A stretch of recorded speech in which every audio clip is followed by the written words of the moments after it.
Namaste and Suprabhatam. Welcome all the registered participants who are on the Zoom meeting. These are teachers from various colleges and universities across various disciplines for the Faculty Development Program on India's knowledge systems, sources, theories, concepts, and practices. So each day we have 4 sessions, with an exception of 1 or 2 days, wherein we may have 5 sessions. The ideal time for the session each day, it starts at 9, session 1 to 9 to 10:30, with a 30-minute break, then 11 to 12:30, followed by Swadhyay and lunch, and then session 3 from 2 to 3:30 with a 30-minute break, and then 4 to 5:30. Today being the first day of the session, we are very, very fortunate and lucky to have Dr. Nityanand Agasti from the University of Delhi. He's also been playing a very, very key role with the CPDHE UGC HRDC Center for the University of Delhi.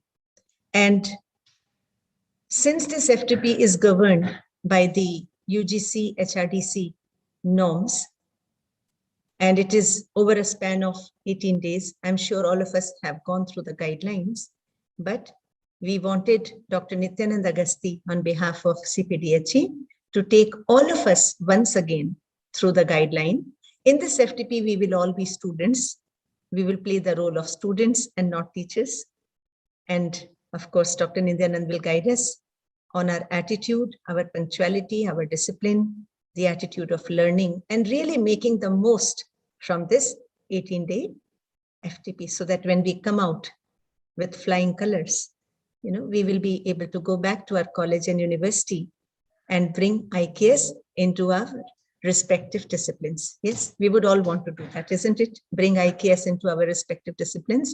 And that can only happen once we have really imbibed the knowledge with the right attitude and all the sincerity.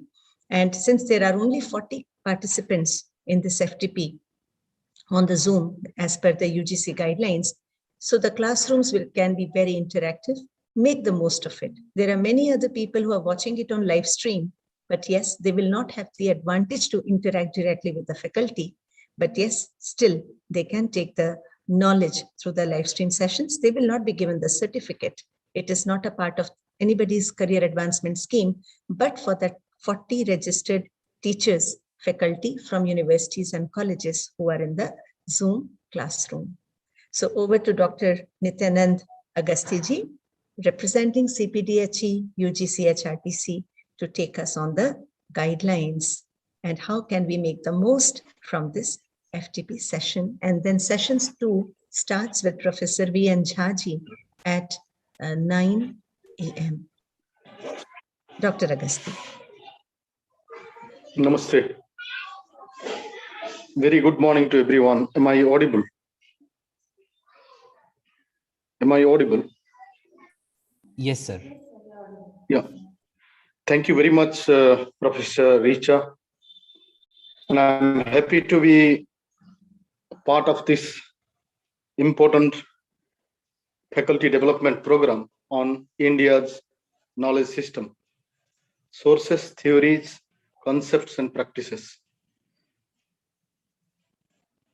About faculty development programs, since all of us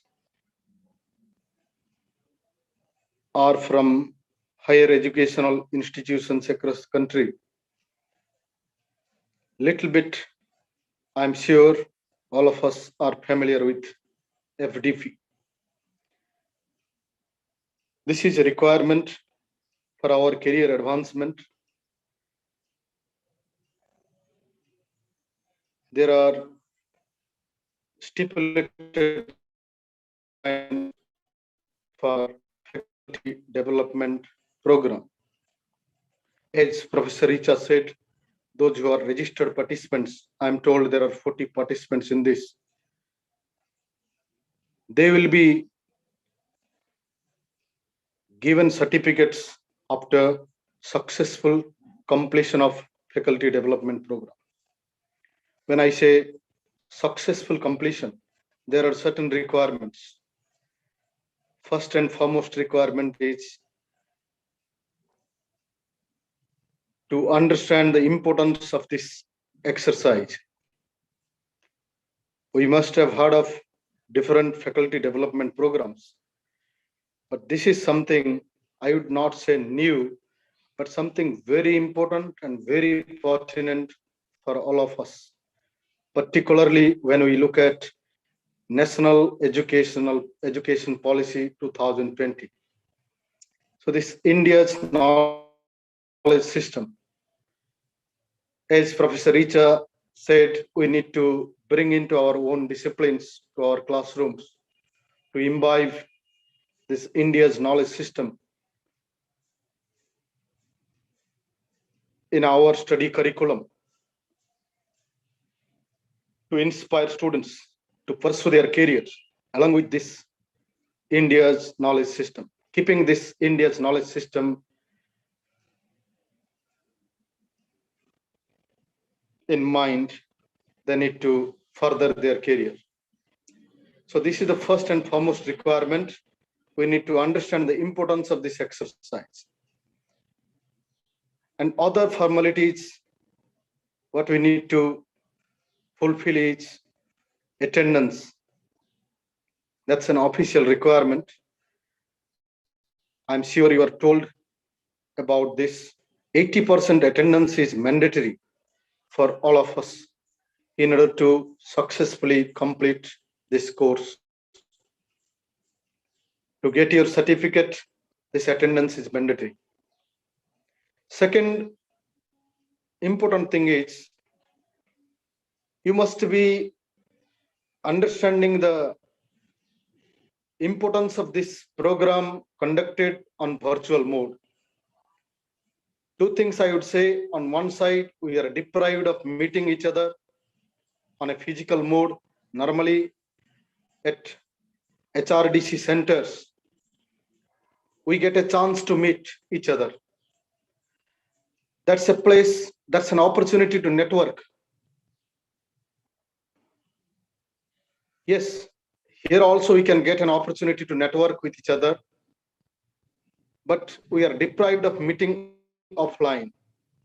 Simultaneously, this is the disadvantage. But the advantage is probably the kind of resource persons will be able to get, will be able to listen from them. And that is possible because of virtual mode. Had it been conducted on normal mode, that is on physical mode, probably you would have missed certain important resource persons. That's advantage number one.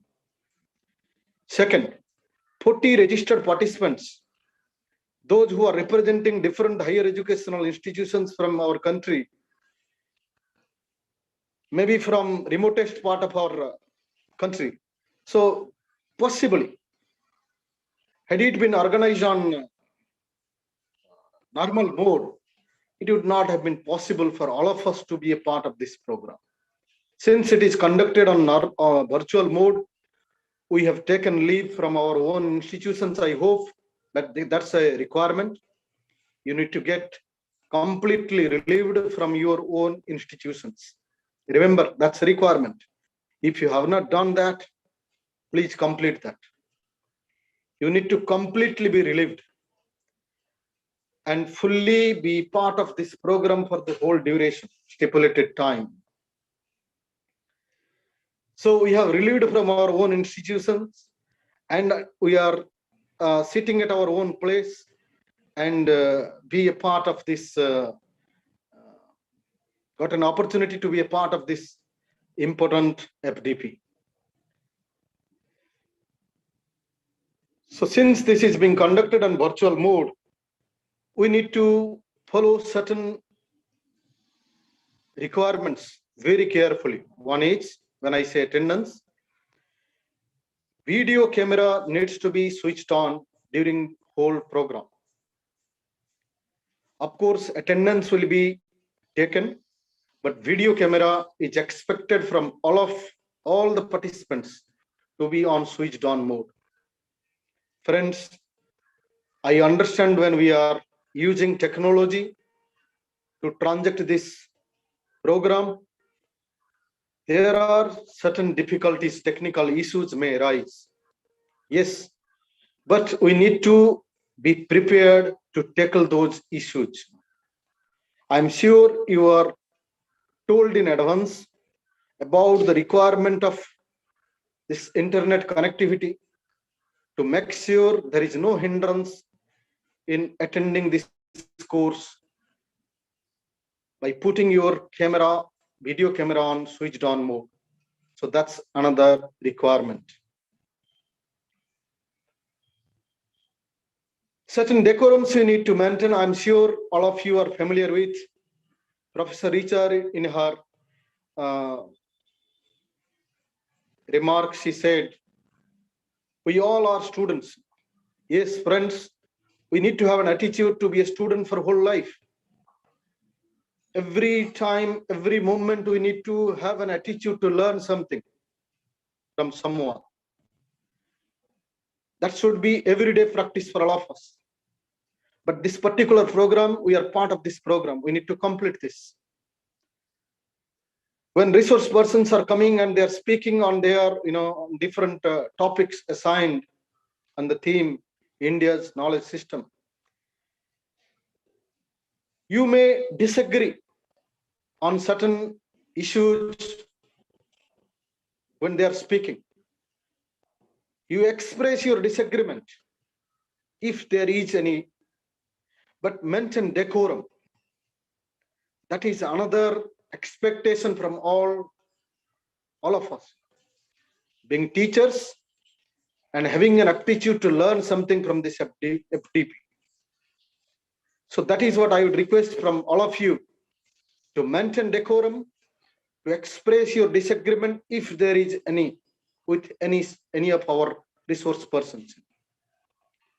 Yes, feel free to interact with, because we have kept a particular duration for each session. Each session will be of 1.5 hour duration. We have kept particular duration for question and answer session. Please do take part in that. Our organizers are,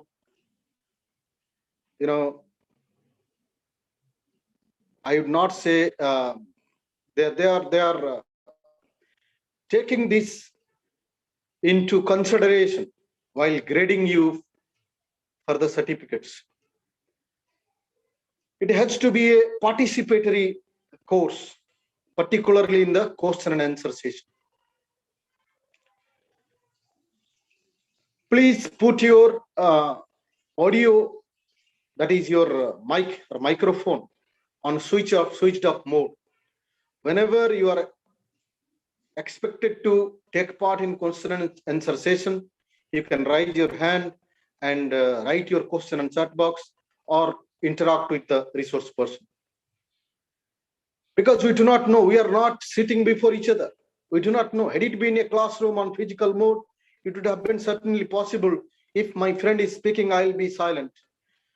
But in this particular case, in virtual mode, what we have noted, since we are not able to see each other, if someone is speaking from his place, simultaneously another is also started speaking. So that will create, issues, disturbance. So please raise your hand and write your question on chat box. The organizers will allow you to, or the coordinator of the session will allow you to ask the question in an orderly manner. So that will be, that's how we'll have a, interesting learning in that particular session. So that is expected from you. Each session will be, resource person will be sharing their ideas or expertise on the particular topic assigned to them. You will be expected to write a session summary very briefly and keep it with you. If the organizers are demanding, you need to submit it towards end of the session. But please write a session summary very briefly. The important points, what the resource person has shared in that particular session.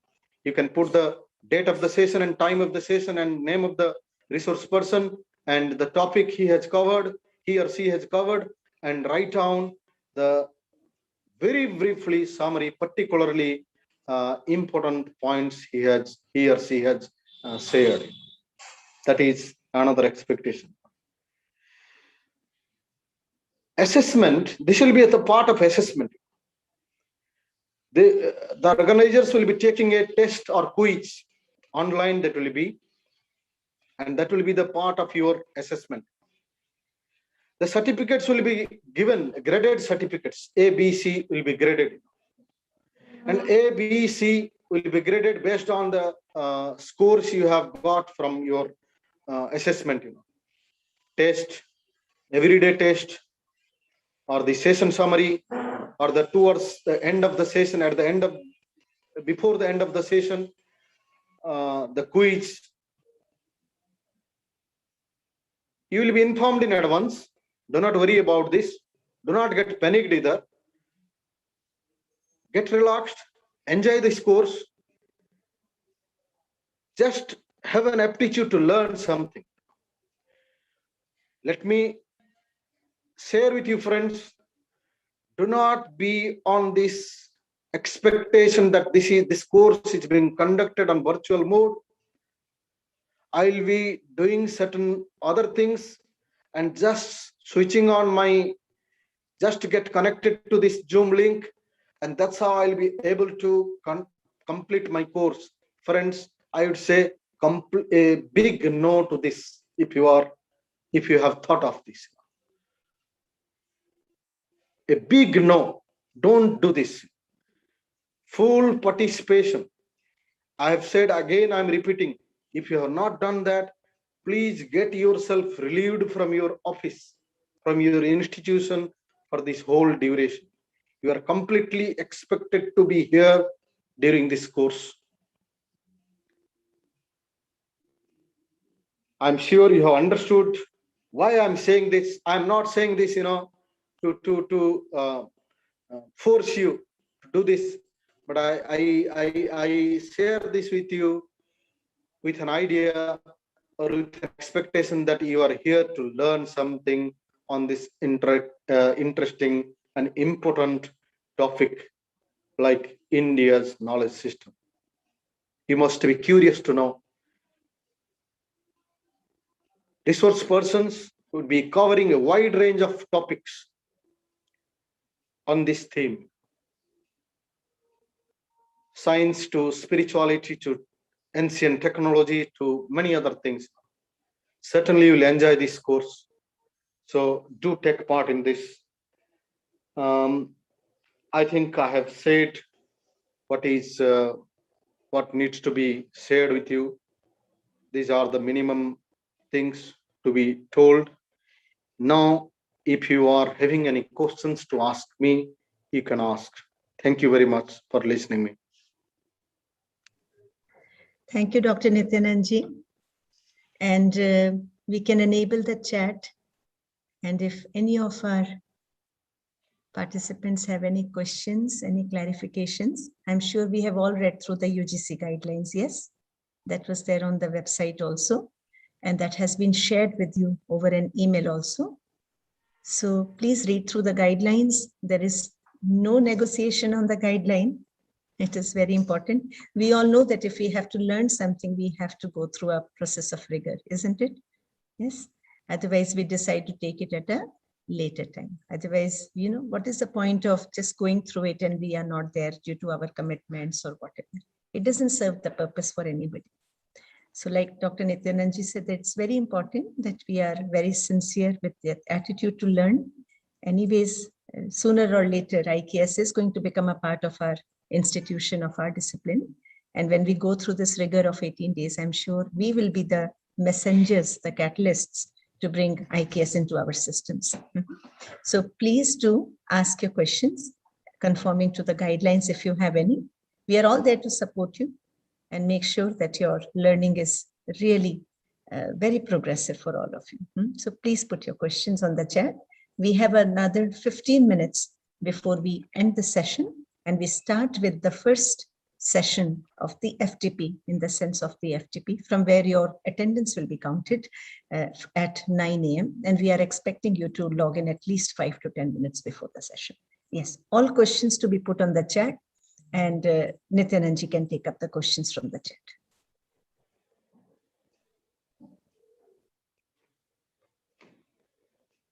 Any questions? Kindly allow to join from mobile.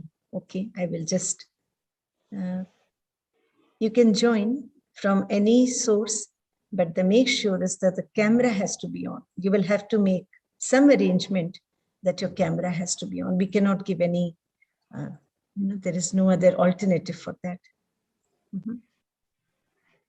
Friends, one very common excuse what we find from participants, that I am from a remote test area, there is poor connectivity, I'm not able to switch on my video camera. Let me remind you about the guidelines. You are told this is the requirement you need to fulfill. And second more thing, you must be thinking of, sir, be practical. How can internet connectivity from remote test area?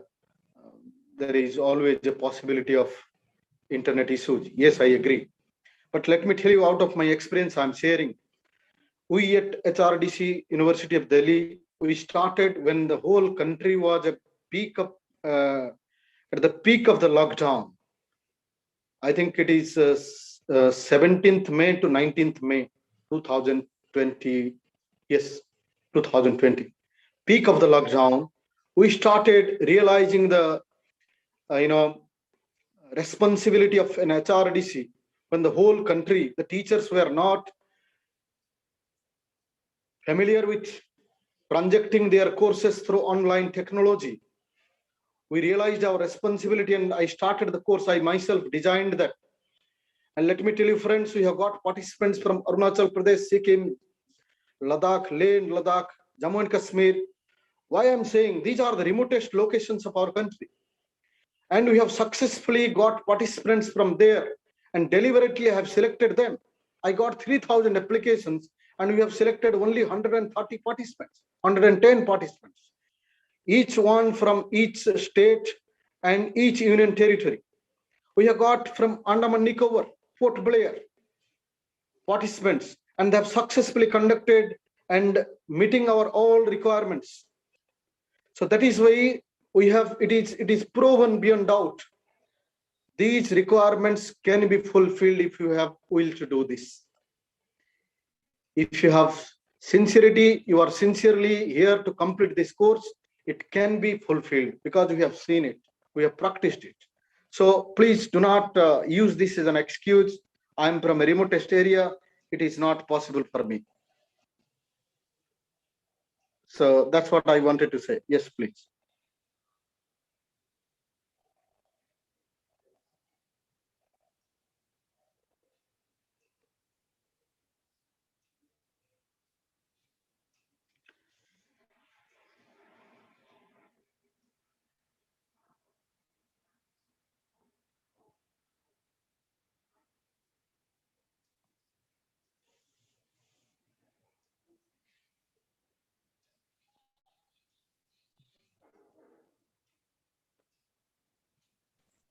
Any other questions? Pratibha ji, at least let me hear a yes or a no. Any questions? Rajiv Ranjan ji? You cannot unmute, but you can certainly put it on the chat.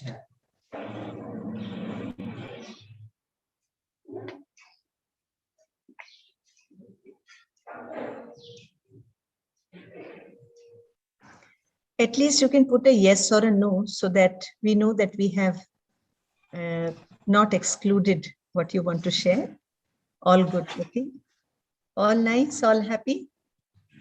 Any questions from Dr. Nityananda ji? You have read through the guidelines?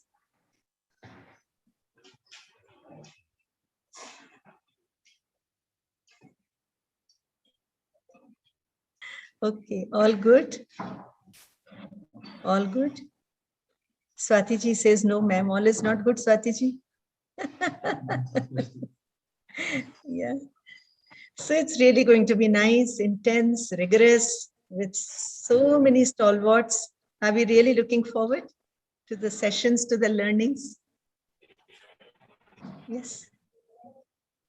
Okay, I have no question. Take it, take it. Acha, in case you don't understand something which is coming in English or in Hindi, please write your questions and at the end we can always take a clarification from the faculty. ठीक है? अगर faculty कुछ ऐसे शब्द कह रहे हैं, concept बता रहे हैं जो हमारी भाषा में नहीं है, या हमें समझ नहीं आ रहा, तो आप उसको लिख डालेंगे सेशन में और जब क्वेश्चन आंसर का सेशन होगा तो पूछेंगे. The idea to have 40 is this, that the teacher-student ratio, I'm calling all of us as students, students of life, is very, very interactive.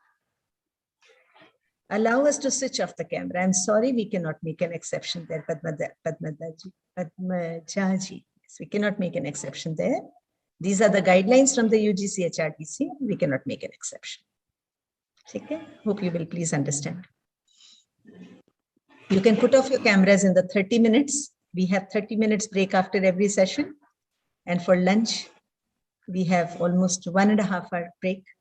So that is it. अगर live होता तो क्या करते? आमने सामने होते ना teachers के. Okay, so Nityanand ji, I think there are no questions. We are all very, very clear. And I would like to thank you, Nityanand ji, for your time and taking us all through this session. And thank you so much. Thank you, madam. Thank you, everyone, and wish you a happy learning throughout this faculty development program for all of you. Thank you very much. Yes. Namaste. We will now start with the next session at 9 a.m. with Professor V. N. Jha. And you have the schedule. There may be certain revisions last moment, but you will be informed. Your Zoom link remains the same. Those of us who are watching it on the live stream, the YouTube link also remains the same. And please log in at least 8 to 10 minutes before your scheduled session time. And if you are late after the faculty comes, that is up to 5 minutes, we will not be considering the attendance. Please remember that all these disciplines is for our progress.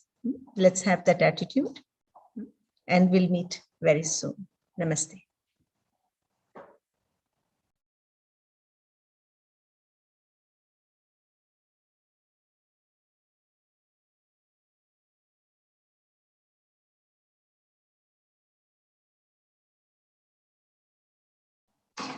In the break time, we can put off our cameras. Only in the class time, we need to put on our cameras.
Thanks God.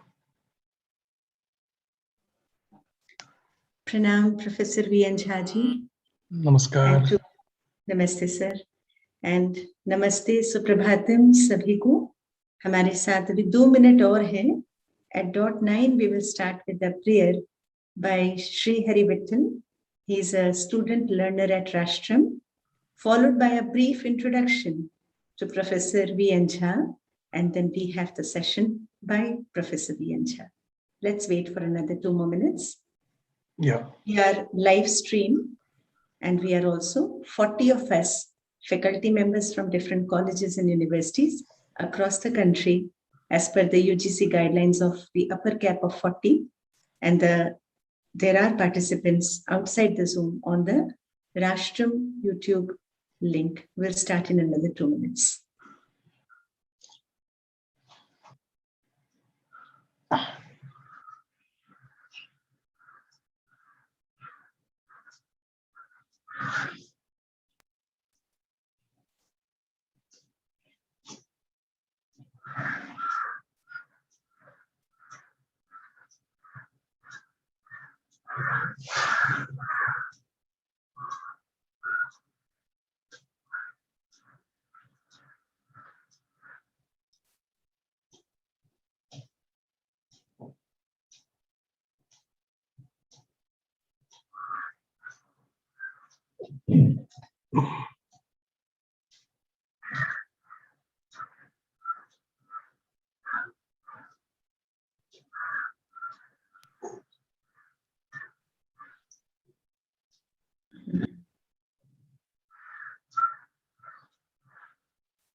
सहना भवतु सहनौ भुनक्तु सह वीर्यं करवावहै तेजस्विनावधीतमस्तु मा विद्विषावहै ॐ शान्ति शान्ति शान्तिः.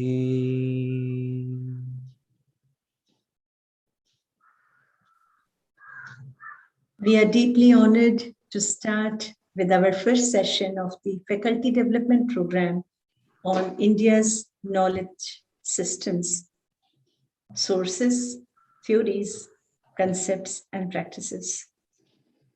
I'm sure we have all gone through the guidelines of the UGC, but the actual guideline is that we are students and we are all here for a purpose, to understand this knowledge over 108 hours in the next 18 days, so that once we go back to our colleges and universities, especially for the teaching faculty who have registered for this course as part of their career advancement scheme, can bring about a change in their respective disciplines. And those of us who are watching us online via the live stream, I'm sure we are stakeholders of education, whether we are parents, teachers, corporates. We all have a responsibility to understand our civilization, the depth in its truest form, and by stalwarts, and really create an ecosystem of progression based on our culture. We're very happy to welcome once again to the second FTP that is happening in this year. Last year, we had the first FTP along the same lines, and we have Professor V.N. Jha. I take the privilege to introduce him. He has taught in Pune University and retired in 2006 as the director of the Center of Advanced Study in Sanskrit from the year 1979 to 2006. Professor Jha has been the founder chairperson, Special Center for Sanskrit Studies, JNU, New Delhi. He has authored and edited over 50 books, in brackets, language, philosophy, logic, epistemology, language, grammar, and linguistics in Indian traditions, etc., and published over 150 research articles in Indian and international journals. He has been honored by a number of academic institutions. Mahopadhyaya, Vachaspati Pandita, Sarvabhauma, elite, etc. Professor Jha has been a visiting professor in Humboldt University, Germany, Nagoya University, Japan, University of Lausanne, Switzerland, and Mahatma Gandhi Institute, Mauritius. Born in 1946 at Raiganj, northern part of West Bengal, educated at Raiganj, graduated from North Bengal University, Banaras Hindu University. He has an MA in Sanskrit with Vedic group, Calcutta University, MA in Comparative Philosophy, and from Pune University, a PhD. Received special training in traditional Sanskrit learning at Raiganj and Pune from Pandita Sitakanta Acharya, Srinivasa Shastriji, and Shiva Ramakrishna Shastriji in grammar, Indian philosophy, Indian logic, and Indian hermeneutics. Once again, we welcome Professor V.N. Jhaji to take us through a wonderful session. And the session for the day is titled as, just give me, I'll read out the exact session.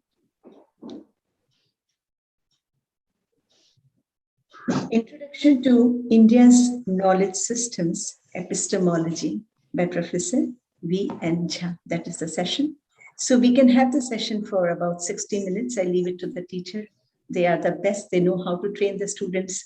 So we are all students, and the whole thought is that we create more and more teachers who can bring about a change by amalgamating Indian knowledge systems across the various disciplines. Over to you, Professor V.N. Jhaji. Thank you, Professor Richa Chopra ji, for your kind introduction and introducing me. Before I say something, I must congratulate you and your team for continuing this subject from last year. Am I audible? Yes, Professor Jha. Yes. Thank you. So I must congratulate you for continuing with this topic last year and continuing this year. I think this should have been organized immediately after independence. Anyway, better late than never, as we say it. I think this is the kartavya or duty of each one of us. We all are teachers here, to identify the contribution of our own heritage to knowledge and make that available to our students. This is our punita kartavya, the duty, a pure duty. So I hope we are all family members, and so we can speak freely, talk freely. And this is what is required. And all my life, whenever I started understanding the tradition, I felt that how it's a pity that our children do not know anything about it. And at my own level, while I was in the universities, I tried to convince my colleagues that it's high time that we should incorporate all these contributions to our respective syllabus maybe science or social science, humanities, fine arts, name a system, and you will find something which can be incorporated in your syllabus for teaching. But anyway, I mean, this is all Ishwarecha. Nothing could happen substantially. Then in 2000, I decided I got fed up. My efforts were going in vain in convincing my colleagues. The moment I used to call someone from science faculty, they used to come and tell very, very good words. And at the end, they used to say that, Professor Jha, but who will be funding it? There is no source of funding, so how can we do all this? For years, Professor Chopra, I used to organize teachers' refresher course, years.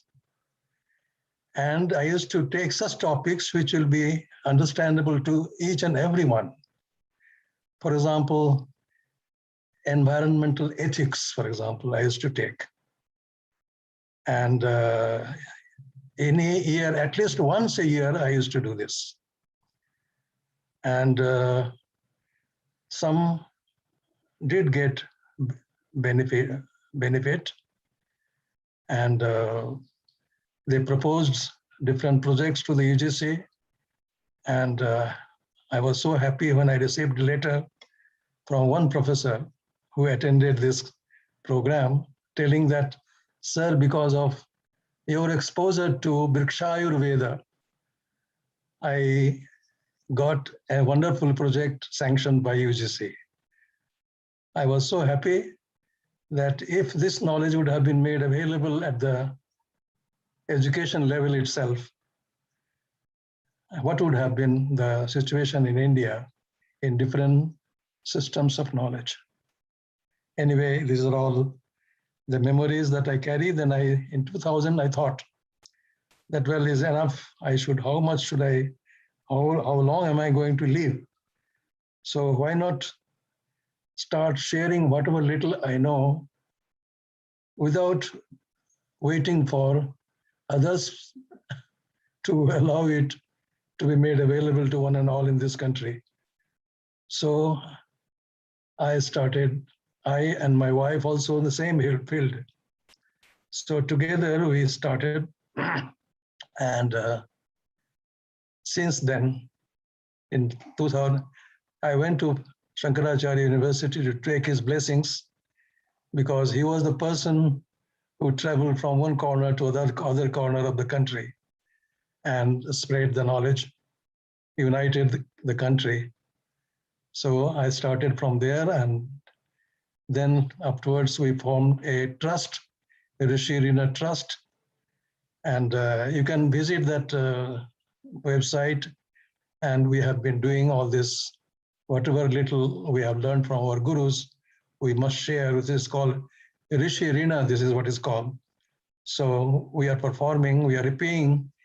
So whatever we learn, we must pass it on to the next generation. This has been Indian civilization. So you can look into the website that what we are doing, www.vidyavatika.org. Just to visit that, and you'll find what we should do and what we are doing. Anyway, this is just to express my feeling in this occasion. So once again, I thank the organizers for choosing this topic. It's such a vast topic, Professor Chopra, you have assigned to me. Actually, the same topic could have been for the whole program. I mean, this is the extent of the subject matter of this topic, epistemology. Anyway, I will try to draw a very broad picture, and I will show that how imperative it is that we should start acquainting ourselves with this great, great, great heritage that we have inherited. So let me begin as usual as a traditional person with a prayer. Om Sahana Vavatu Sahanau Bhunaktu Sahaviryam Karavavahai Tejasvinavaditamastu Ma Vidvishavahai. Om Shanti Shanti Shanti. Hari Om. Shri Gurubhyo Namaha. Hari Om. Ajnanatimidandhasya Jnananjanashalakaya Chakshur Unmilitam Jena Tasmai Shri Gurave Namaha. Hari Om. So friends, bear me for an hour. Tolerate me. As a senior member of your family, I may be speaking something very frank anytime. So please don't take it otherwise. But whatever I have gathered, I feel from my heart that we all teachers must try to gather and pass it on to the next generation. This is, as I said, this is our pure duty. I will be sharing my slides now with you.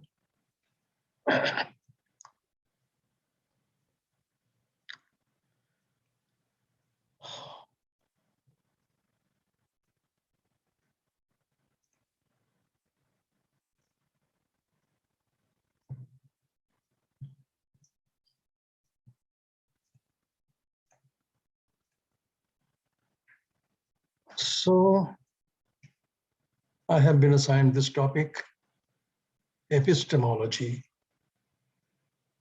In short, it is theory of knowledge.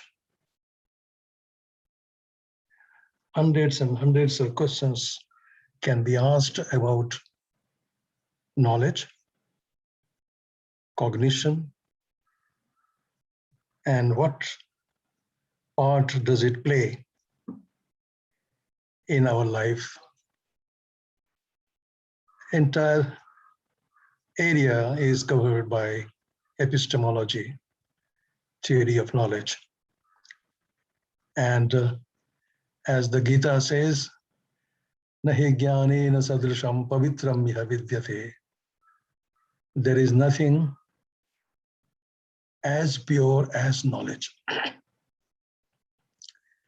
Nahi jnanena sadrisham. And believe me, India is very, very rich in knowledge tradition. And it is a pity that we were not introduced to this heritage of knowledge. Indian civilization, one of the most ancient civilizations of the world. What distinguishes this civilization from others is it is reflective in character. Nothing is accepted at the face value. The Upanishads tell us, they advise us, Shrotavya. First you listen, gather informations. So when you're listening, you are getting informations. When you are listening to me now, you are getting informations. These informations are not knowledge. So you listen, read, whatever medium there may be, you employ all of them and gather informations. Now today you have a huge Google world, you get informations, but you treat that as information. Rightly, it is called information technology, good They don't call it knowledge technology, which is beyond the reach of technology. Anyway, so our civilization is a reflective civilization in the sense that the rishis tell us reflect. To reflect, first gather information, shrotavyaha. Then once you have received the informations, then you reflect critically. And the term used is mantavyaha, manana. So shravana, then manana, mantavyaha.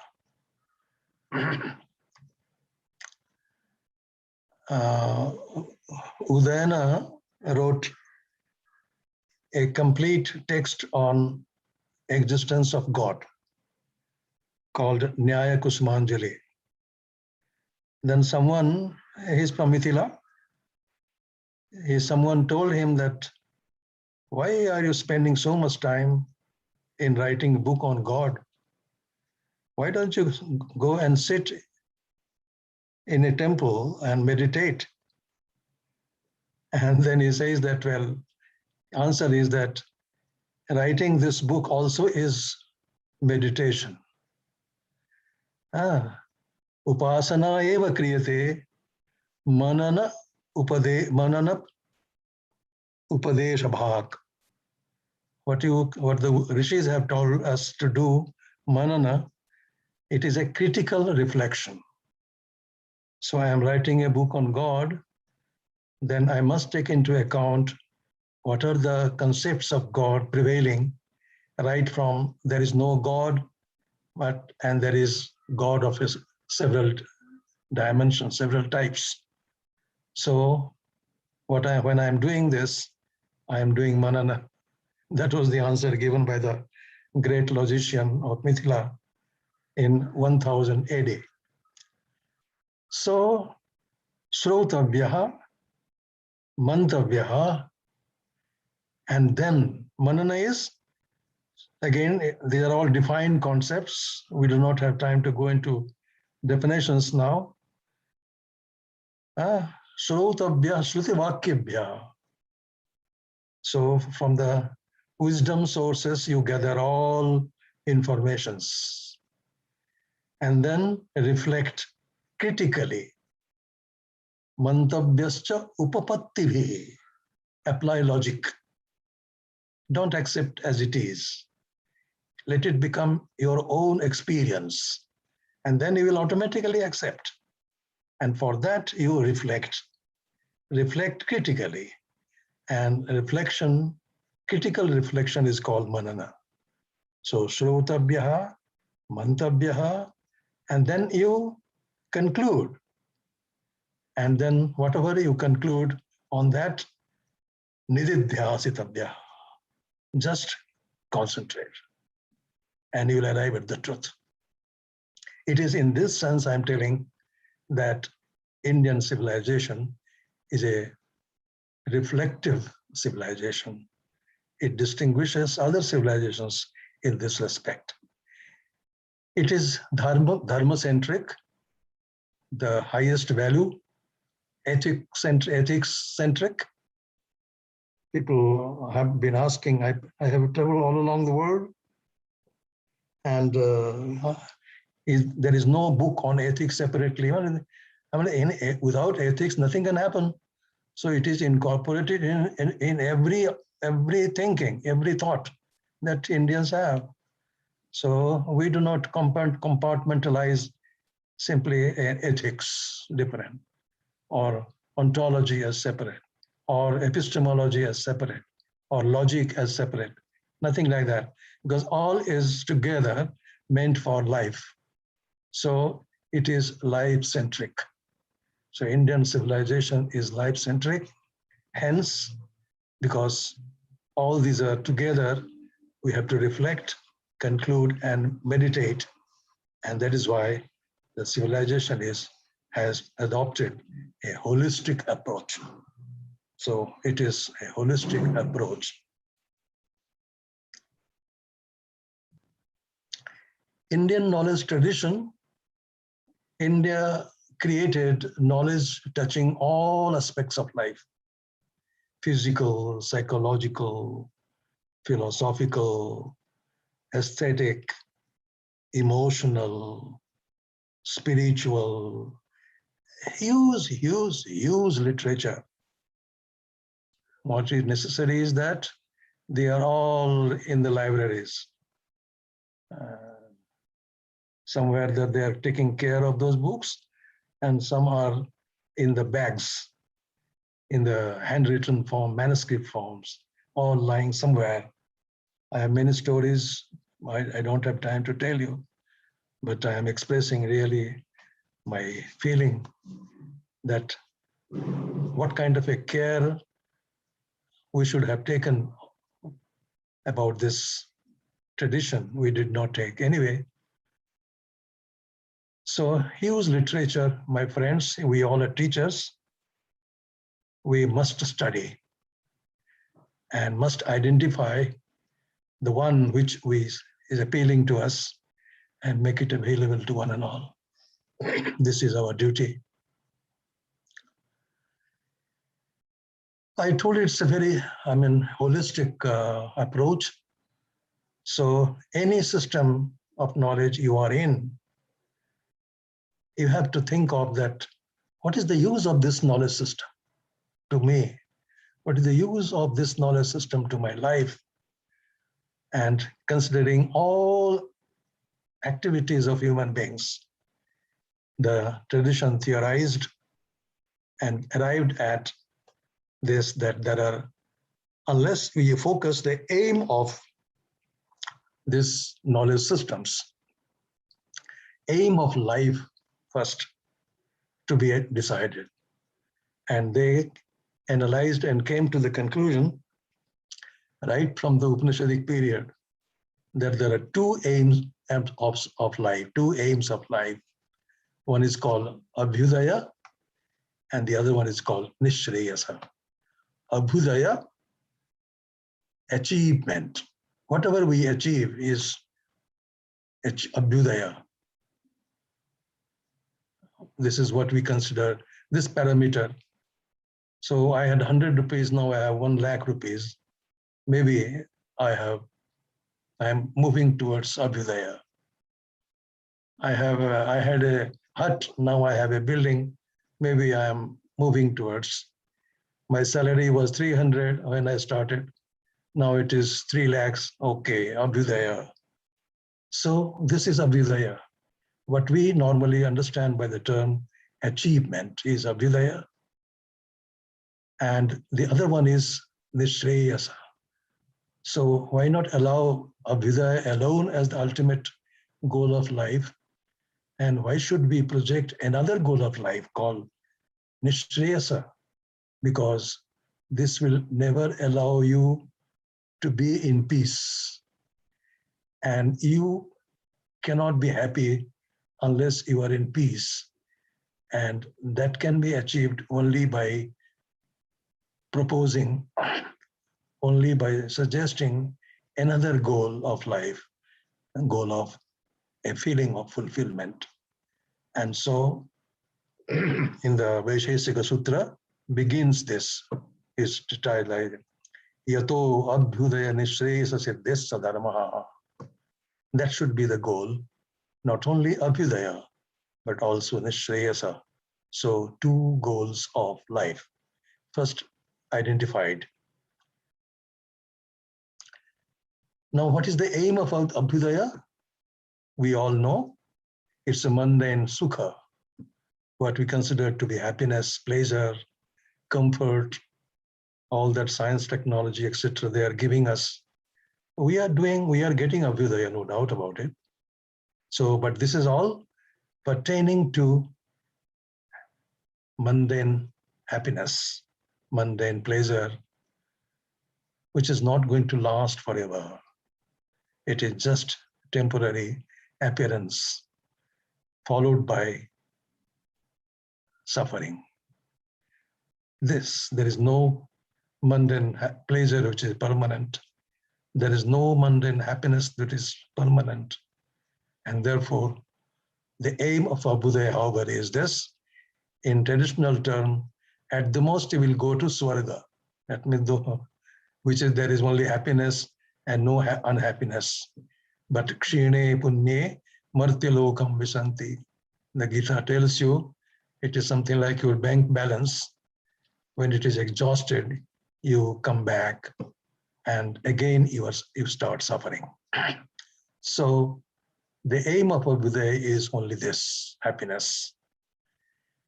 Limit of Abhyudaya, therefore, and Abhyudaya is guide. Now, so there is a limitation in Abhyudaya because it cannot provide me permanent peace, permanent joy, a sense of fulfillment. It cannot, because as Abhyudaya is guided by desire, it has no upper limit. How much should I get? After that, I would say, okay, I am satisfied. I don't want anything more than that. Can it be quantified?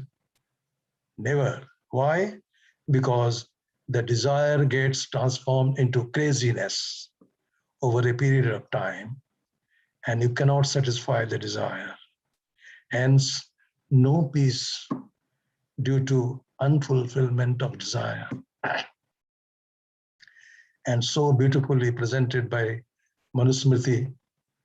And only one, we look at Manusmriti only from another goggle. We have never even seen the book. Forget about reading them. So you can see this, how beautifully he says that desire is like a fire. And you want to satisfy the desire with something, with Abhyudaya, it is something like pouring ghee into fire. The flame will only go up and up. So najatu kamaha kamanam upabhoge na shamyati. You cannot satisfy desire with providing the object of desire, satisfaction. It is something like the fire. Krishna Bhartameva bhuya eva vivardate. It goes up and up, more and more, give me more and more. As some advertisement tells you, ask now, more, more. So something like that is going to happen. And it is happening. And therefore, Abhyudaya has limitation. Abhyudaya cannot be recommended as the ultimate goal of life.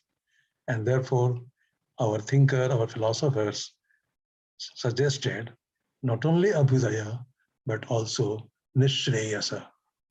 What is the aim of Nishreyasa? A state of fulfillment. Upanishad says, Apta Kamatva. You don't want anything now, because that what you were, now you are back to you.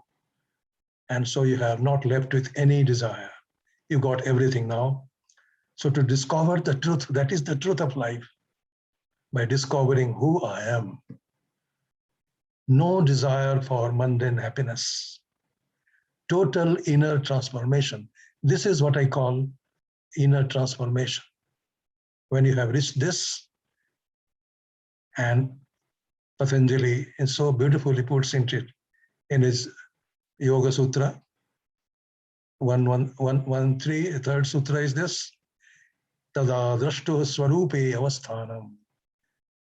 We all go back to our own form, and that form is everything. Total peace and calmness, a state of fulfillment. This is, and that is what I want. That is what the human beings want. And that is why a second goal of life was suggested by the tradition. Upanishadic advice, I already told you. Upanishad says the same thing. Atma va are drashtabhya. Discover who I am. So how? I have just narrated that. The Upanishad says, Shrotavyaha, Mantavyaha, Nididhyasitabhyaha. Because of this, all Indian culture as a culture, because of this, I call Indian culture as a reflective culture. I have explained to you. one needs to cultivate and promote this culture of reflection in education. We should therefore offer a reflective education. This is my suggestion, because this is what our Indian civilization is. So we should provide an education of this kind. In what way? This is not going to be scientific, you tell. Is it the case that a scientist does not require it? Or a social scientist does not require it? Or any scholar, any intellectual of any field, is it the case that doesn't require this? This kind of education of reflection, then he will be able to identify what is good, what is bad, what is good only for me and good not for others, then he will avoid. So all this will happen only when you introduce a system of education which is reflective in character. Philosophy of education, therefore, should be based like this. Dve vidye veditabhye, paracha aparacheti.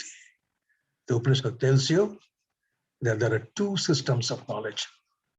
There should be two kinds of knowledge. One is para. The para will take care of inner transformation, and apara will provide physical comfort. You want physical comfort? Of course. That also should be provided by education, and that will be taken care of by apara vidya.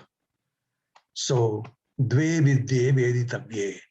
One is para for complete transformation.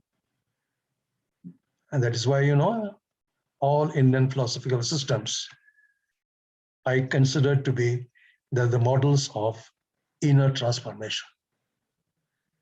But there was a freedom of thought, complete freedom of thought, and therefore there are not only one model, but a multiple models of transformation. But anyway, overall the model is this, that there should be education for inner transformation, and there should be education for sustenance and comfort. Because unless you are in comfort, you cannot think of transformation, you cannot take efforts in inner transformation. So both must go hand in hand. This should be the philosophy of education. This should be the philosophy of education of any nation. And our forefathers had thought in this way. This should have been in the way, immediately after independence, this should have been the foundation of education policy. Two goals, so two means, naturally. The first goal, the inner transformation. For that you have vidya, and for abhyudaya, for avidya. So vidyam cha, this is from Ishavasya Upanishad. Vidyam cha, avidyam cha, yastad veda uvayam saha, together is telling. He's not telling that when you become 70, then you start this. Right from the very beginning, let both of them go together. Let the education in this inner transformation and the education for physical comfort, this both go together, saha, together. And then what is going to happen? Avidyaya mrityum tirtva. The education, what we call education today, the science, technology, social science, humanities, all that we consider known by the name of education, these come under this category of knowledge systems called avidya. But what the Upanishad tells you, what will it do? Avidyaya mrityum tirtva. It will eradicate suffering from you. Mrityu here stands for suffering. So the suffering will go away. And this is what should be your first aim. So avidyaya mrityum tirtva, and then you adopt this, but it should be introduced both together, it must go together, and this will lead you to eradication of suffering and This will lead you to discovering yourself. Vidyaya amritamasnute. This is what you are, and that you will discover. So avidyaya means apara vidyaya, all systems of knowledge to sustain oneself in this mundane world. That is abhyudaya, and vidya for nishreyasa. Koham, Shankara so beautifully says that Koham, who am I? Kastvam, who are you?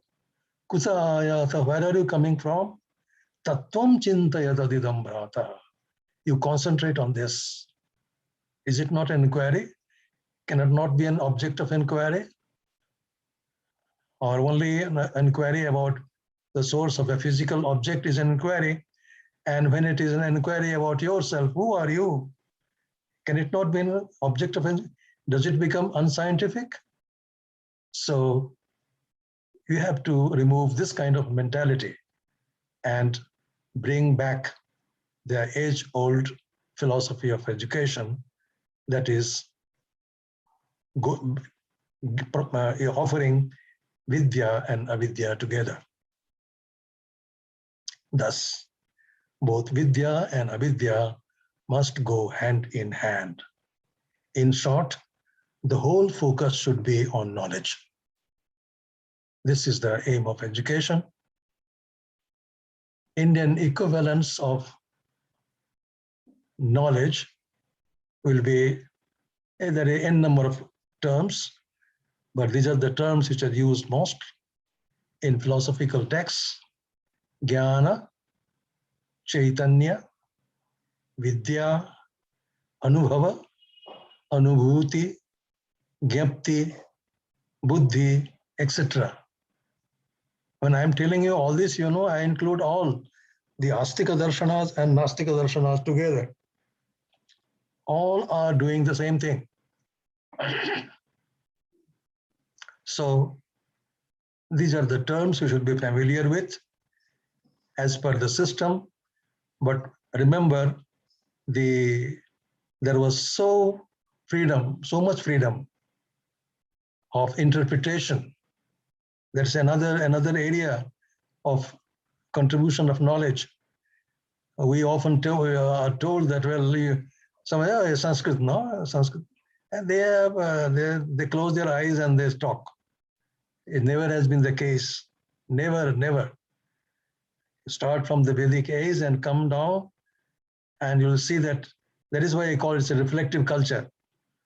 So much freedom was given. Otherwise, can you imagine that if the Vedanta is interpretation of Upanishad, there should have been only one Vedanta. Had there not been freedom given, then there would have been only one interpretation. But you have even Advaitas, not only Shankara Advaita, you have Vallabha, Shuddha Advaita, we have Shabda Advaita, Bhartrihari, and so on. So much. So same Upanishad is being interpreted in one way and allowing to build a system of knowledge.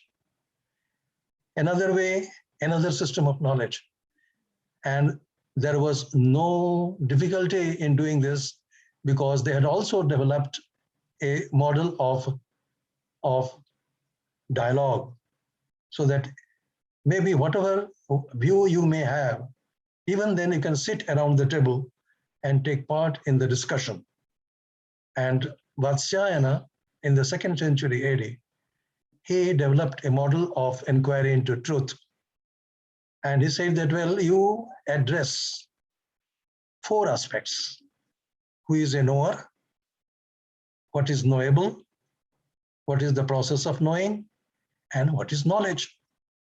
And it does not matter whatever worldview you have, you can take part, you can sit around the table and discuss.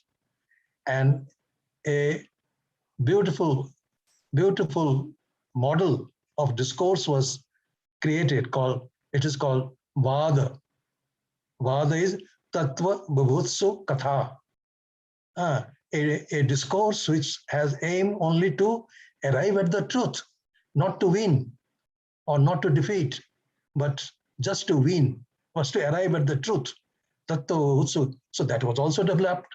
So as and when necessity emerged, the tools were developed, but all were focusing on arriving at the truth, getting transformed in life, and allowing the individual worldview to prevail and build the system. And therefore, you have so many philosophical systems. So not only 6 Astika Darshanas and 3 Nastika Darshanas, but within themselves also there are n number of varieties. All this could happen only because there was a complete freedom of thought, and that was honored all along the tradition. I think, therefore, when people talk about, okay, you should be tolerant and all these things, I simply laugh. It is only because this tradition has not been introduced to you, so you think something new is coming from the West, from somewhere. Nothing is there. So please acquaint yourself with that and dive deep into Indian tradition, and you will discover that there is a lot which you can offer to humanity, and feel yourself so happy to be born in this country. Epistemology, therefore, I have understood in the sense of theory of knowledge. So let us now reflect here on only 2 questions. What is knowledge, and how is knowledge acquired? So today I will be concentrating on this, what is knowledge, and I have been asked to deliver one more talk that I will take up. How is knowledge acquired? This is called Pramana. So Pramana I will take up in the next lecture, which is I think on 20th. And today let us reflect on what is knowledge. Let us reflect. Let us look at the nature of function of knowledge first. What does knowledge do? Let us analyze our behavior. We human beings perform 3 kinds of behavior. Either we go forward, or we withdraw, or we remain indifferent. Either we do, there is pravritti, or nivritti, or audasinya, indifference. We perform only 3 types of behavior. So either we go forward to get something, or we make effort to get rid of something, or we remain indifferent about something. Only 3 types of, this kind of theorizations had taken place, in our civilization long before. And then once you have analyzed this, then you concentrate that what prompts our behavior. But all the 3 behaviors are prompted by knowledge.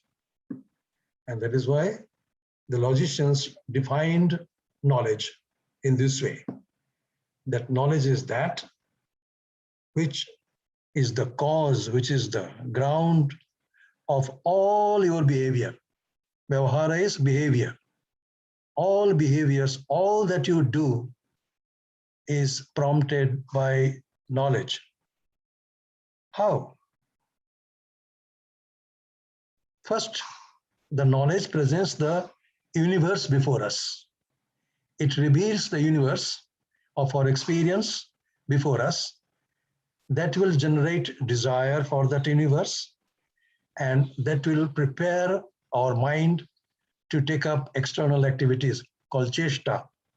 These are psychological states with which all human beings, not only human beings, I would say, that even living beings. So even they talk of plants and others. So jnana, ichcha, and kriti. First, what does knowledge do? The knowledge represents the whole world before us with a name and a form. Nama and Rupa.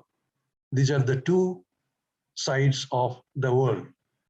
Each entity has a name and each entity has a form, idea. So with these two, the whole world is presented right from the time when we get up till we go to bed, whole life. First, the world is presented before us. And then if I want, I will go forward. So there will be desire. There will be mental preparation.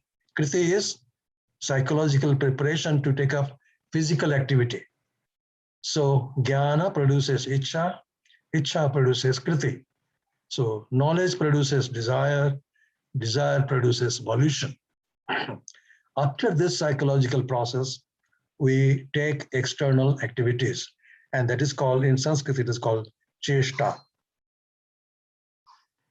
Knowledge, therefore, then how will you characterize knowledge? What is knowledge? Knowledge, therefore, is the illuminator or the revealer of the world of our experience of name and form. Knowledge is therefore light, prakasha, jyotish, jyoti. When you behave, we meet success and we meet failure. This is everybody's experience. They started analyzing this. How does it happen that a particular behavior takes us to success, whereas a particular behavior takes us to failure? And they came to the result, came to the conclusion that we have to, because just we have seen that all our behaviors are prompted by knowledge. And therefore, it is the knowledge which is required to be classified into these two types. One type of knowledge, we should call it saphala pravritti janaka jnana, that is revealer of truth. And that, so when you know the truth, when the truth is revealed, and if that jnana is prompting you to behave, you will have success. But if an erroneous cognition has emerged, then, and if that has prompted you to behave, you are going to meet failure. Therefore, cognition is required to be classified into two. One is a true cognition, the other one is a false cognition. A true cognition leads to success, a false cognition leads to failure. Success and failure of any degree, whether physical, psychological, whatever, all. It is the knowledge that has led to success and failure, therefore, the conclusion. And that knowledge has to be a cognition. It can be a true or can be a false. So true cognition leads to success, a false cognition leads to failure. We therefore need to classify jnana as yathartha jnana, true cognition, and ayathartha jnana, false cognition. We need to classify knowledge into these two types in order to account for our success and failure of behavior. Then they went on defining it. What is definition of a cognition? And then it's a technical language that has been used. Tadvati tat prakarakam jnanam prama. So now they are not using the term jnana, because the jnana can be yathartha and ayathartha. So I would translate jnana as cognition. Cognition can be true or false. So a true cognition is called prama. What is that cognition? I will not venture to explain this technical language here because it will take a considerable amount of time for me. So I will, in short, I will tell you this, that a cognition is true if it is revealing X as X.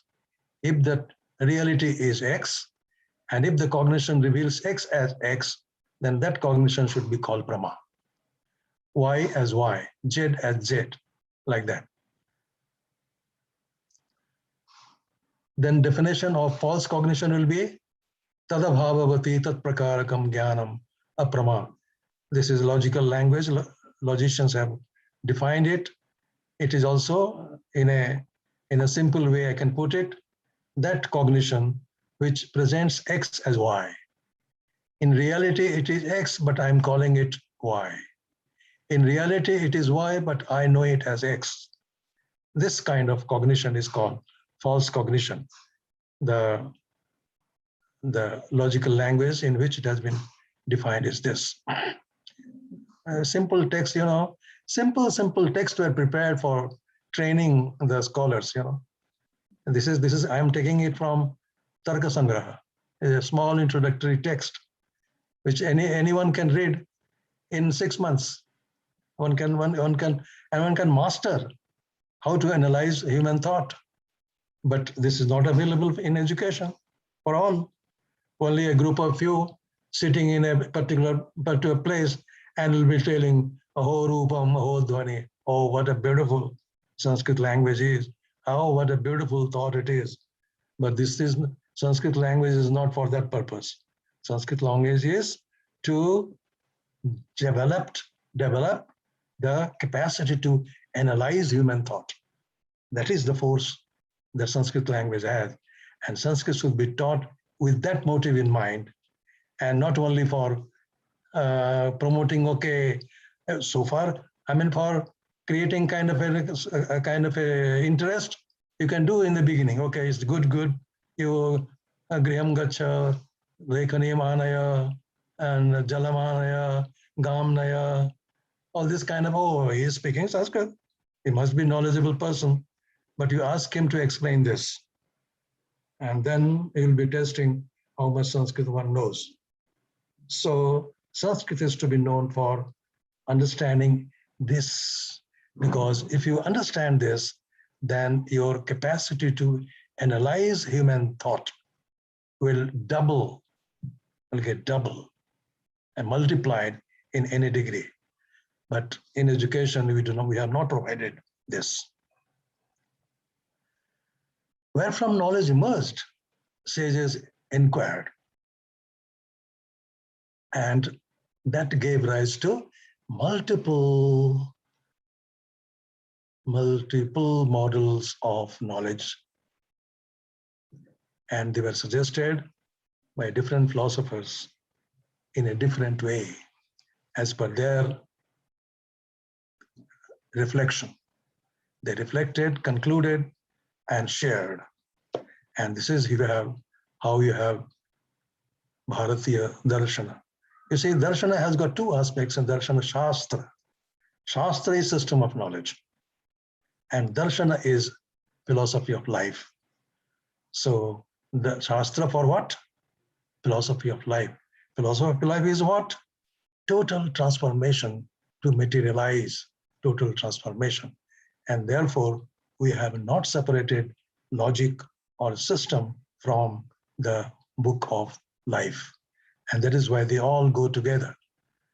And so the reflections, the sages made reflections. So Sankhya system made a reflection, and he provided a model which was very much accepted by many Vedantins later on. Also yoga, because Sheshwara Sankhya, Nirishwara Sankhya. So that model. Knowledge is a particular modification of Mahat Tattva. So they talk of 25, 26 tattvas, the Purusha and Prakriti. So Prakriti, the first evolute is Mahat, Buddhi. And so it's a particular modification of Buddhi, and that is called knowledge. And the way they have showed it, I'll be talking a little more on 20th, when I'll be presenting to you Pramana, then a little more, though I'll be concentrating more on logic, but I will also be referring here and there, these things. So the Antahkarana goes out through the senses and takes the form of the object. This is called Vritti. And when it reflects on Purusha, so Purusha is Chaitana, the light, so it reflects and then reflection is called jnana. This is what it is. Buddhi tattvasya mahat tattva aparaparayasya parinama visheshah jnanam. Okay, this is Gautama Sutra Vritti on Nyaya Sutra 1.1.15. Anyway, yoga, what is jnana in? Ultimate jnana in yoga? Ultimate jnana in yoga is buddhi vritti nirodha rupa. So yoga, chitta vritti nirodha. Nirodha is what?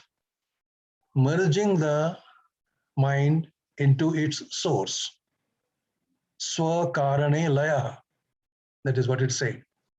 And when that happens, and that state, and that is the jnana par excellence. This is the yoga position. So cessation of all functions of mind. And then you are in yourself. So this is what I quoted, tada drashtuhu swarupe avasthanam. This is going to happen. And that is the knowledge par excellence. Shankara, nityam jnanam anantam brahma. So Brahma is jnana rupa. Is only one, ekam, advitiyam, etc. All the argument he makes. So antahkarana avachinna chaitanya, that is, and that reflection on that is vritti jnana. That vritti jnana is one jnana. So jnana, knowledge of flower, knowledge of fruit, knowledge of food, knowledge of you, knowledge of me. So knowledge of this jnana is called vritti jnana, and the knowledge itself is called dharmi bhuta jnana, because reality is only one, and now we have to make it plural. How can you make one as many? Then you introduce the idea of delimitation. So through the delimitators, you make one as many. Now here also there are two ways, whether the one has become many or one appears as many. Now Shankara takes a position that one appears as many, and therefore the many of our experience is an illusion for him. But for Vallabha, you ask Vallabhacharya, Shuddha Advaita, he says that the same Brahman has become many. So one becoming many and one appearing many, this distinction gave rise to two systems of knowledge, two systems of Advaita. One is Shankara Advaita, the other is Vallabha Advaita, that is called Shuddha Advaita. The one Brahman has become this plural world of our experience. So the one becoming many and one appearing as many is Shankara. You can see how subtle, how beautiful. Is it not enjoyable? Should it not be studied by scientists and technicians as well? Or is it only meant for Sanskrit scholars? And they're also to a selected few. We have to reflect and provide a proper education to our posterity. Bhartrihari is the same thing. If Brahma became many, one became many, and Bhartrihari says that Shabda Tattvam, so Shabda Brahma became many. So Para became many. So Anadinidanam Brahma, Shabda Tattvam Yadaksharam, Vivartate Svabhavena Prakriya Jagatu Yatha. So one Shabda Brahman became this plural world of name and form. So these are simply amazing. We talk simply of a superficial level of philosophy of language. But look here, the philosophy of language. The entire existence is taken into consideration for philosophizing.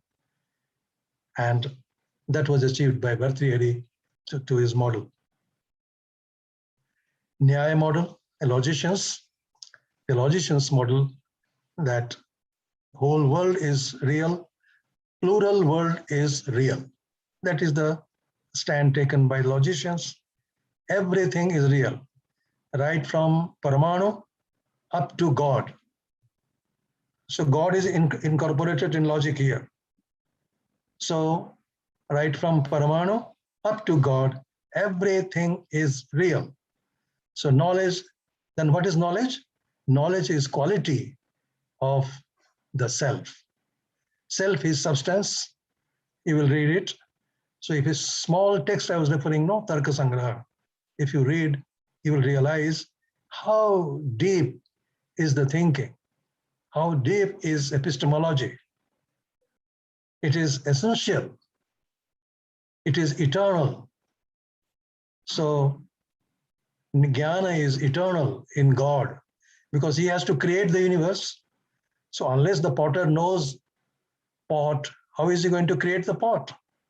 So if the potter is God, he should know what the universe is. So he should have knowledge of the universe. And that jnana has to be always with him. And therefore that jnana becomes eternal.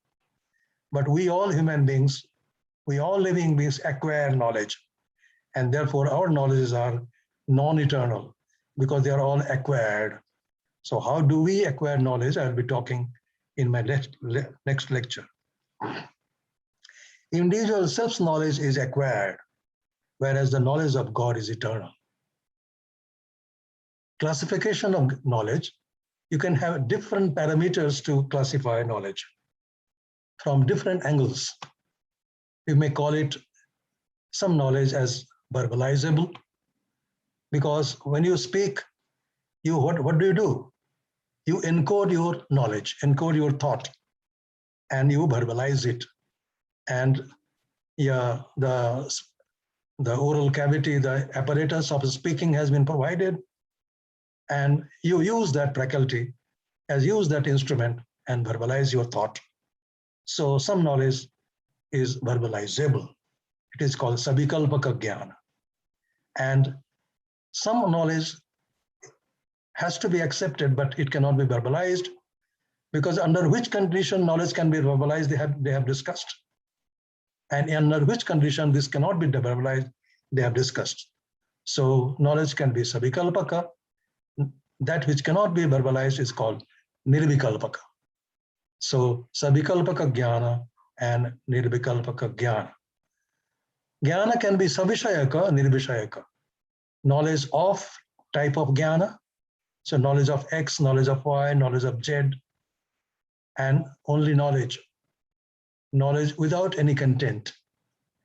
As for example, the idea of truth in Shankara's Advaita. So nirdharmaka, nirvishayaka jnana. So jnana can be savishayaka, jnana can be nirvishayaka, like that. Vaisheshikas took another method of conceiving the whole universe through language and categorized the whole universe into 7 categories. Please read again Tarka Sangraha. I recommend Tarka Sangraha to start with everybody, that you read that. I have also translated it. It is published from Chinmaya International Foundation, Leonard. You can procure my translation, so you'll be familiar with the way I am thinking. So Vaisheshika started reflecting on jnana, and he first made two boxes. One is vidya, the other one is avidya. In vidya, they included perceptual cognition, inferential cognition, remembrance, and intuition, harsha.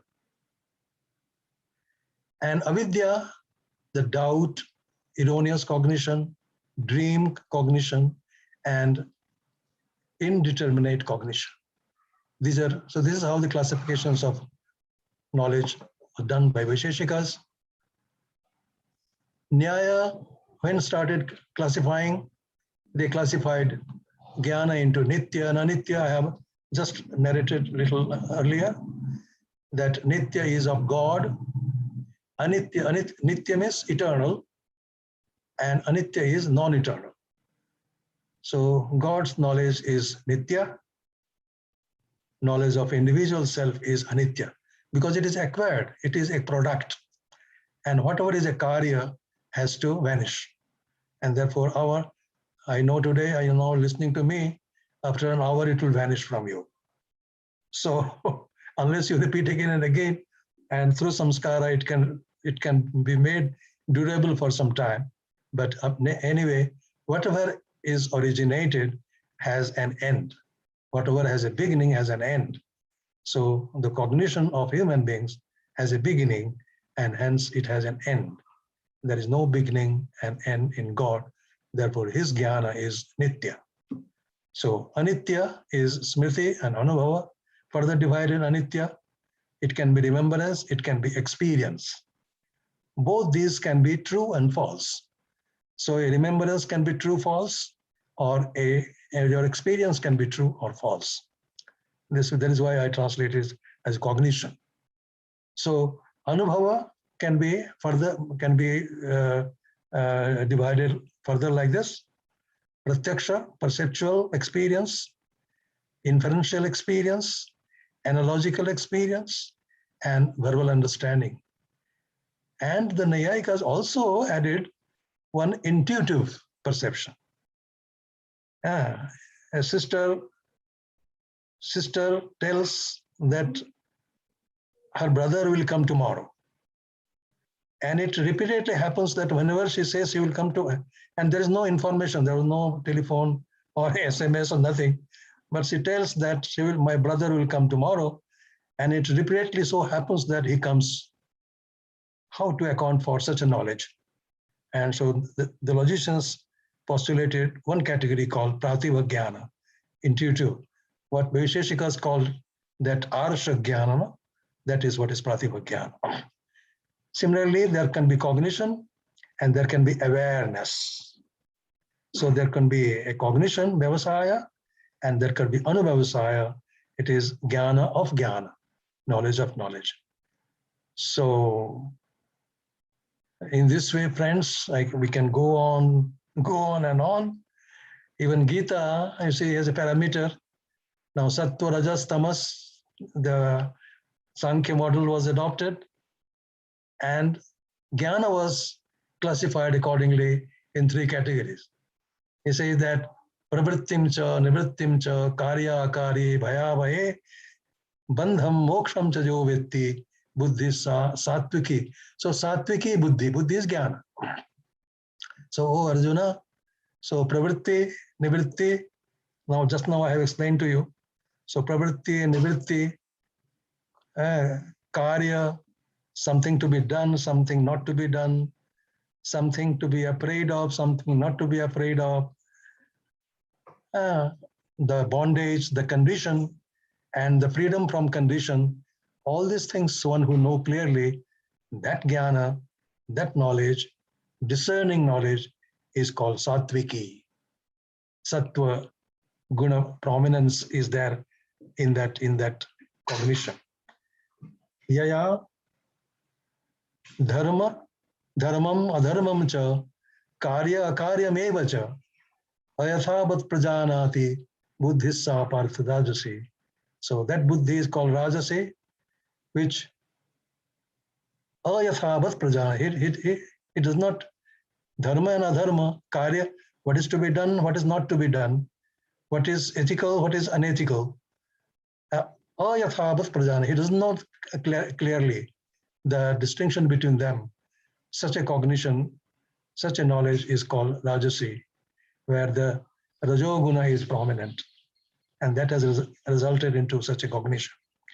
But the third one is a tamasi buddhi, adharmam dharmamiti. Not only that he does not know, he believes that what is adharma is dharma. What is not to be done, he says it is to be done. That kind of an idea, that kind of a cognition is to be called as tamasi, where the tamoguna is pradhan. So you can see various parameters were taken and a totality was before them for analyzing from different angles. And this is what the function, nature and function of knowledge is. In this way, along various parameters, we can go on classifying knowledge. In my next lecture, I shall reflect on how knowledge is acquired. I think it is enough. I have taken cross, I think, the time given to me. So I beg apology and thank you.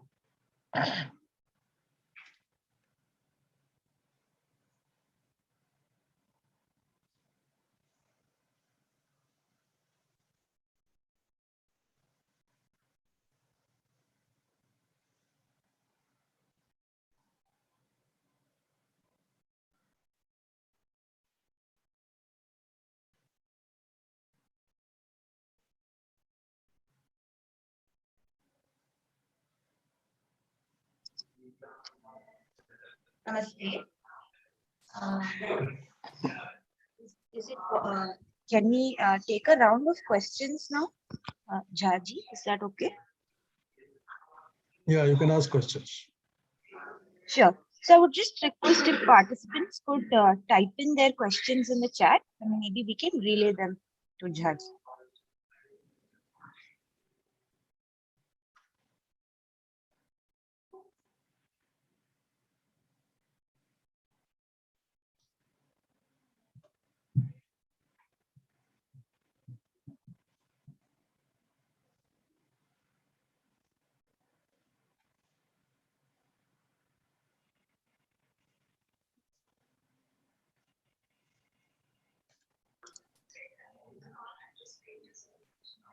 Requesting if participants have any questions, they could type in their questions.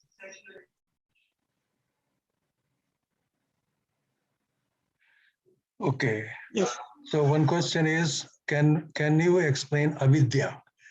Avidya is other than vidya, or does not have any negative meaning. It is not absence of vidya. So that negative has got so many meanings.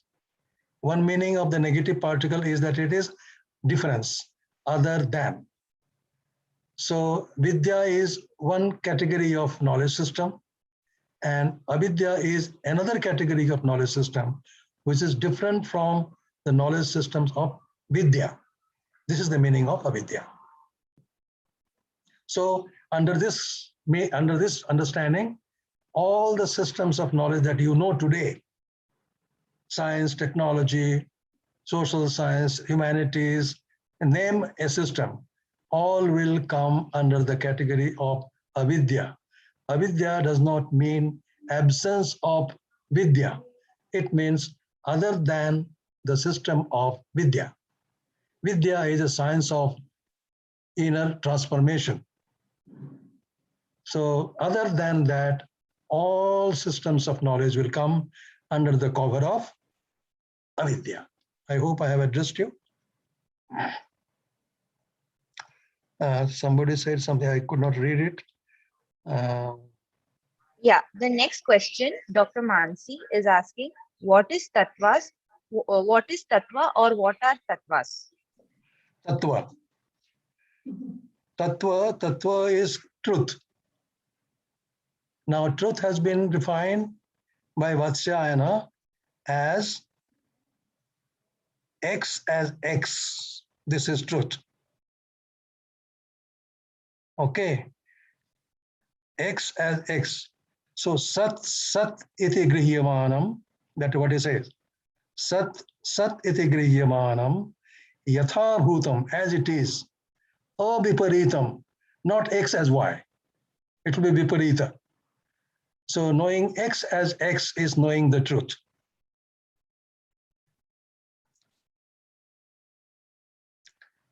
If someone says that, can we say, no, I can't read, it goes out. Yeah, sure. I'll just relay the next question. Dr. G. Suresh Babu has written, what is the meaning of para and apara vidya? The same thing I have already just Paravidya is a science of inner transformation, and Aparavidya is all other sciences.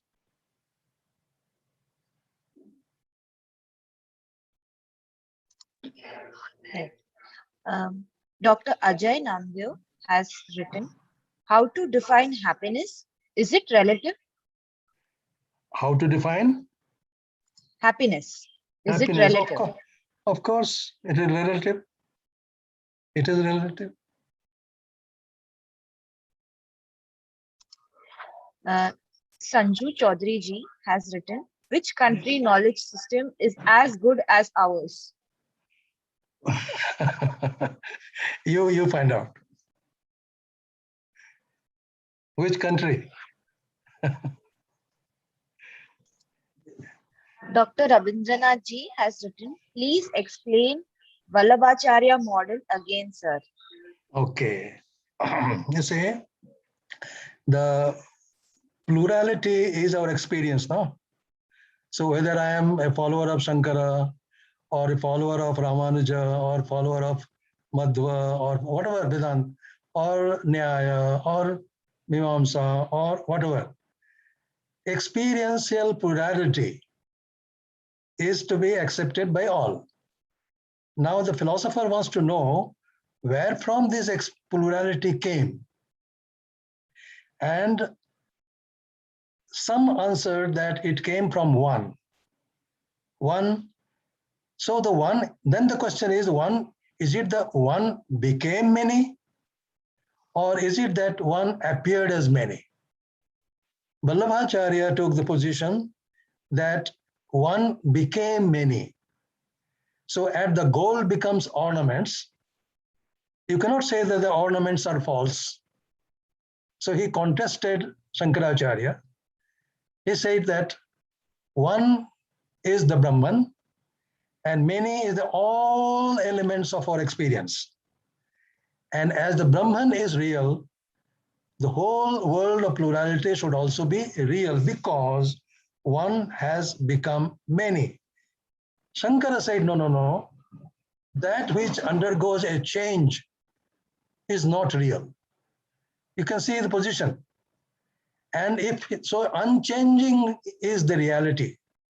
And therefore, the Brahman is one, and that remains constant without any change. Then how to explain plurality?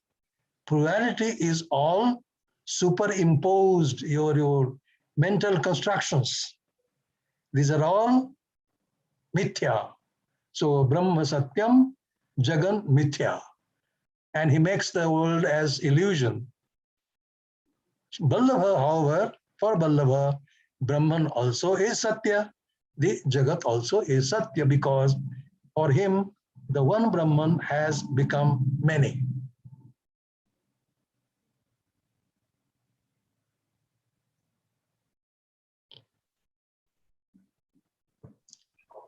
Thank you. Amazing explanation. Thank you. Actually, there are a couple of more questions. Just wanted to check how you would be placed for time, Jaji. Yeah. Any other question? There are many questions more. Just wanted to check how you would be placed for time. Is it okay? Can we ask you? Can we take up more questions? Okay. Okay, so I'll just take up the next question. Dr. Suman Gupta ji has written, what is the difference between the Nyaya model and the Bratari model of knowledge? Nyaya model and? Bratari model. Which model? The second Bratari one, model. Second word, I'm not getting it. The Bratari model. Prabhari? Bratari. Huh? There is nothing called Prasari model? No, not Prasari, sir. The Bratari. Maybe I'm pronouncing it wrong. It's Bhratathari. Can you write it? I will. It's Bhartrihari. Bhartrihari. Bhartrihari, sorry. Bhartrihari. Bhartrihari model, he says that it is he accepted there is one mantra in the Rig Veda, and where he says that what we are speaking, that is called Vaikhari. All human beings speak language, huh? So that has got 4 levels, and the 4th level we are speaking, and the 3 levels are not visible. And the three models have emerged from a source called Para. Para, and that Para is Shabda Brahma. So Shabda Brahma, so you can say that like the Brahma becoming many of Shankara, appearing in many, or the Brahma, there is Artha, Brahma becoming many as Vallabha. In that place, the Brahma is taken as Shabda. The language in capital L, you can take it. Not ordinary language is called Vaikhari. So that is what is we are using is called Vaikhari, only 1/4 of that. And the source of that is Shabda Brahma. It is not only the source of my language. He says that it is the source of the whole universe. And he says, Vivartate artha bhavena prakriya jagato yatha. So the entire universe has evolved out of that. So this is Bhartrihari's model. Nevertheless, that Shabda Tattva also is Jnana. I think there is a beautiful book, Philosophy of Language by Gopinath Shastri. It is a study of Bhartrihari's Vakyapadiya. Please read that.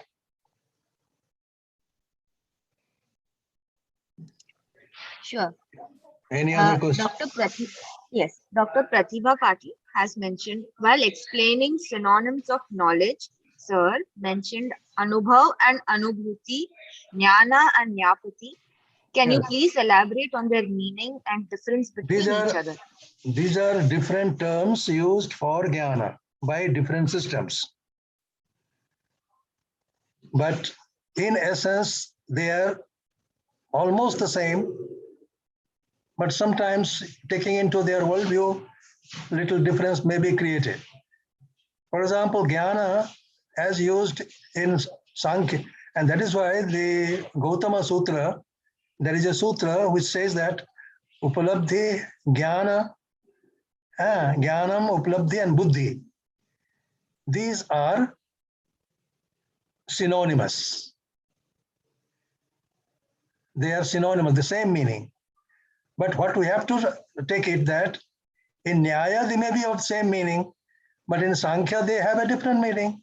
So unless we address that model of that system, we cannot understand fully the implication of that. Therefore, I have presented in the term of model. So Sankhya model, Sankara model, Nyaya model, like that. So better you address Jnana or any term that I have used it, say Buddhi. If a Buddhi is used by Sankhya, then Buddhi means intellect. It is not exactly cognition. But for Nyaya, he says it is all one and the same. So all these things will be clear only when you start understanding each system independently with the help of the model in which they have thought. Sure. The next question is from Subhash Chandra Yadav ji. He's asking, what is the concept of Shabda? Shabda. Now, Shabda is, again, for Bhartrihari, Shabda is Prakasha, Jnana. And for Shabda, let us say, of Nayayika, you can say that a mode of encoding thought. So language, for example. So a linguistic sound. So a linguistic sound will be acceptable to Nyaya to be Shabda. But for the philosopher, Bhartrihari philosopher, the Shabda will be now be divided into three. So you have Para, then Madhyama, Vaikhari. So Para Pashyanti, Madhyama and Vaikhari.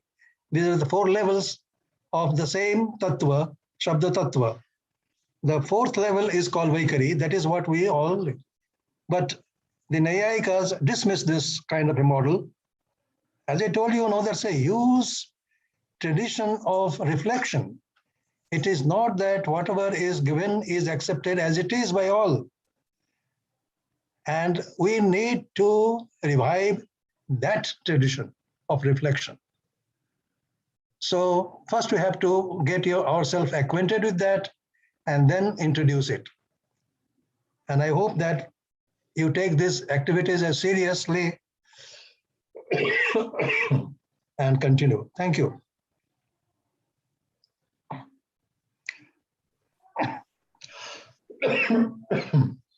Can I? Yes. Yes, Professor Jha. So we have about 2 more minutes. If there is a short question by anyone, we can take. Otherwise, we could conclude the session. You could put your question on the chat. And if there is no question. So then, thank you. Richa ji, thank you. No, sir, we are extremely grateful to you for guiding us, enlightening us, and I'm sure every word that you have shared, it is compounded by your experience, vast experience and conviction and living it. So thank you for providing this opportunity of sharing. And I hope that the audience will take it seriously. So there's one question. And not just fulfillment of a requirement to get a certificate. Of course. So there's one question. Please mention the name of the author of the book, Philosophy of Language. Dr. Mansi is asking. It's a request. That is Gauri Nath Shastri. Gauri Nath Shastri. Yes. He's from Sanskrit College, Calcutta. Sanskrit College. Is no more. We have audience on the live stream, but due to the limitations of the time, we will not be able to take questions from the live stream, but only the questions from the participants in the Zoom. But I'm sure every question is an answer, a guiding light for all of us. So with this. Thank you so much. Thank you so much, sir. God bless you all. Namaste, sir. Namaste. Have a blessed day. Our next session only for today. Second session starts at 12 o'clock by J. Sai Deepakji. I'm sure we all have the schedule and we can log in by 11:50 for our second session by J. Sai Deepakji. Only for today, there is an exception. And we'll have a very short break for lunch from 1:30 to 2. So make sure that you could have an early lunch because we will have a very small gap before Kapil Kapoorji's session from 2 to 3:30 and then Anil Sahasrabuddheji's session from 4 to 5:30. So may I take your leave, Risha ji? Yes, sir. Pranam, sir. Pranam, sir. Pranam. We'll meet on 20th. Yes, for your second session. Yes, sir. We will send you the details a day ahead. Thank you. Namaste. Some of us, our names are not written clearly on the thing. It is Redmi or some other names that we are not able to recognize. So please make sure that your name is as per your registered. Otherwise, we will not be able to allow you in the session. Please check your name and ensure. Maybe you can also write your institution if the space allows. And your name has to be aligned to your registered name. Videos have to be on. We don't have any liberty on that front. We are governed by the guidelines. Videos have to be, and please make sure that you are in the sessions before the time. Namaste. Namaste. See you for the next session. Are you enjoying? Is it nice? Yes. You can unmute. Can they unmute themselves, Namrata? Maybe we can unmute and just listen to you. Yes, you can please, yes.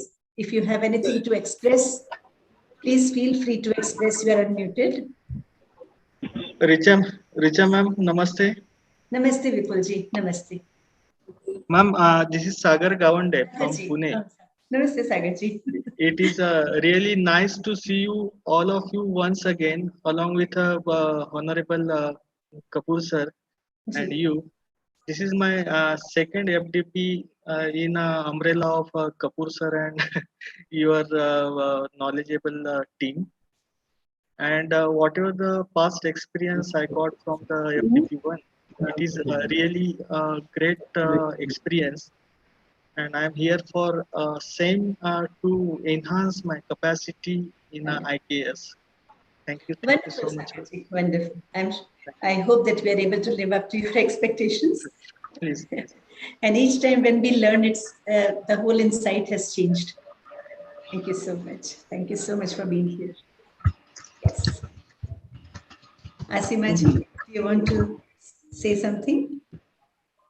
Pranam, madam. Namaste. Pranam. Namaste. Thank you so much. Thank you so much, ma'am. And I have been in this meeting since yesterday, and I have been hearing you so carefully and learning a lot from you and from all of the team members, those who have joined. And really, it is there are means words will be fewer if I explain and appreciate, especially your contribution to this particular forum that has been organized so carefully. And hopefully, within these coming 18 days, we will gain a lot of knowledge and we will be able to disseminate all of them to the students. And especially from my end, I like to express that from the beginning of my childhood, I have always worked on Indian knowledge system, as well as we have done with Dr. Rajat Kumar Pradhan, who is my collaborator. He's a HOD physics in the department of postgraduate department of physics and applied physics. And I myself is in the department of postgraduate department of zoology and microbiology. We have done around 50 articles published in international peer-reviewed journals on consciousness and how to achieve consciousness. And of course, we wanted to depict it in the platform of taking quantum physics, quantum biology, and so many other scientific platforms. Hopefully, we will further gain from this, and we will be able to implement all of them to educate our students, as well as if we find a better platform, we can establish one interdisciplinary research unit where we can introduce many of the things, and it can come as a policy for the students as well as for the educators. Thank you so much. Dr. We already have the new national education policy and we are backed up by that. And now it is our dharma to really learn it in the purest form, in the most authentic form, and see how we can bring it all in our disciplines by virtue of amalgamating it in our curriculum. Yes, we'll all do it together. Thank you so much. Thank you. We'll take a break now. And we will meet at 11:50 for the next very wonderful session by Jay Saidi. Ma'am, with your permission. Yes. Ma'am, with your permission, can we take one group photo? Yes. Can we do it in the last session? Because I think some of us have left. We have just 24. No problem. No problem. We'll do it in the last session. We are all there. Yeah. Sure. Namaste. Namaste. Thank you, madam. Namaste. Thank you. Namaste. Ji. Somebody wants to say something. Ma'am, I'm really impressed, and I'm really looking forward for a better outcome. Yes. One more submission, madam. It is better to introduce ourselves. If you please make a small provision in the today somewhere. It is better to introduce individual so that we'll come Wonderful. to know what is. So maybe what we can do, we have a participant group. Of course, we have. Yes, madam. One way. If you could all just send your name, your college name, and just the academic discipline that you're teaching, right? And your research interest area. 4 things: your full name, your institution name, and your discipline and your research interest area. If you can send it all in this format, we will share it with everybody. I'm writing it on the Certainly. full name, and then we have your institution name. Certainly. Institution, I'm just writing it. And No then problem. we have our academic discipline. And then we can also mind our research area. If we can just, very short, if we can give this, send it to us. We will float it in the group. You can send it to Srihari or Namrata. Or Shall I? You mean WhatsApp group, madam? Or what we can do, one of us can take the responsibility to make a Google form in this, and everybody can make everybody the editor, and everybody can add in the Google form, and the Google form link can be shared. WhatsApp group also we have created in that one. Is it possible to? No, what we can do, we can have a Google form. One Google of us form. can make a Google form from this group. Please take the responsibility and just add these fields on the Google form, and we can say the FTP IKS participant details. And Okay. then everybody can add in the details, and the Google link can be shared, and I will share it with everybody. Thank you. So we will see how we can be most efficient, and we have the information, but it is not an overload of information that we keep missing. So we'll do it a little more structurally. Dhanyavadaha. Please put it in the Google form, otherwise we'll miss to catch it from it. Dhanyavadaha. Namaste. We'll meet at 11. Namaste. Thank you. Acha, ma'am.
Namaste everyone. Am I audible?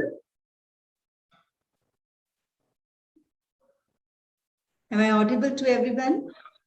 Yes, Risha Yes. ji, you are audible. Yes, wonderful. So we have our next session with J. Sai Deepak ji, and you've just received the message that he will join by 12:10 p.m. Yes. So in case we have any questions, we want to share anything, we could put it on the chat, or we can just wait for him to join. He's a very senior advocate, a leading author, and I'll introduce him formally at 12:10 once he joins. In the meantime, if we want to converse anything, we can put it on the chat, or we can just be on our own till he joins. Is that okay? Welcome everyone to session 3 of the day.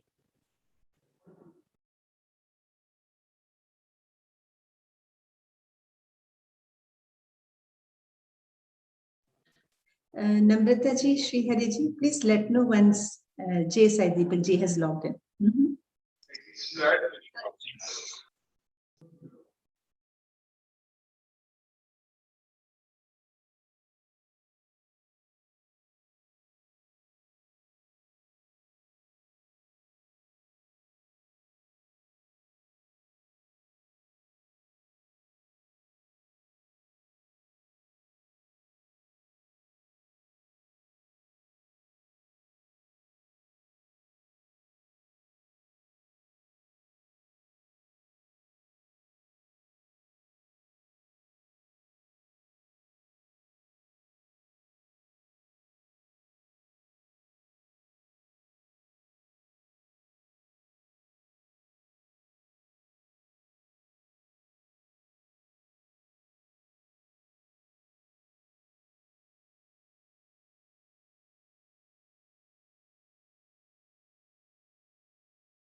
We have a question that are we supposed to mail the summary of previous session to the mail ID, and when will the feedback form be posted? We will be sharing a Google Doc on the feedback form and also on the summary form. The summary will be for all the 4 sessions. It will be one form, and there will be sections for each session wherein you would need to put the session detail, session title, and then you can summarize that. But it will be one form, and we will be giving both of them in the evening. Yes? Is it clear? KL Lizzie, your question? Yes? Wonderful. Have we all gone through the UGC guidelines that we have shared? So there will be some extempore assessments also. I think that is very exciting to us as students and teachers, whatever, right? So please be very, very vigilant, participative. Yes, you would get the PPTs of the session. If the speakers have, given us a go ahead to share, we will be creating a Google Drive wherein all the material of the day of the session, after the 4 sessions are over, 5 sessions are over, we'll be sharing the common Google Drive wherein all the repository will be given access to. Yes, and of course, this is all being recorded. It is also on the YouTube channel of Rashtram. So you can go back to the recordings again. Maybe, yeah, that's what. Yeah. The material, everything will be shared, very systematic. Any other question? Okay. We'll just wait for another few minutes for J. Saideepak ji to join, and I'm sure you will really enjoy his session as all other sessions.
The material, Dr. Rajat, will be shared in the evening for all the sessions on a common drive.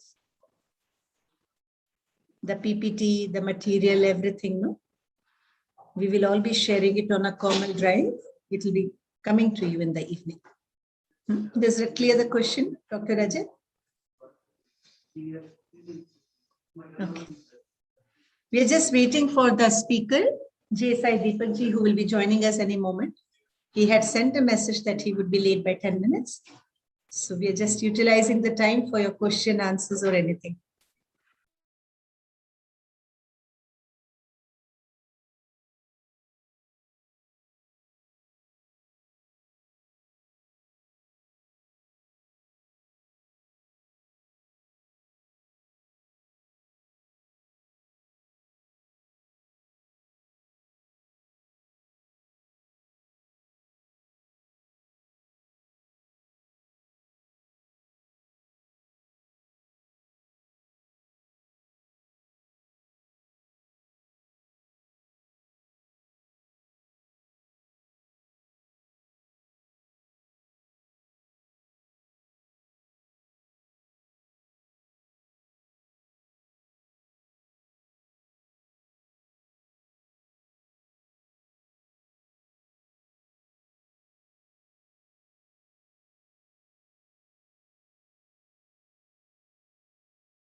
We will start with the prayer.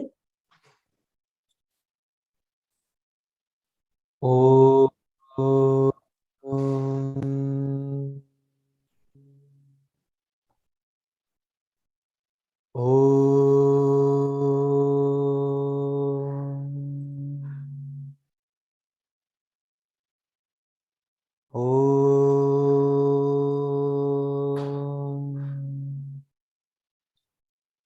सहना भवतु सहनौ भुनक्तु सह वीर्यं करवावहै तेजस्विनावधीतमस्तु मा विद्विषावहै ॐ शान्ति शान्ति शान्तिः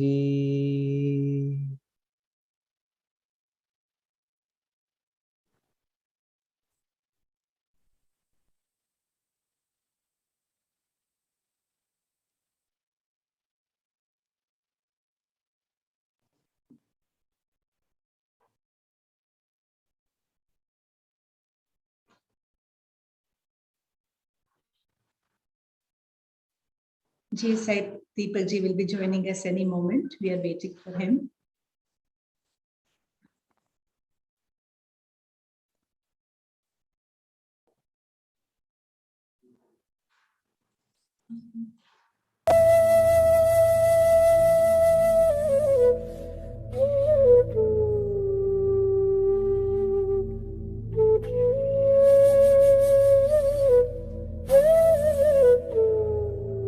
So after this session, we have a very short break. I'm sure we are ready.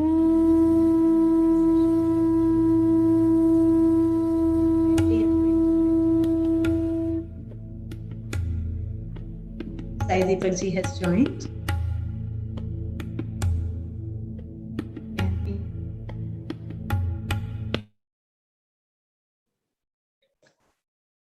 Namaste, Sai Deepak ji.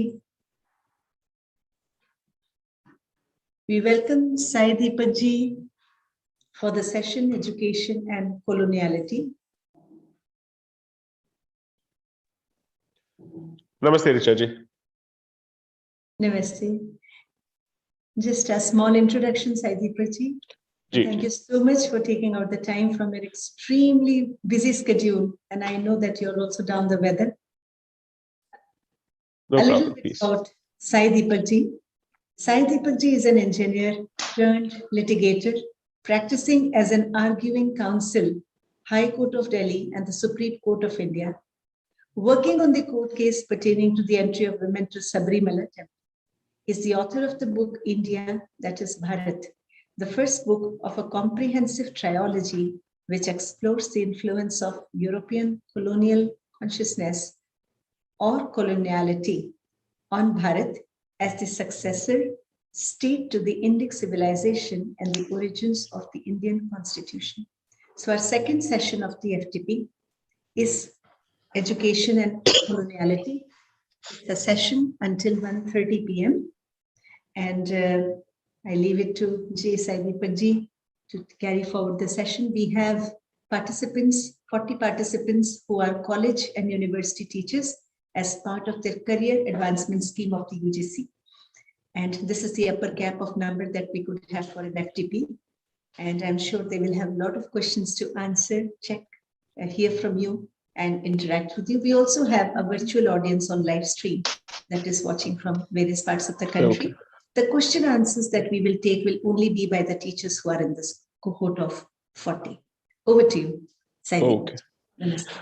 So, Richa ji, I hope my net connection is strong enough for you. I hope I'm visible and audible. Yes, you're visible and audible. Yes, both. Oh. Yes. Okay. So we have disabled the chat for the moment. And once you want to open the floor for question answers, that is when we will take it. So what I would suggest is, let's keep this largely interactive. I will give a brief introduction on the basis of whatever limited thesis that I have posited in the book. I'll just mention a couple of portions. And beyond that, I'd like to take questions because I want to be able to address the real-time concerns from whatever limited knowledge I have. So I'll take this about for 20 minutes maximum, my opening statements, and then I think we can start taking questions from the participants. As someone who's not an educator, obviously my positions on this particular subject are informed on the basis of my first-hand experience as someone who's been through the education system, and the archival study that I've undertaken as part of the writing of the book. The one thing that I've been very, very clear about in the process of writing the book with respect to this particular subject is to identify the fact that as much as we think that education policies are perhaps ancillary or secondary to the infrastructure set up by the colonizer, the literature reveals that it was actually central to the infrastructure set up by the colonizer. And by the colonizer, I mean the white Christian European colonizer during the period of the European colonization of the world. And this is something that is not limited only to Bharat's peculiar experience. In fact, this seems to have been their approach in Latin America, in Africa, and lots of these countries. In fact, wherever they have set up their infrastructure, this has been their policy. Now, there are two things that are important for us to understand. Now, in those societies where the socio-economic and physical conditions were not conducive for settlement by the colonizer, to a significant extent, the language policy or the language and educational infrastructure was primarily limited to the ruling elites, because the ruling elites were seen as local collaborators who would help them exploit the natural resources of the colonized society as much as possible, both human resources as well as the natural resources, because slave trade was a reality of the colonization experience. But in those societies where the colonizer felt that the atmospherics were conducive for settlement, and therefore which led to settler colonialism, apart from investing in the ruling elites, there was a significant amount of investment in the education infrastructure for the masses as well, which effectively shows a certain degree of entrenchment of the settler colonizer in the society, in the colonized society. And therefore, the literature specifically identifies two categories. One category where settler colonialism did not take place because of other reasons, but it was largely exploitative colonization. And the second basket where there was settler colonization, and therefore there was a long-term plan and there was a long-term vision of the colonizer to not just settle, but also to convert the masses and not just the native elites. Now, one of the things that I also identify as part of this particular book is that, contrary to popular perception, it's not as if that the intention to convert is something that that suddenly came out of the blue in the 18th and 19th centuries. At least as far as Bharat is concerned, 1600 was when the charter was issued in favor of the London Company, which we otherwise know as the English East India Company, the first London Company. And by 1614 and 1659, in their internal resolutions, the East India Company had already expressed a very clear intention by way of their resolutions to spread the word of the gospel and to convert the people of Bharat to the true faith, so to speak. Now, there's a decent chance that people might say that these were mere statements, which may or may not have been supported by subsequent conduct or actions. But the fact of the matter is, through statutory enactments, Christian missionaries from England were given passage along with the members of the company in each voyage to Bharat, and therefore along with every contingent of the English colonizer, whether it was with his soldiers who were meant to protect the forts, who were meant to protect the business interests and whatnot, missionaries would also be allowed to come. And this was specifically incorporated by way of statutory enactments. What those statutory enactments are, what those provisions are, which specifically say that in a ship of so and so size, over 500 metric tons and so on and so forth, you would also carry Christian missionaries, and whose job would be to learn the native language, whose job would also be to learn Portuguese, because you see, one of the earliest colonizers of Bharat were not the English, but obviously it was the Portuguese. So it was the Portuguese who took over Goa, Madras Presidency, so on and so forth. So it was from the Portuguese that the British took over in quite a few places. So the idea was to understand Portuguese, the native language, and also to understand what constitutes the knowledge structure and the religion of the native faith system of the natives. These were very clear intentions that were set out in their internal debates, in their correspondence, and supported by statutory enactments. So it is not possible for anyone to make the statement that the interest of the English East India Company was primarily mercantile.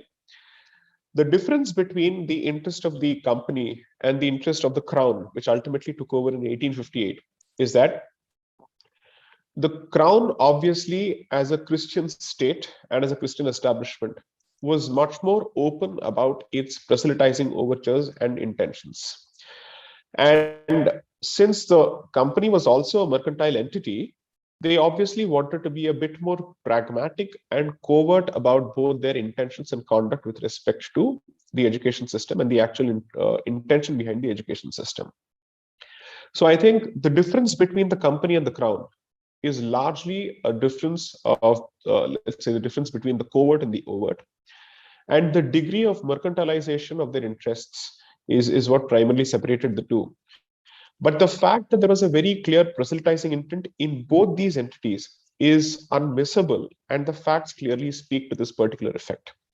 So those interested in understanding the roots of the so-called modern English education system, which is prevalent in Bharat, and who would want to understand why is it that in a predominantly Hindu country, you have X number of, an overwhelming majority of schools which are primarily Christian run. You may want to understand the seeds that were sown by the colonizer along with the church establishment. Now, my apologies if this hurts sentiments and our secular intentions and our secular sensibilities, but these are facts.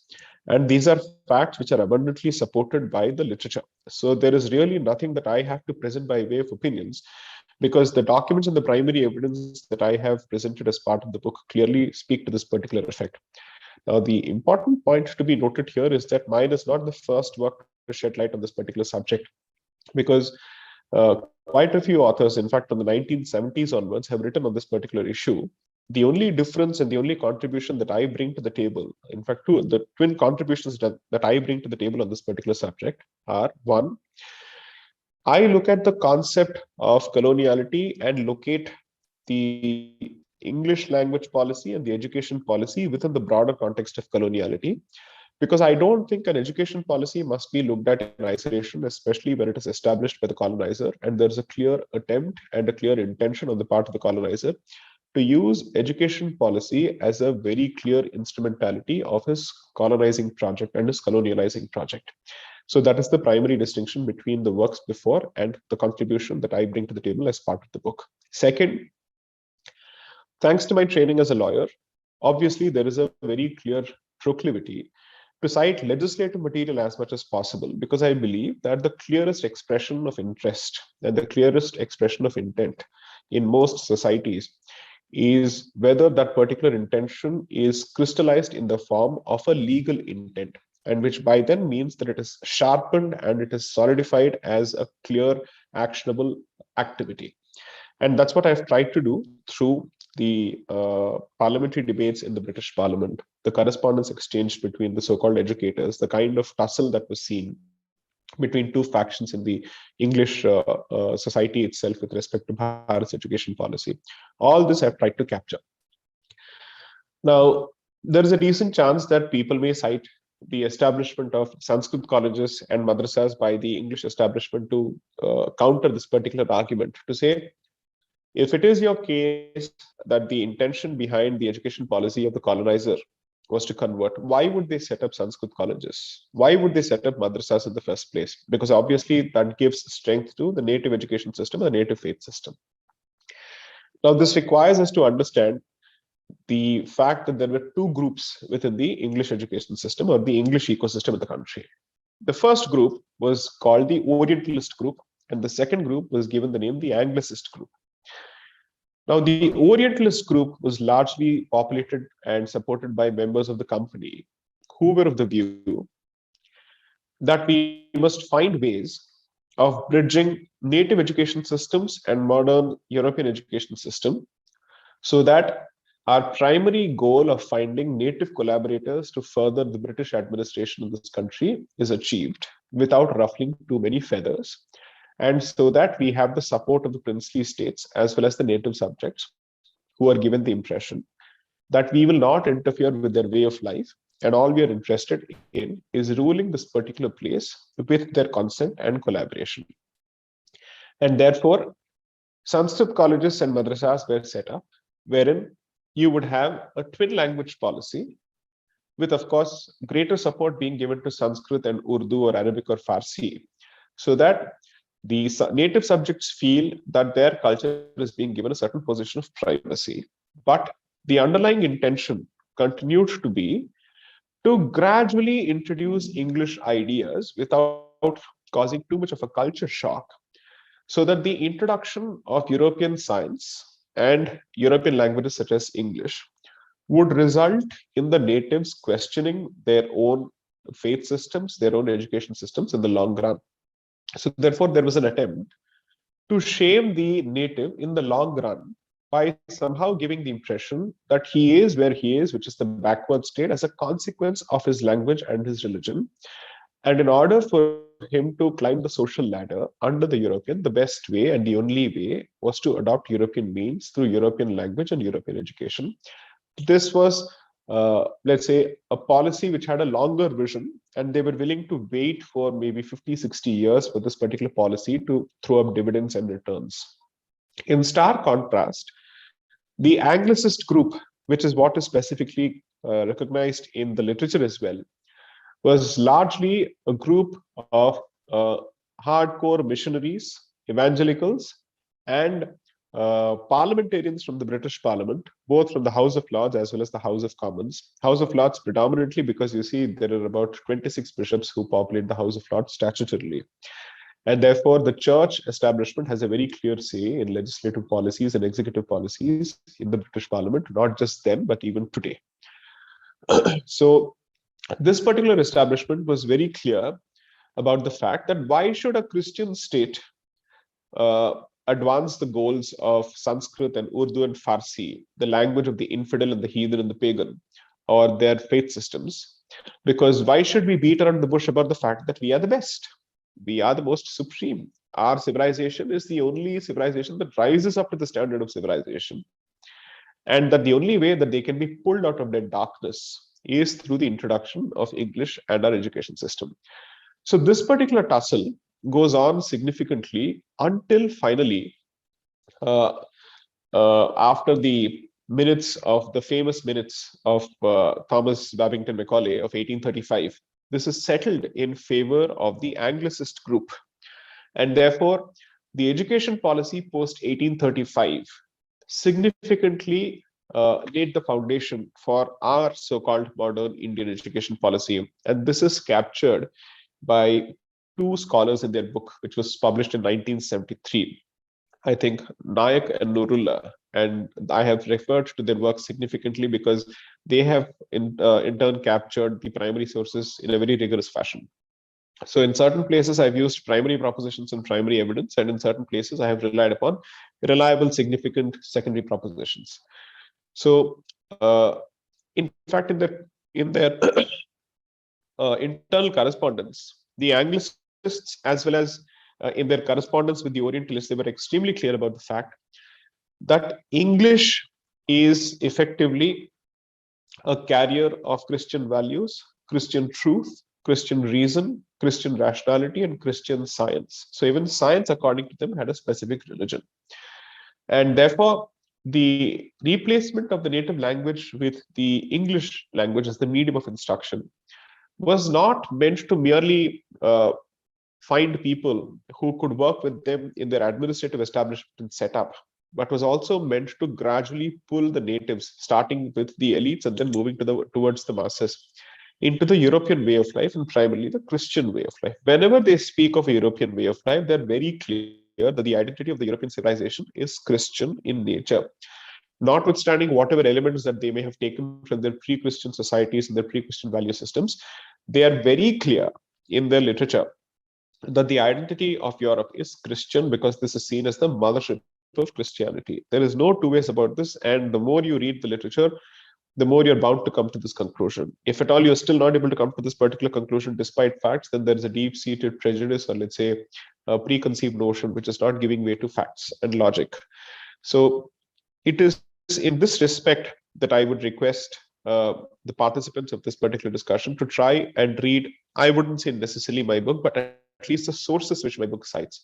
So those portions of the book serve as a one-stop shop for which gives you a sneak peek into the mentality of the colonizer. Now, the question, therefore, that we should ask ourselves at this stage is how do we then turn the clock back? Is it desirable to turn the clock back? Is there a way that we can perhaps come out with a hybrid model where we don't let go of English and still continue to ask the question? Because if you see several countries in Europe, they refuse to speak in any other language other than their own mother tongues. In France, you are not expected to speak in English, and it's taken as a serious insult or an offense if someone expects the French man or the French woman to understand English. So if that is the case, why are we so hell-bent on hugging this particular cactus? Now, people can say, but we have to integrate with the rest of the world. What happens to the economy? Well, there are several countries which are not conversant in English, or at least which don't treat English as the medium of their instruction, and they still manage to be a part of the global economic order. So I don't think it's a case, I don't think English is the reason why we are part of the global economic order. It's a question of our market size, the innovation, kind of consumers that we're willing to place on the table, what you represent as a market to the investors from across the world. Those are the primary considerations. I think we have ourselves overrated and magnified the importance of English in the larger scheme of things. But of course, that's a language debate which I think better informed scholars can get into. However, this is one aspect that you may want to consider, because in my own experience as a student in a Christian school, I have seen what was taught in the name of moral science. What was taught in the name of moral science was Christian theology, 100% Christian theology. But of course, as a minority institution, perhaps Christian institutions have a right to do that. And therefore, the question that they legitimately ask is, if you have a problem with being taught Christian theology in a Christian-run school, which is avowedly a minority school, then please don't come to our schools. The reason why most parents end up sending their children to Christian schools is because they believe that the two things that come out of a Christian education is the knowledge of English as a language, and therefore subconsciously parents have clearly associated that particular language with a religion. And two is that I've heard a lot of people say that discipline is something that you learn better in a Christian school. I don't know how that works, but that's the thing that I've heard over and over again as during the course of my childhood. And this has come from traditional Hindu families. So it's not as if it's a poor Hindu family which has no exposure to the rest of the world that has come to the conclusion that the only way to climb the social ladder is a Christian school or a Christian education. Every Hindu family, at least 7 out of 10 families have come to this conclusion. And even if, let's say, a Hindu-run institution is set up, that institution is expected to model itself on the lines of a Christian institution. So the best possible option that we go to is a DAV, because it's both Anglo and Vedic in that particular order, and therefore we want to be a part of that particular institution. To the extent that our traditional pathshalas don't figure anywhere in our scheme of things. So what is it that we were taught, even as early as or as late as 1815 or 1820, by way of curricula in our pathshalas, which the British collectors record in their correspondence? We are taught Sanskrit, our epics, our Mahakavyas, our Vyakarana, everything under the sun. And what we believe are sciences and what is science according to us, all of that was taught. So the speed with which our education system has changed is significantly after 1835. And I think the modern independent Indian state has done a stupendous job of actually entrenching that particular model even deeper in the society, to the detriment of our thought processes and our worldview. So much so that in the minds of young students, science is a Western export, reason is a Western export, logic is a Western export, law is a Western export, rule of law is a Western export, constitutionalism is a Western export, everything is a Western export. I don't know if it is too much of a stretch to make the argument that with this kind of carpet bombing of an impressionable child's mind, with these kind of notions, how do you expect them to leave the education system and come out of the education system with even an iota of self-pride or self-esteem with respect to their culture?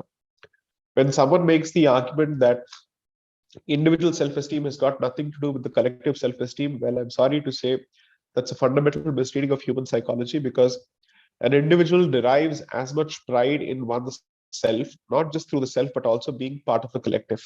And therefore, if you think you're part of a defeated, enslaved, colonized race which has not had anything of value to offer to the global pool of human thought, it is impossible to come to the conclusion that this will give birth to individuals who are proud in their culture. You will certainly find individuals who are proud, but their pride will come from being part of the West in their minds, as opposed to being part of their own culture.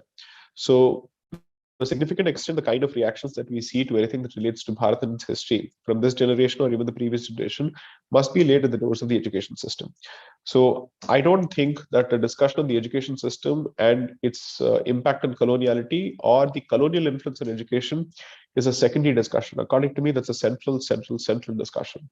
And I just hope we move closer towards solutions and try to weed out this problem of coloniality through our education systems and come out at the very least with a hybrid model where the hybridity tilts largely in favor of indigeneity and our indigenous education systems and towards decentralized education systems.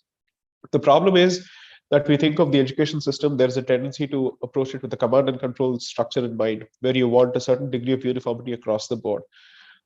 For a country like Bharat, which is actually a civilization that passes off as a nation, I don't think centralization is the way to go. You can have certain common minimum criteria in terms of learning outcomes, but right from history education to everything else, we have had our own ways of dealing with it, simply because apart from us being a culture with a huge degree of diversity, depending on the physical conditions of different regions in this country, you may want to also customize your education patterns, because I don't think availability of teachers is the same across the country. That's a reality that you have to deal with.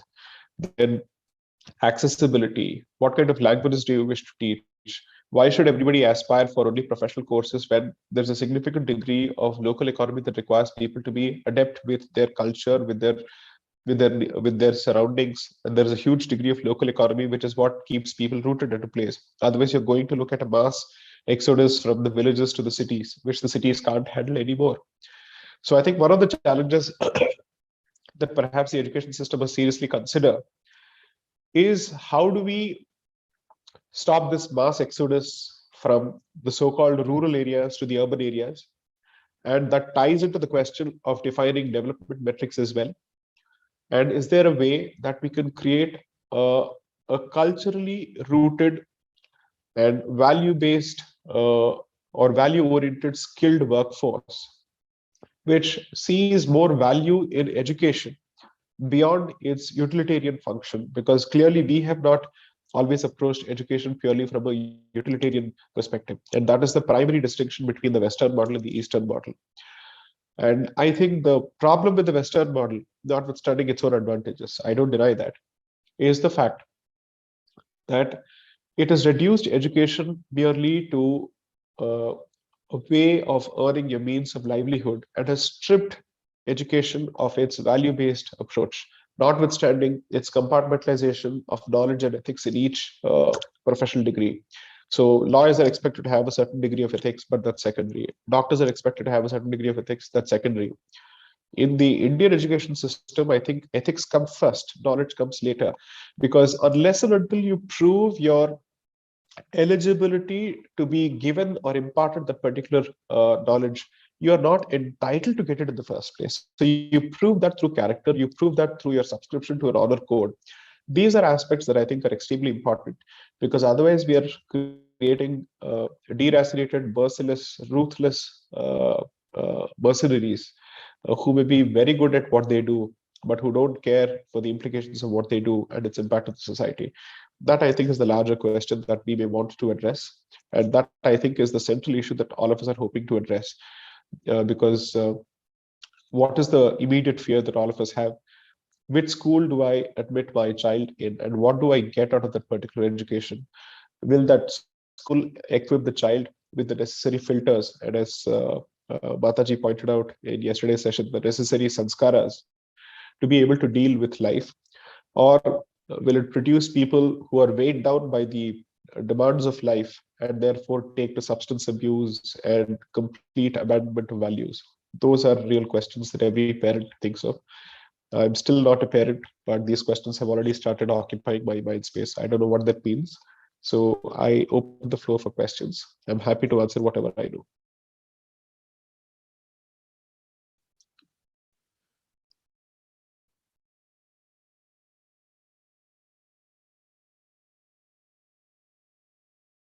Richaji?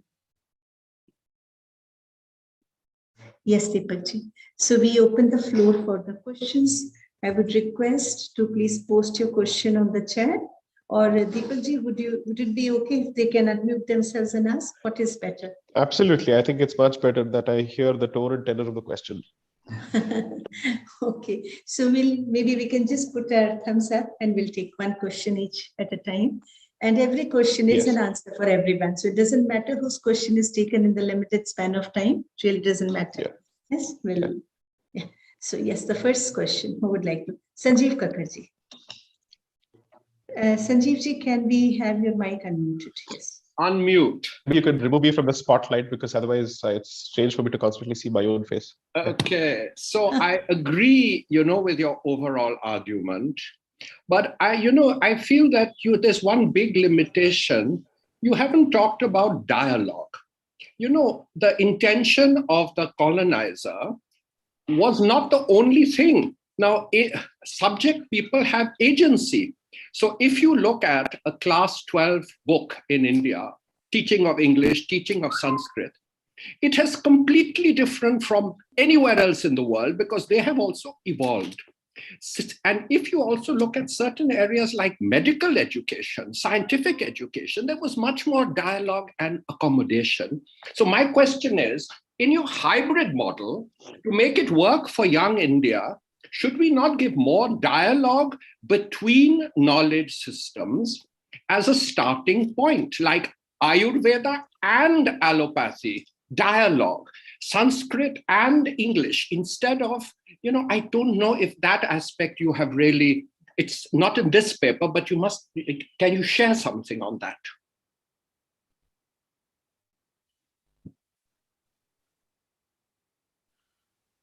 So two thoughts, sir. I hope I've understood your question right. So let me try and answer it to the best of my abilities. Now, in the book, the one thing that I'm very, very clear about is that no matter how much you try and lay the blame at the doors of the colonizer, all of this is a two-way street. Okay. And therefore, the society must also take a significant degree of blame or responsibility for what it has gone through to some extent. In fact, this is what the literature says, because the question that you have to end up asking yourselves is, well, you can blame him until 1947, but what after that? Okay, that's a question that is entirely for you to answer.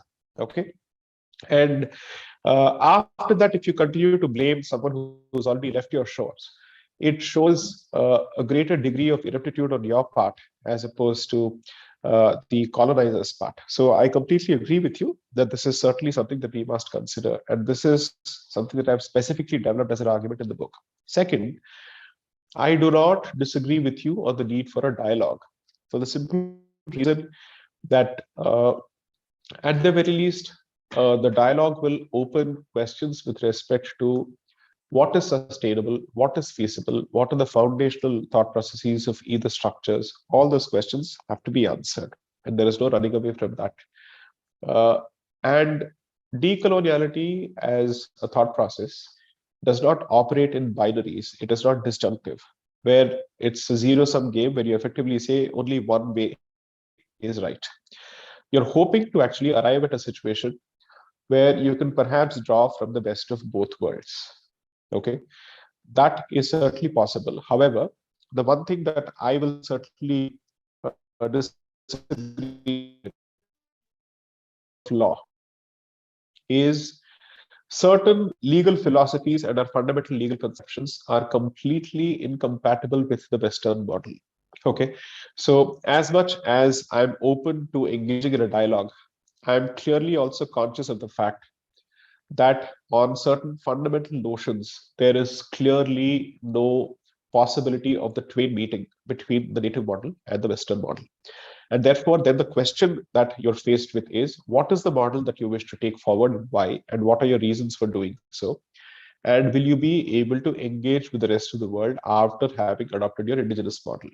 Now, since I am not in a position to answer questions with respect to allopathy or Ayurveda or the compatibility of a dialogue model in those systems, I will limit the scope of this response, this specific response, only to my realm, which is to say, dharmic conceptions of how a state must operate are certainly fairly different from the Western notions of a state, especially in matters of what constitutes religion and what is the place of religion, organization of society, the concept of rights and duties. All of these are significantly different. Therefore, I certainly would not want to labor under the illusion that with respect to the organization of the state and the society, there is a possibility of a hybrid model where dialogue will lead to some fantastic results. Because ultimately, if there's a fundamental disagreement on what constitutes dharma and who's supposed to do what, I don't know how that hybrid model works. We may try and create some kind of a hybrid model merely because we don't have what it takes to revamp the entire system or overhaul the entire system, or because the social cost of it or the economic cost of it is too much. But to operate under the illusion that this is still a hybrid model, no, it wouldn't be a hybrid model. It is primarily a Western model with Naam ke vaste accommodation of the indigenous values or ideas to a significant extent. This is in my realm. How it translates to and how it lands with respect to other subjects, it's for subject matter experts to identify. In fact, what I have specifically said in one portion of the book, where I discuss the need for decoloniality as an imperative, is that subject matter experts in each subject are best placed to answer as to what should be the way of the future and whether indigeneity ka quotient kitna hona chahiye, kitna nahi ho sakta hai. All these are questions they have to answer. So I leave it to the experts to answer this question, sir. Thank you, sir. I see the hand of Nisha Pandiji. Yes, Nisha ji. And then I will come to Kayal Sibiji. Yes. Yes, Nisha ji, you could unmute your mic. Yeah, thank you, thank you. Yes.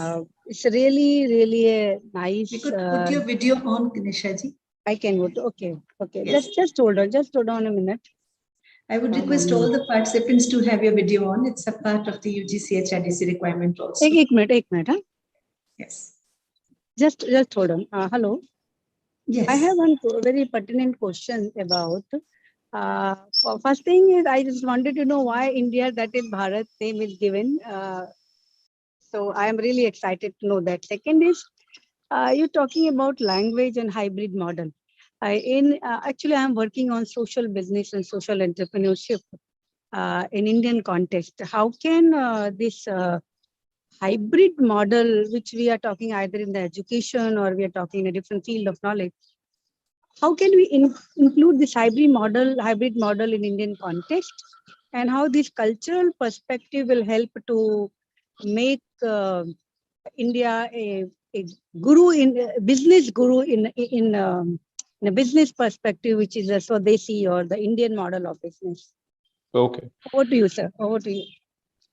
So I'll first answer your first question, ma'am, on the reason for choosing India, that is Bharat, as the title.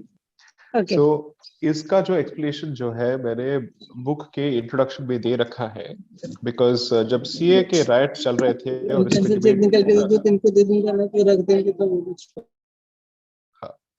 so इसका जब in the spirit of hybridity, I'll switch from English to Hindi whenever possible. And if somebody wants me to speak in a southern language, I'll do my best to speak at least in Tamil and Telugu.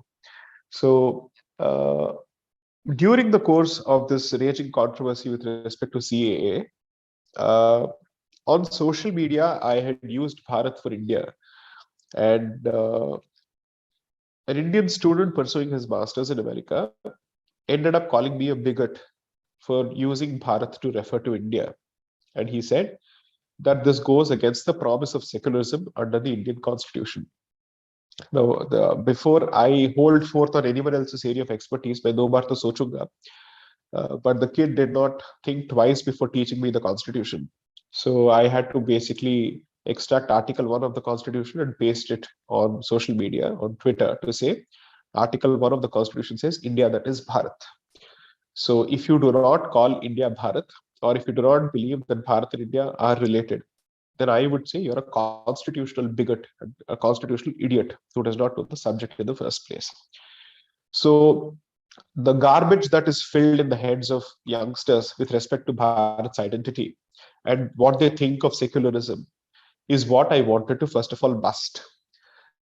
So at least 25 to 30% of the book goes after the concept of secularism to basically say, जो आपको लगता है आप इसके बारे में जानते हैं, आप कुछ नहीं जानते हैं, और जो आप नहीं जानते हैं वो आपके संस्कृति के खिलाफ और उसके फाउंडेशंस के खिलाफ कैसे काम करता है. I specifically explained it during the course of the book to basically say, you don't understand what is secularism, you don't know what its religious origins are, you have no first clue as to its historical origins. So कृपया इसके बारे में बात करने से पहले थोड़ा पढ़ लीजिए, and please don't teach me what secularism is, because apart from the word secular you have no idea what it is. So the idea was to basically say Bharat को किसी भी हालत में हमारे कॉन्वर्सेशंस में वापस लाना है. इसी वजह से मैंने बुक का टाइटल ही रखा है इंडिया दैट इज भारत. कुछ लोगों ने कहा कि अगर आपको यही करना था तो आपने भारत दैट इज इंडिया क्यों नहीं कहा, आपने इंडिया दैट इज भारत क्यों कहा. तो मैंने कहा सर मैं 16 साल मेरा फॉर्मेटिव एजुकेशन जो है स्टेट बोर्ड इंग्लिश एजुकेशन में हुआ है, तो मेरा ग्रामर ये कहता है that when you say India that is Bharat, it translates to India which is fundamentally founded in Bharat. और अगर आप कहते हैं भारत दैट इज इंडिया, तो आप इंडिया को ज्यादा प्राधान्य देते हैं और उसको प्राइमेसी देते हैं as opposed to Bharat. So India that is Bharat means Bharat के बगैर इंडिया का कोई अस्तित्व नहीं है, उसका कोई वजूद नहीं है. That is what it means. And I basically captured the discussions and the debates in the constituent assembly surrounding this particular issue. ये बताने के लिए कि जब भारत को भारत कहा जा रहा था, किस बेसिस पे कहा जा रहा था, संविधान के निर्माताओं ने क्या सोचकर इसका नाम भारत रखा, हिंदुस्तान क्यों नहीं रखा, भारतवर्ष क्यों नहीं रखा, जम्बूद्वीप क्यों नहीं रखा, सिर्फ इंडिया क्यों नहीं रखा. इन सवालों का जवाब मैंने पुस्तक में देने की कोशिश की है, तो इसको अब एक बार देख लीजिए whenever you have the opportunity. Second, how do we or what is the value of culture in a Bharatiya business model or an economic model is the question that you've asked, and I think it's a fantastic question, ma'am. क्योंकि जब भी संस्कृति या सभ्यता की बात होती है, आज के डेट में हमारे दिमाग में एक कंपार्टमेंट बन चुका है जहां पे हम कहते हैं संस्कृति का इकोनॉमिक से कोई लेना देना नहीं है. When in fact, perhaps the biggest possible monetizable commodity of Bharat is culture. चाहे वो फूड हो या ड्रेस हो, कुछ और हो, ultimately when you sell Indian ethnic wear, ये फैब इंडिया ऐसे हिट कैसे हो जाता है? Why is it that even westerners are comfortable wearing the kurtas? Obviously there is a cultural recall with that particular dress. There is a certain recall that goes with it. I'll give you a better example. I don't know if you've traveled to Europe. I have traveled to Europe sometimes, and I've been there maybe 5 or 6 times. And since I'm an intellectual property lawyer, trade negotiations में क्या discuss होता है, कौन सी country, कौन सा देश, कौन से इंटरेस्ट को आगे बढ़ाती है अपने ट्रेड नेगोशिएशंस में, ये पढ़ना मेरे लिए बहुत जरूरी होता है. जब भी हम यूरोप की बात करते हैं या पाश्चात्य जगत की बात करते हैं, हमें लगता है कि इंटेलेक्चुअल प्रॉपर्टी के नजरिए से वो प्राइमरली अपनी टेक्नोलॉजी को बचाने की कोशिश करते हैं, but they try and protect primarily their cultural products.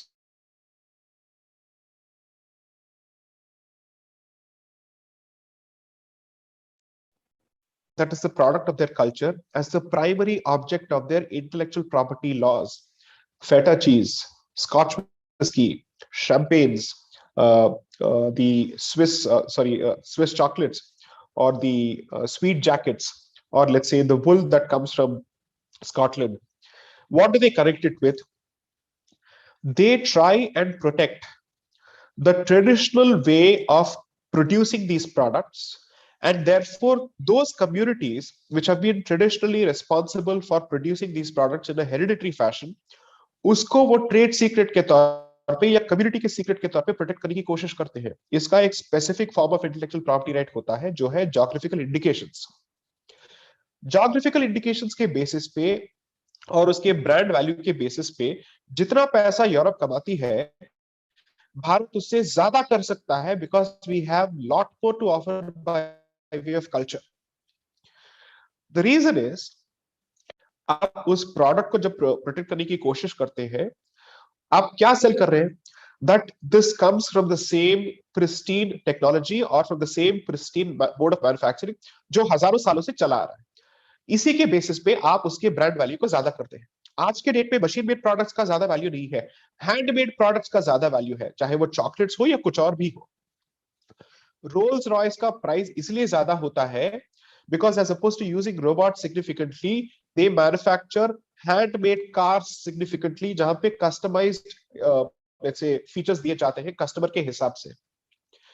Similarly, when it comes to culture, when I'll give you a simple example, लोग जितना भी चाहे आयुर्वेद या किसी और को let's say भारतीय मेडिसिनल सिस्टम्स को बदनाम करने की कोशिश करें, वेस्ट में आप किसी भी प्रोडक्ट के नीचे आयुर्वेद लिख लीजिए, प्रोडक्ट बिकेगा. क्यों बिकेगा?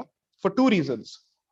लोगों के दिमाग में यह बैठ जाता है कि इसमें साइड इफेक्ट कम होते हैं, आर्टिफिशियल सिंथेटिक प्रोडक्ट्स का यूज कम होता है, and therefore you assume that ये प्रकृति से जुड़ा हुआ है, उसके करीब है, देयरफॉर कुछ अच्छा हो रहा हो, बुरा तो नहीं होगा, ये कॉन्फिडेंस मिल जाता है.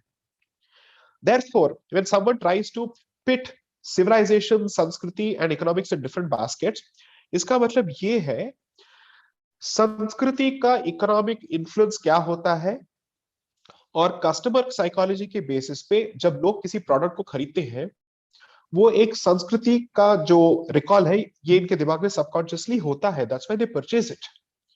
Now automatically when you let's say when you speak of biryani, whether you like it or not and whether it is true or not, the mind immediately conjures a Middle Eastern image in it. Similarly, when you think of yoga or Ayurveda या कुछ और या sari, the mind immediately brings to its I mean the image that is given is an Indian image, and dare I call it even a Hindu image. So therefore, monetizing culture, according to me, is an untapped and underrated resource in this country. जब आप एक product को उसके culture के basis पे protect करने की कोशिश करते हैं, दो तीन चीजें उसके साथ हो जाती है. उन कम्युनिटीज को भी आप प्रोटेक्ट करने की कोशिश करते हैं, क्योंकि आपको पता है कि उन कम्युनिटीज के सर्वाइवल और उनके जीवन प्रणाली के सर्वाइवल के बेसिस पे ही ये प्रोडक्ट बाद में बिकेगा. पश्मीना किस लिए बिकता है? Not the fact that it comes from Kashmir, but these are handmade, and therefore you would want those people to preserve their way of life. That doesn't mean कि उनके हाथ आप टेक्नोलॉजी नहीं देंगे. टेक्नोलॉजी एक माध्यम बनेगा बिक्री को इंक्रीज करने के लिए, लेकिन उनके जीवन प्रणाली के साथ छेड़छाड़ नहीं होगा. So the more you try and monetize culture, the more you are bound to understand the value of culture better, and you'll also understand why it is important to protect such communities. आप कांचीपुरम सारी जाइए, आप वहां पे अगर आपने productivity को increase करने के लिए अगर आपने पूरी तरह से टेक्नोलॉजी को इंट्रोड्यूस कर दिया, I guarantee this, the value of Kanchipuram sarees will go down and the attraction for the sarees will also go down, because people want what is authentic and what is original. So there's a beautiful thought process that is developed by Professor Karanga Sabapati, who has written extensively on Indian business models and why are they so successful. क्योंकि हमसे ये बार बार कहा जाता है कि भारतीय business model में documentation होता है, लाला माइंडसेट होता है, प्रोफेशनलिज्म नहीं होता है, ये सब ठीक है, but very few Indian business models go belly up. They don't file for bankruptcy क्योंकि एक कम्युनिटी का सपोर्ट सिस्टम होता है. जिस इंस्टीट्यूशन को आप बार बार कोसते हैं, विच इज जाति एंड वर्ण, उसका कम्युनिटी बिजनेस मॉडल्स के सपोर्ट में कितना रोल होता है, ये किसी ने समझने की कोशिश नहीं की है, क्योंकि हम बार बार जाति और वर्ण को सिर्फ एक व्यवस्था from a top down structure के बारे में सोच रहे हैं, बट इसका वोकेशन से क्या लेना देना है, ट्रेड क्राफ्ट से क्या लेना देना है, एक प्रोफेशन को आर्ट के स्तर पे उसको एलिवेट करने का क्या उसका योगदान है, ये किसी ने आज तक सोचा नहीं है. In fact in 2 of my talks I've given a very clear example of how industrialization has come at the expense of several crafts and the authenticity of those crafts, and the West is trying to deindustrialize a certain ways of life so that it can preserve the authenticity of products, and Bharat uska ulta kar raha hai. So I'll give you an example. अगर आप महाबलीपुरम जाते हैं, on the outskirts of Mahabalipuram you will see the स्थापति schools जो sculpting करते हैं मूर्तियों के, देवी देवताओं के. Traditionally, this is moved from father to son in a specific community called the Vishwakarma community. Tamil Nadu government ने क्या कर दिया, सब कुछ एक है, सब कुछ समान है, सामाजिक न्याय है, ये है वो है, उसके बेसिस पे इन्होंने 1 साल का सर्टिफिकेशन डिग्री का कोर्स इसके लिए इंट्रोड्यूस कर दिया है. और उसमें उस कोर्स में किसी ने ये नहीं सोचा कि क्या इस कोर्स से जो संस्कार मिलते हैं इस वे ऑफ लाइफ को अडॉप्ट करने में, वो मिलेगा कि नहीं मिलेगा. This is exactly the distinction between westernization of an Indic knowledge system and the sanskar based approach towards an Indic knowledge system, जहां पे आपने इसको एक कोर्स तो बना दिया ताकि सबको मिले, लेकिन क्या सब इसके अधिकार के पात्र है या नहीं, ये सवाल आपने पूछा नहीं, क्योंकि आपको लगता है ये सवाल पूछना जातिवाद को दर्शाता है. ये जातिवाद को नहीं दर्शाता है. ये it effectively shows that whether you understand the sanctity of that particular practice, ये job नहीं है, ये profession नहीं है, ये craft है, ये art है. Why is it that all our vidyas are effectively elevated to the status of kalas? Because you hope that ultimately you practice it with such siddhi and with such shuddhi, so to speak, that you elevate whatever you do to the status of art. So the question is not whether what you do is great in itself, but are you able to elevate it to a certain status? That is where the contribution of the Indic knowledge system is, that you try and refine it over and over again. और ये Indic knowledge system मैं सिर्फ भारत के बारे में नहीं कहूंगा, east का यही मॉडल है. Japanese ways of approaching a certain craft or a tradition is similar to the Bharatiya model, क्योंकि mothership तो यही है, यही से तो सब कुछ गया है. So the long answer to your short question is, it is actually an obvious approach to monetize culture, because then you'll have an economic incentive to preserve culture and to keep that way of life alive. And India is fantastically placed to do this. आज तक हमने इसको ठीक से tap नहीं किया है. I'll give you another personal experience. I happen to be one of the experts advising the Indian government since 2016 on the implementation of the national IPR policy. And one of my interests, apart from my strength as an engineer also and a lawyer, is my trade secrets पे बात करता हूँ, patents पे बात करता हूँ, and all that. But I also speak specifically on the use of geographical indications to protect traditional knowledge structures and products of traditional knowledge. तो जब आप let's say कांचीपुरम साड़ी की बात करती है या फिर शरबती गेहूं के बारे में बात करते हैं, these are all called under the legal system, it's called traditional knowledge expressions, which means they are seen as the products of traditional knowledge. और हर चीज को प्रोटेक्ट करने की कोशिश होती है, तो उस प्रोडक्ट को ही नहीं, उसके पीछे के जितने भी प्रोसेसेस होते हैं, उसके पीछे के जितने भी समुदाय या लेट्स से कम्युनिटीज होते हैं, उनको प्रोटेक्ट करने की कोशिश की जाती है.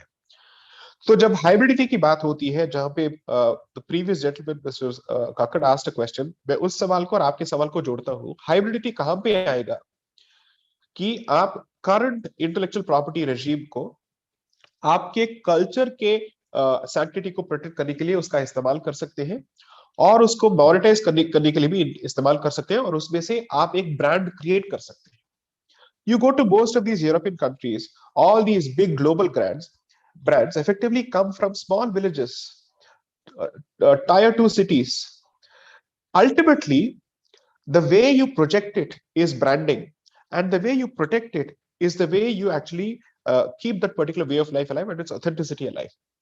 Europe has introduced what is known as a traceability requirement, which is to say, अगर आपने किसी भी धान्य को बासमती कहा तो उसका ट्रेसेबिलिटी आपके पास होना चाहिए, ये प्रूफ करने के लिए कि ये एक ऑथेंटिक जगह से आता है।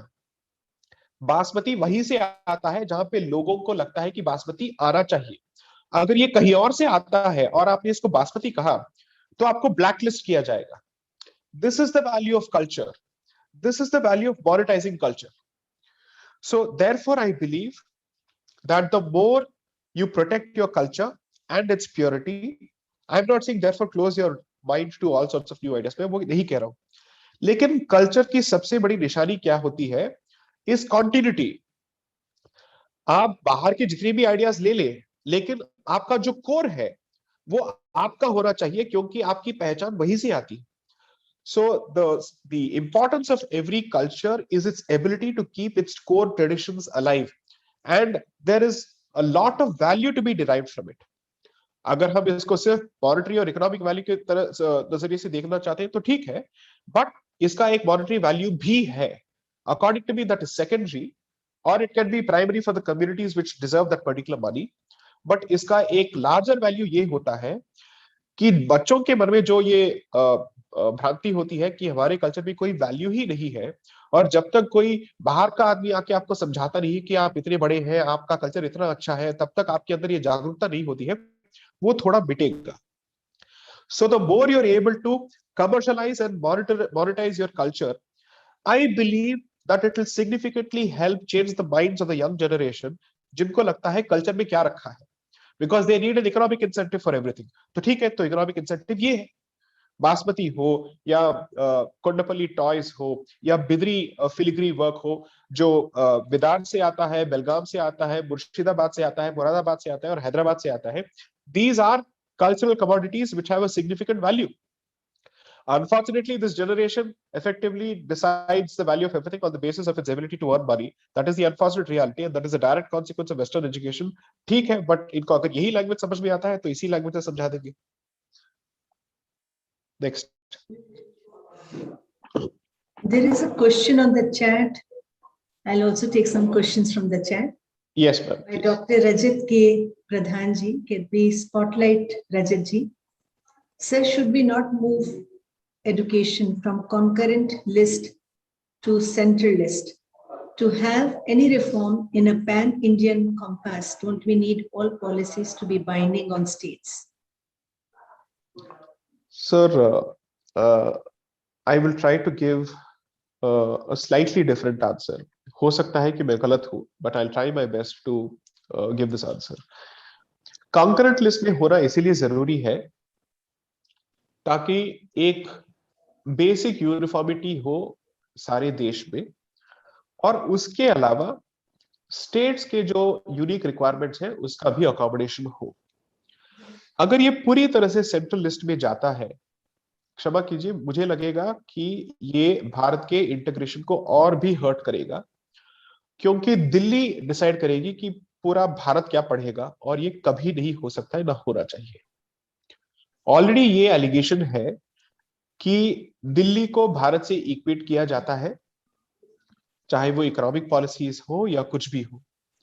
देयरफॉर इसका कंकरेंट लिस्ट में होना सही है, और इसी वजह से इसको कंकरेंट लिस्ट में इंक्लूड किया गया।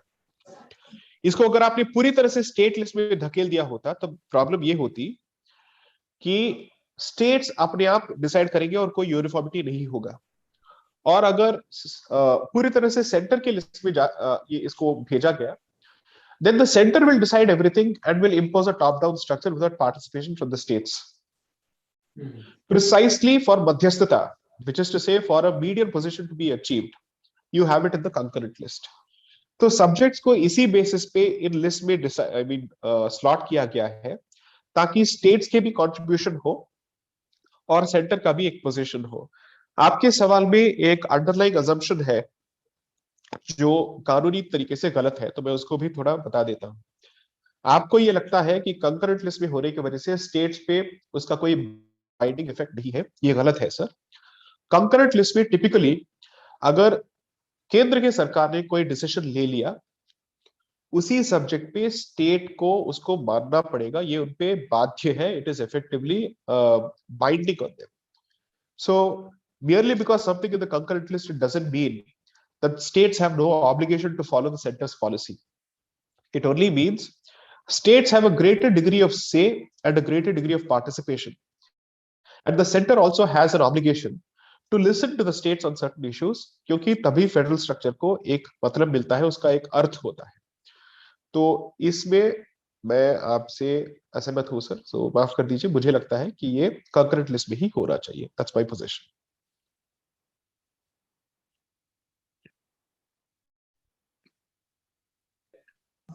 Who would like to go next on the question? You could unmute and ask the question. And if your question has already been answered, I would request you to please pull your hand down. Yes, who would like to go next? Dr. Pankaj Gupta ji, yes, please. Please unmute your mic. And you can pull your hand down also, Dr. Pankaj. Okay. Yes, please start. Hello, am I audible, Richard? Yes, sir. Yes. Okay. So it was really so. My name is Pankaj Gupta. I am currently with OP Jindal Global University in Sonipat, and I also run a center for ethics, spirituality, and mindfulness here. I've been a 2-time vice chancellor and also professor in IIM Kozhikode. So I agree with all your points, and it is really very nice to hear such a profound view from you. So my heartiest compliments to you. Thank you. So you were also sharing that how the different people, why they are somehow compelled to send their children to the missionary school, and related thing, where you are teaching gospel and all in the name of moral teaching and ethics. It is indeed a very serious issue, and we have to really see that how this problem can be solved.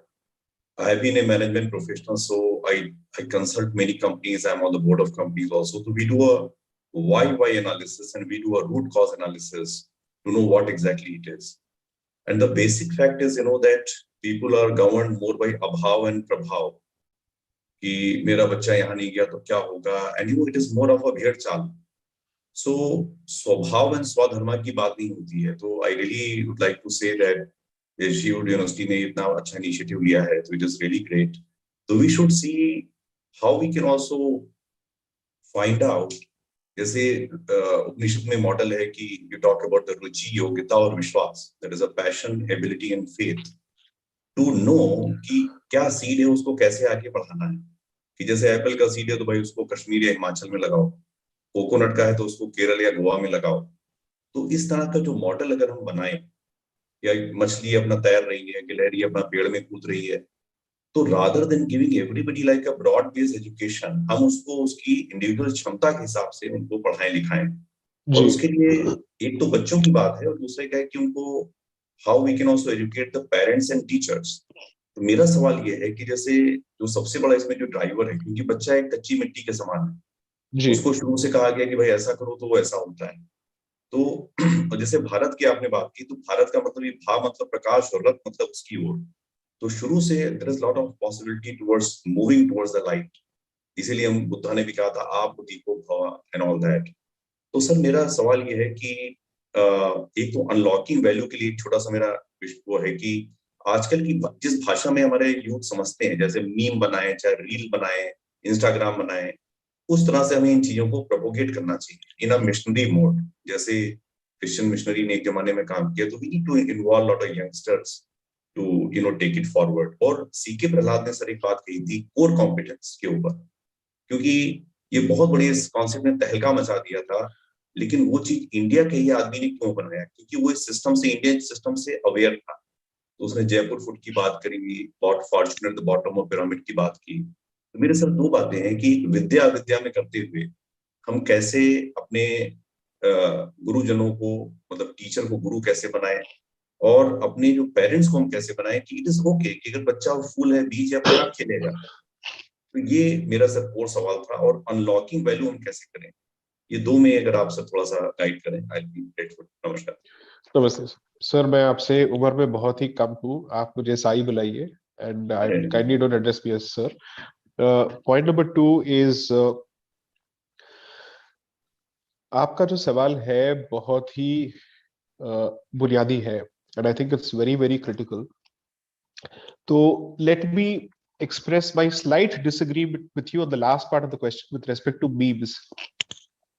मेरा ये मानना है कि social media हमारे ग्रहण शक्ति को और हमारे मेमोरी को बहुत ही कम किए जा रहा है।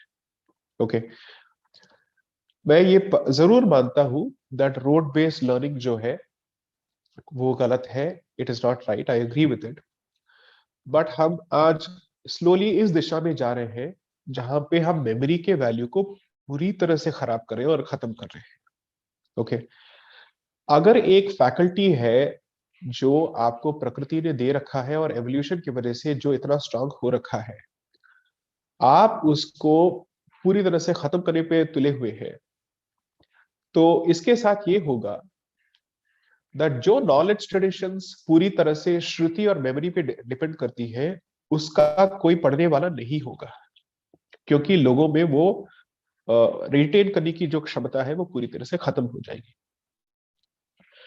एंड ये भी हिस्टोरिकल फैक्ट है कि इतने सारे इन्वेशंस के बाद भी अगर आपके विद्या और आपके जो शास्त्र है या फिर आपकी जो जीवन प्रणाली अगर वो कायम है, वो इन ओरल ट्रेडिशंस की वजह से ही है।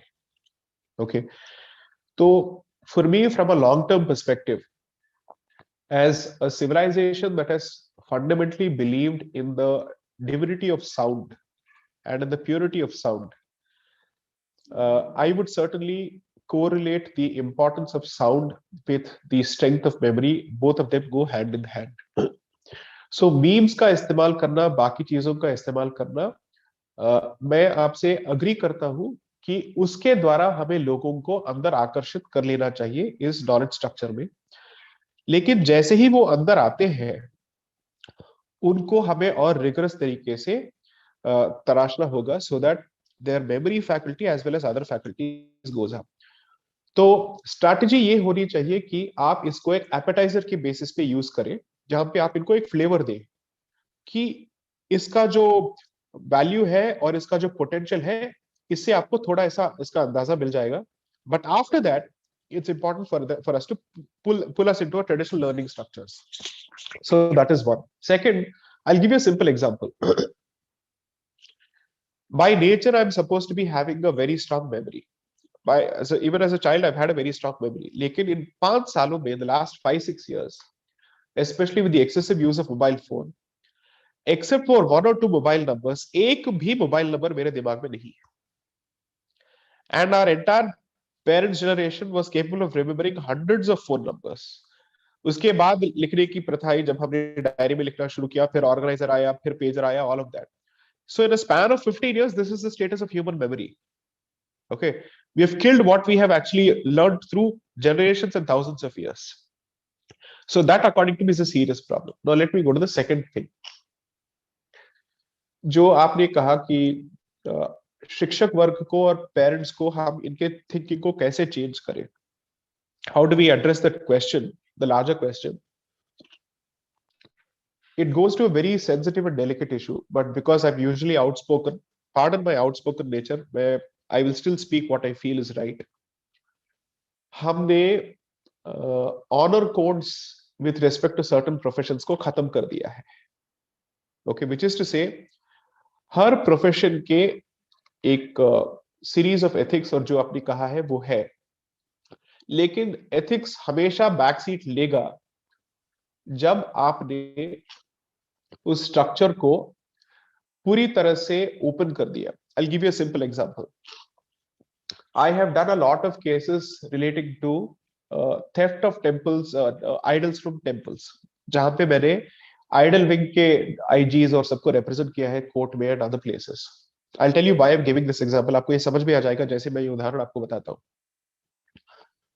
उन मंदिरों में चोरी कम होता है जहां पे उसके जो पुरोहित है हेरिडिटरी प्रीस्ट है, okay.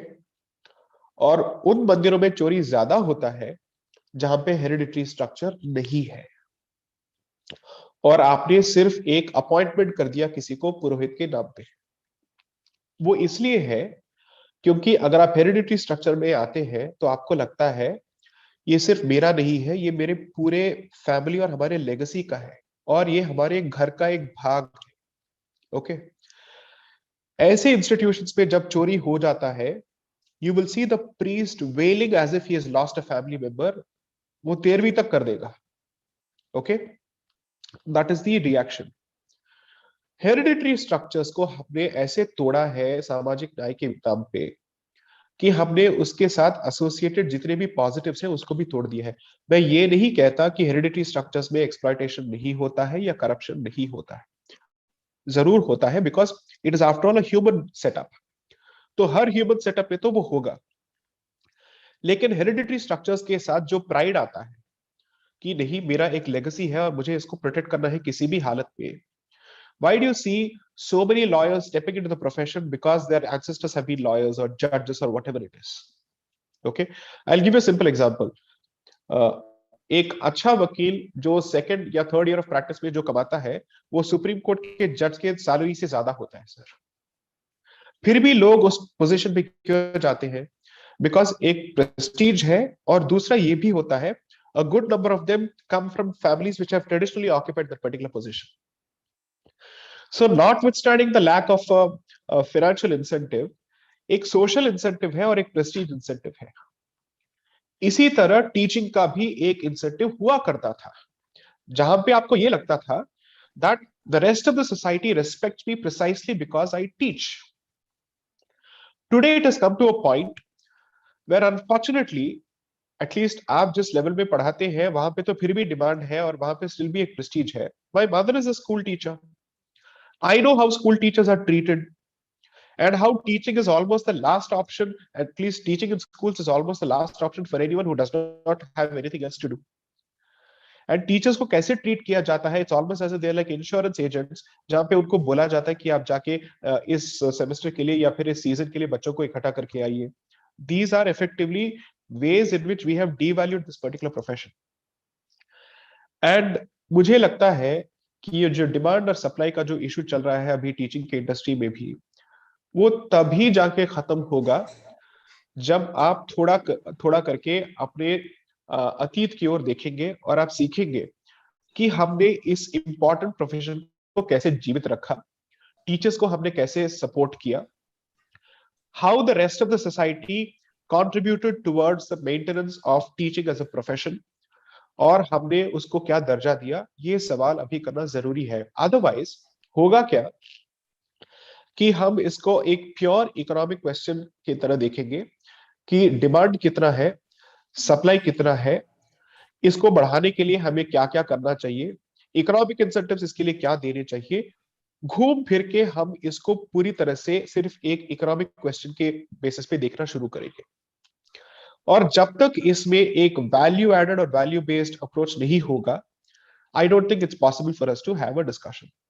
Now, the unfortunate problem is thinking of an economic incentive or an economic solution is easier. Thinking of a long-term solution is much more problematic. Then we wonder, हम Japan की तरह क्यों नहीं है, वहां पे बच्चों को इतना प्रोत्साहन मिलता है। हम स्वीडन की तरह क्यों नहीं है, जहां पे एजुकेशन सिस्टम जो है 8 साल तक बच्चे को एक्सप्लोर करने का मौका देती है कि आप किस में अच्छे हैं, और उसके हिसाब से उनको सब्जेक्ट चूज करने का मौका देती है। ये सवाल हम पूछेंगे बाकी देशों के बारे में, लेकिन जब भारत में इसको अमल करने का मौका आता है या फिर इस पे डिस्कशन की बात आती है, हमें लगता है ये सब तो बहुत एकेडमिक डिस्कशन है या फिर इसको इंप्लीमेंट करने में बहुत टाइम लगेगा। अकॉर्डिंग टू मी, इससे बेहतर विंडो नहीं है भारत के इतिहास में जहां पे इन इश्यूज को फिर से रिवैम्प करें, क्योंकि आपके पास एक बहुत ही बड़ा डेमोग्राफिक डिविडेंड है, एक बहुत ही अच्छा डेमोग्राफिक है जो ह्यूमन रिसोर्स के लिए काम आएगा।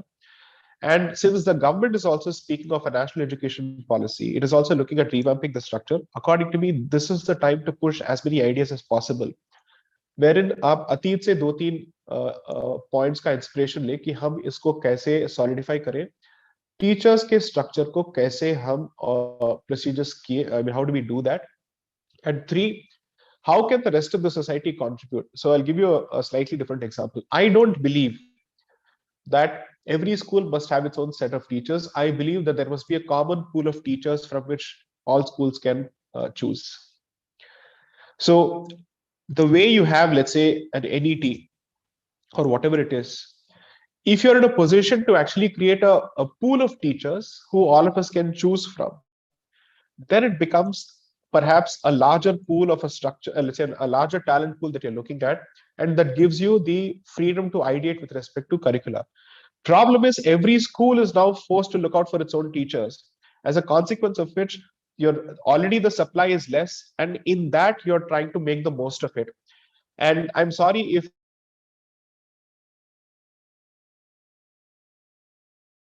two issues. What is the salary? What is the teacher to student ratio? I don't know how that works. It's so difficult to do that in given the numbers that you deal in India. So I'm fairly sure that these are fairly wild thoughts, but I don't see why imagination should be restrained when you're looking at a different structure. So I would certainly think that you think of certain professions as communities and start creating those communities as opposed to individual employees, and then you might be in a much better position to think. आपके पास अगर human resource ही नहीं है, talent pool ही नहीं है, आप जितने भी ideas present करें उसका क्या होगा? I believe that you with greater availability of talent pool, the freedom to ideate and create a better structure is also possible. That I think is my limited answer. I don't think I've answered your question, but I believe this is the best I'm able to offer at this stage. Thank you so much, Saidipalji. That was really nice to have the idea of having a common pool of teachers where one could choose from. That is how it should be. Yes, we have about 2 to 3 more minutes. Can we have one more short question? We'll wind up the session at 1:30 because we have our next session at 2 with Kapilji. Okay, so there is a question here by Dr. Vipul from the chat. He says, can we make many cultural values trendy like khadi for fashion promotion? Can you repeat that question, ma'am? मुझे उसका भाव समझ में नहीं आ रहा है. Vipulji, would you like to ask your question directly? Can we spotlight Dr. Vipul Bhavsarji?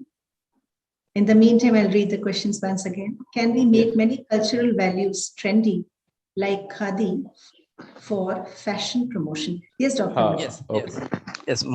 What I feel that recently Prime Minister Modi has made this initiative, and in our Gujarat last week, one week was celebrated that everyone should purchase khadi. So there was one sort of movement started that we must value our products and in a way support our cultural identity, and so this type of model can be used in not many cultural values. Suppose there is whenever you go any ashram, many youngsters wear dhoti and wear kurta, apply tilak. And in a way they accept our traditional way of life. Right. So I agree with you. In fact, perhaps this ties into the second question of Dr. Nisha Pandey, जहाँ पे मैंने ये कहा था that you can perhaps use economics as well as fashion trends as a way to bring back our way of life. वो जरूर हो सकता है. इसमें मैं सिर्फ एक क्वालिफिकेशन दूंगा सर. तो होता क्या है कि एक होता है पैकेजिंग को अट्रैक्टिव करना ताकि लोग उसकी ओर आकर्षित हो, लेकिन दूसरा ये होता है कि यंगस्टर्स के अटेंशन स्पैन और उनको आकर्षित करने के होड़ में हम कर क्या लेते हैं कि हम उस प्रोसेस के रिगर को थोड़ा कम कर देते हैं. ओके, तो मैं हमेशा इस पद्धति के लिए let's say I'm always comfortable with a procedure where you don't reduce the rigor but you improve the packaging. तो समझ लीजिए कि अगर किसी चीज को पाने के लिए आपको 100 घंटे काम करना है, then don't reduce the number of hours. Make it more interesting so that they spend the same number of hours, but do so with lesser mental pressure and they enjoy the process. So I'm all for, let's say, improving the packaging, making it more attractive, but without sacrificing the number of hours that is needed, the kind of commitment that is needed, and the kind of values that come with it. So I'm drawing this from one famous lecture of Srila Prabhupada.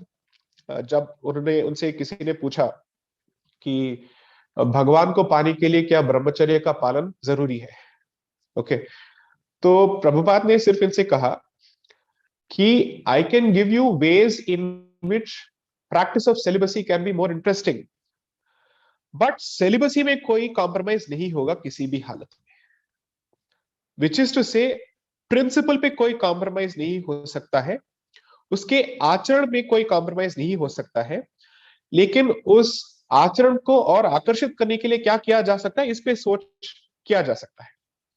सो आप जितना भी हो, आप इसको trendy कीजिए, fashionable कीजिए, कुछ भी कीजिए, लेकिन अल्टीमेटली लोगों के मन में ये तो आना चाहिए कि कुछ चीजों के बेसिक वैल्यूज के साथ छेड़छाड़ नहीं करनी चाहिए.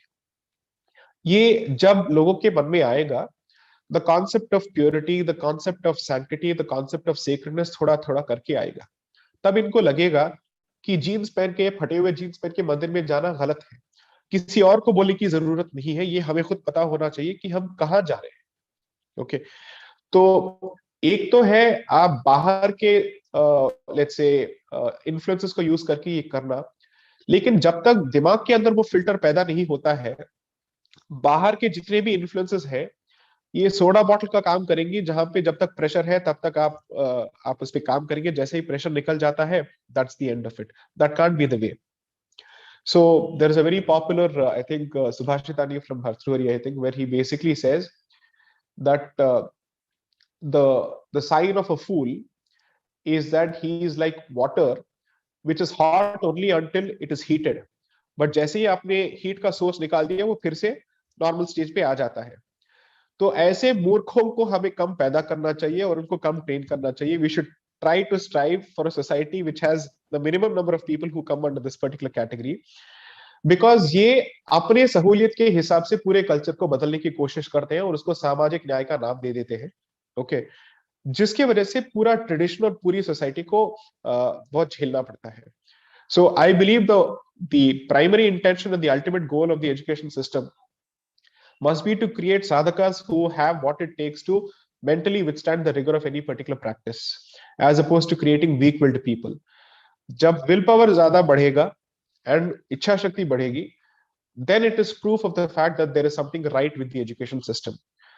But if the education system produces people who cannot, who don't have willpower and who are looking for easy way out, then these are the people who will make compromises with everything.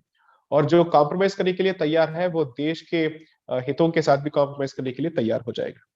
So I think it's important for us to think of the big picture as well. So with that, I will end my response. So thank you very much. Thank you very much. I don't know if I've given anything of value. I have learned a lot from the questions because you have forced me to think. So thank you very, very much. Thank you so much, Saideepak ji. I'm sure it was invaluable. And there would be a lot of questions. We'll see how we can have these questions reach you via an email. And with that, we would end this session. Thank you so much once again. Thank you so much. Namaste. Namaste. We meet for our next session at 2 p.m. with Professor Kapil Kapoor on the relationship between culture, society, and education. I would request everybody to log in just a few minutes before Dr. Kapoor joins us. And a reminder to all of us to keep the videos on, because it is a mandate to keep the videos on for the certification. And also it is good for the teachers when they can see you and you can see them. It's very important to please follow the protocol. See you at little shorter before 2 p.m., a little advance before 2 p.m. today for the next session. Thank you. Namaste.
Namaste, everyone. I hope we could all eat something in this short lunch break. Yes, did we? Or did you have after the first break? That was a long break, yes.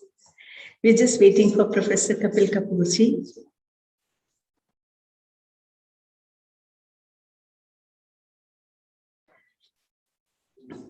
Just waiting for Professor Kapil Kapoor.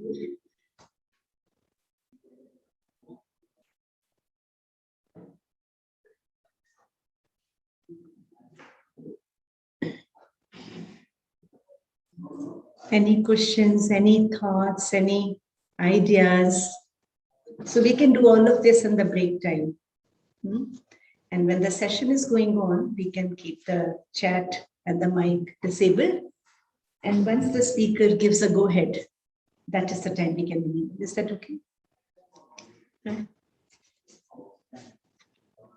Since we are all teachers, we know how it is to be for a teacher. No? We like to see our students. Students like to see us. So let us be in that mood.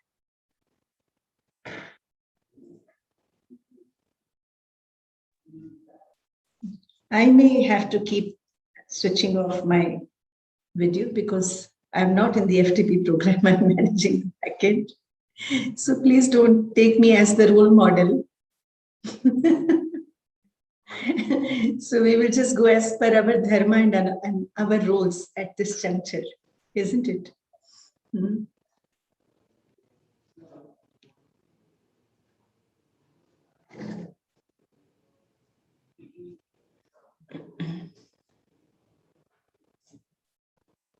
So how many of us are meeting Professor Kapoor for the first time, in the sense? We may have listened to him, but an active engagement and sitting in his class. How many of us are doing that for the first time? I see Dr. Pratibha. Yeah, very nice. And Rajiv Ranjanji also for the first time. We have so many sessions with him, almost 6 to 7 sessions.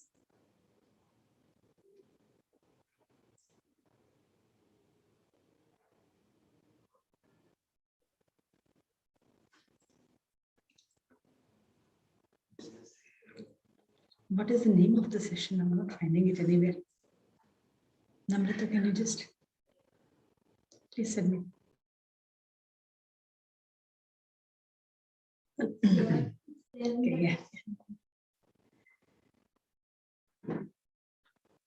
How many of us could watch the inaugural session yesterday? Did you have an opportunity to watch the inaugural? I did share the inaugural link in the participant group. Please have a visit to that link and see the inaugural. It was really very nice, very nice. So many thoughts, ideas, foresights, insights as to how to academize.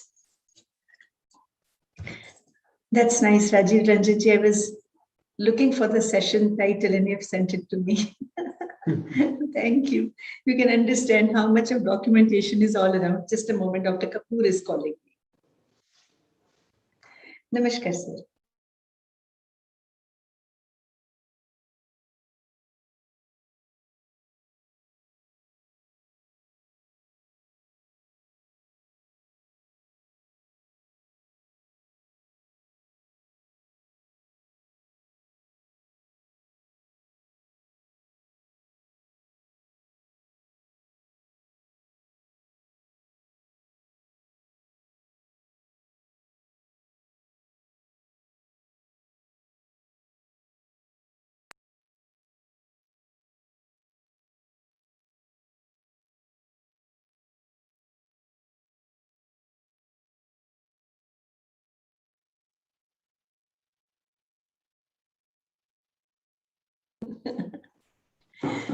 Okay, yes.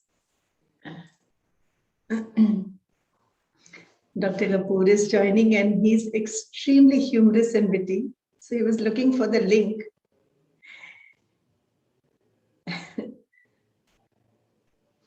Dr. Sumit says that I was physically present for the inaugural session. It was very well organized.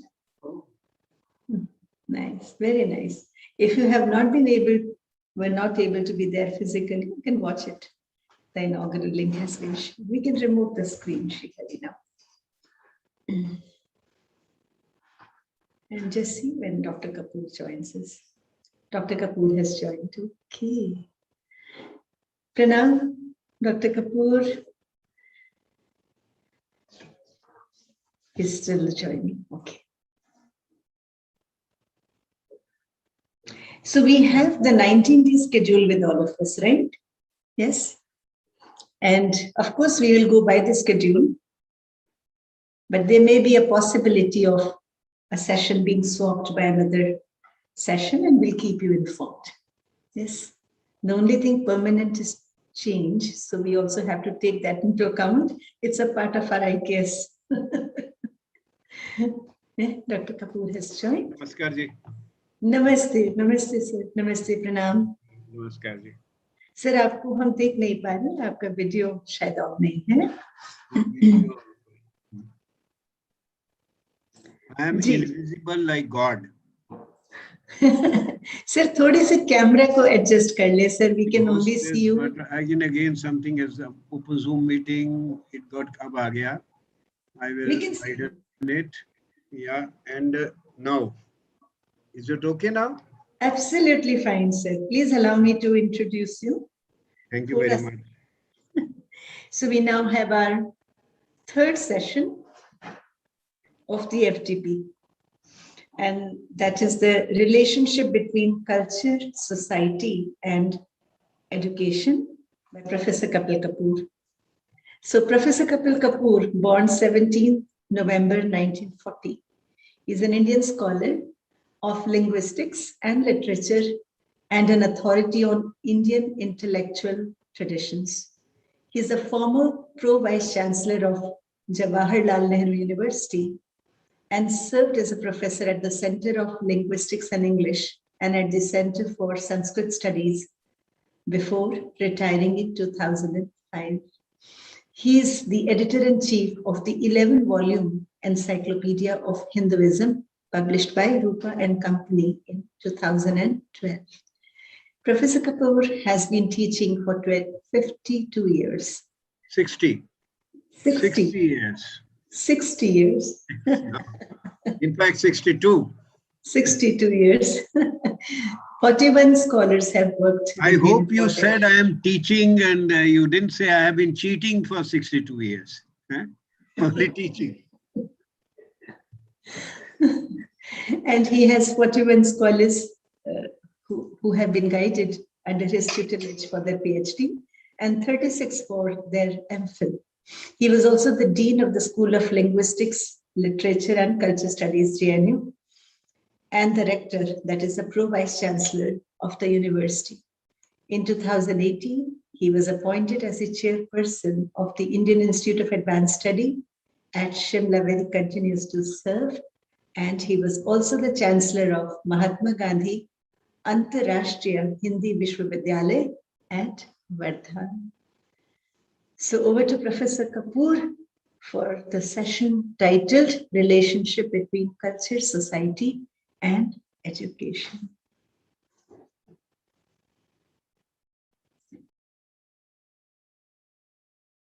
Sir, आपका mic Yeah, I am on. अभी unmute है, muted है sir. अब ठीक. It's okay. Namaskar ji. Namaskar. 3 times lucky. I had sent Richa ji. I had sent a PPT. Yes, sir. We have received. Is that going to be played? Yes. And how is it going to be played? I mean, can you show it to everybody? Yes, sir. Shri Hari is please. Showing, he's sharing the screen. Sir, आप देख ले ये वही वाला है ना जो आप चाहते हैं. हाँ जी यही है. Our subject today is culture, society, and education. In other words, we are going to look at education in its relationship to society and culture. And we are not looking at what subjects to teach and what should be the courses and how many years it should take to get you a degree or a postgraduate degree or a research degree. We're going to look at the general question of the interrelationship of society, culture, and education. In the recent modern times, particularly after the British, there has been great loud talking and speaking about education. We have had a very long history of Shiksha Paddhati, Shiksha. We have a long history of teaching.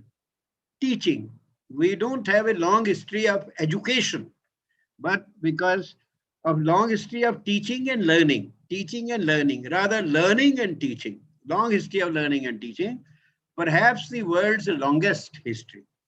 We had universities in roughly 1000 BC. We had the Taxila University. And you can imagine that the first European university was set up somewhat in the 14th century, 15th century, 14th century. So maybe 13th, end of 13th and early 14th century. So we had universities almost 2000 years before Europe thought of a university. And Taxila University had produced very great teachers, great thinkers. You had Charak, who wrote the Materia Medica of Ayurveda. You had Panini, who wrote the great grammar, 7th century BC grammar, which is the only complete, explicit, and rule-bound comprehensive grammar of a natural language. And we had Patanjali, we had Kautilya, great thinkers, people who have left a lasting mark on human civilization.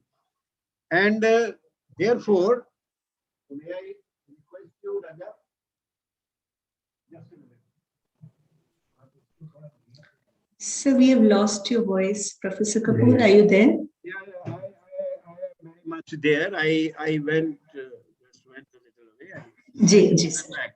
So, we are talking today more of not of the course structure and the examination system and also what it does, but general terms.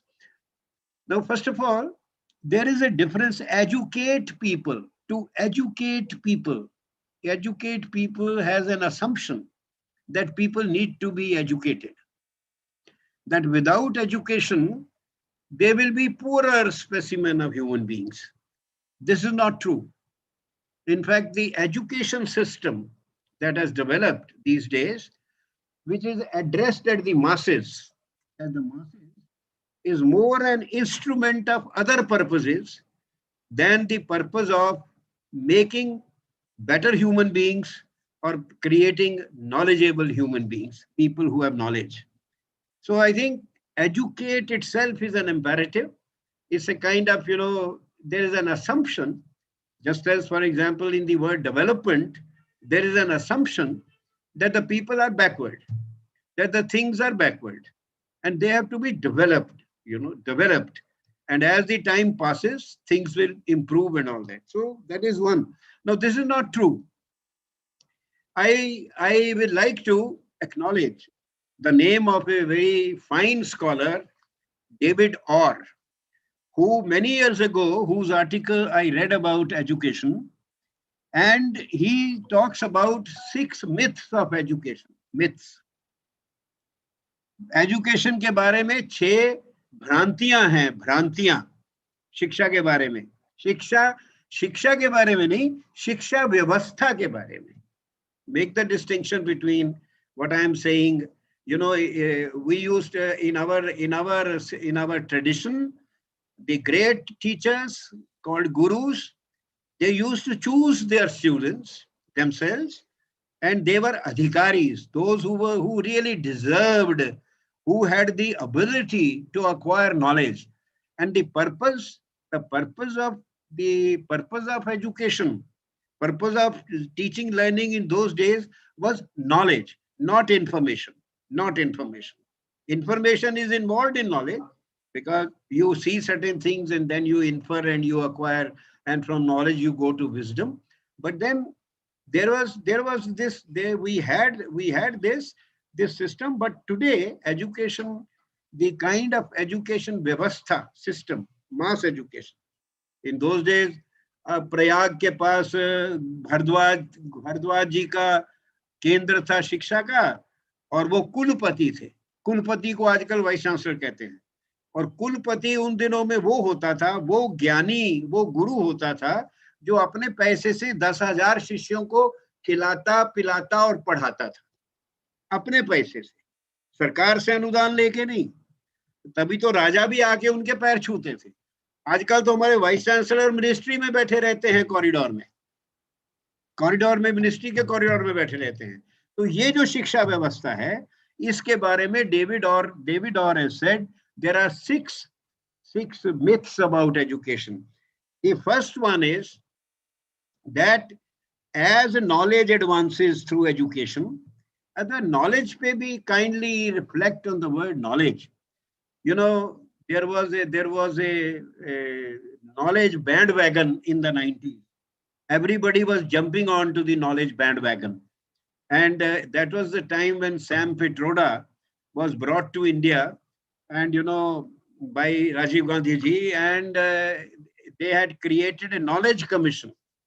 India Knowledge Commission. India is fond of the word commission since the Simon Commission, because we had a Simon Commission. So we every time set up a commission. So there was a knowledge commission headed by Sam Pitroda. And Sam Pitroda ji, you know, produced a report whose first sentence was, market. Agar aapne padhi nahi hai, to kindly read the Knowledge Commission report. Kindly read it, very educative. The first sentence is, now we will make India a knowledge society. Look at this sentence. Now, that is sometime in 90 or 89, 88. Now we will make India a knowledge society. What is the underlining assumption? That so far, India has been an ignorant society. So we will now make India a knowledge society. And how will we make it? We will make it, he said, through two things, through computer and through English. So the definition of a vidwan, हमारे देश में विद्वान शब्द बहुत बड़ा था, और विद्वान उसको कहते थे जो वेद, उपनिषद, ब्राह्मण, प्रातिशाख्या, धर्म ग्रंथ, बौद्ध धर्म, जैन धर्म, श्रमण संप्रदाय सब कुछ जानता था, सब यहाँ रखा होता था उसके दिमाग में. पर विद्वान की डेफिनेशन अब बन गई जिसको कंप्यूटर चलाना आता है और जिसको अंग्रेजी आती है.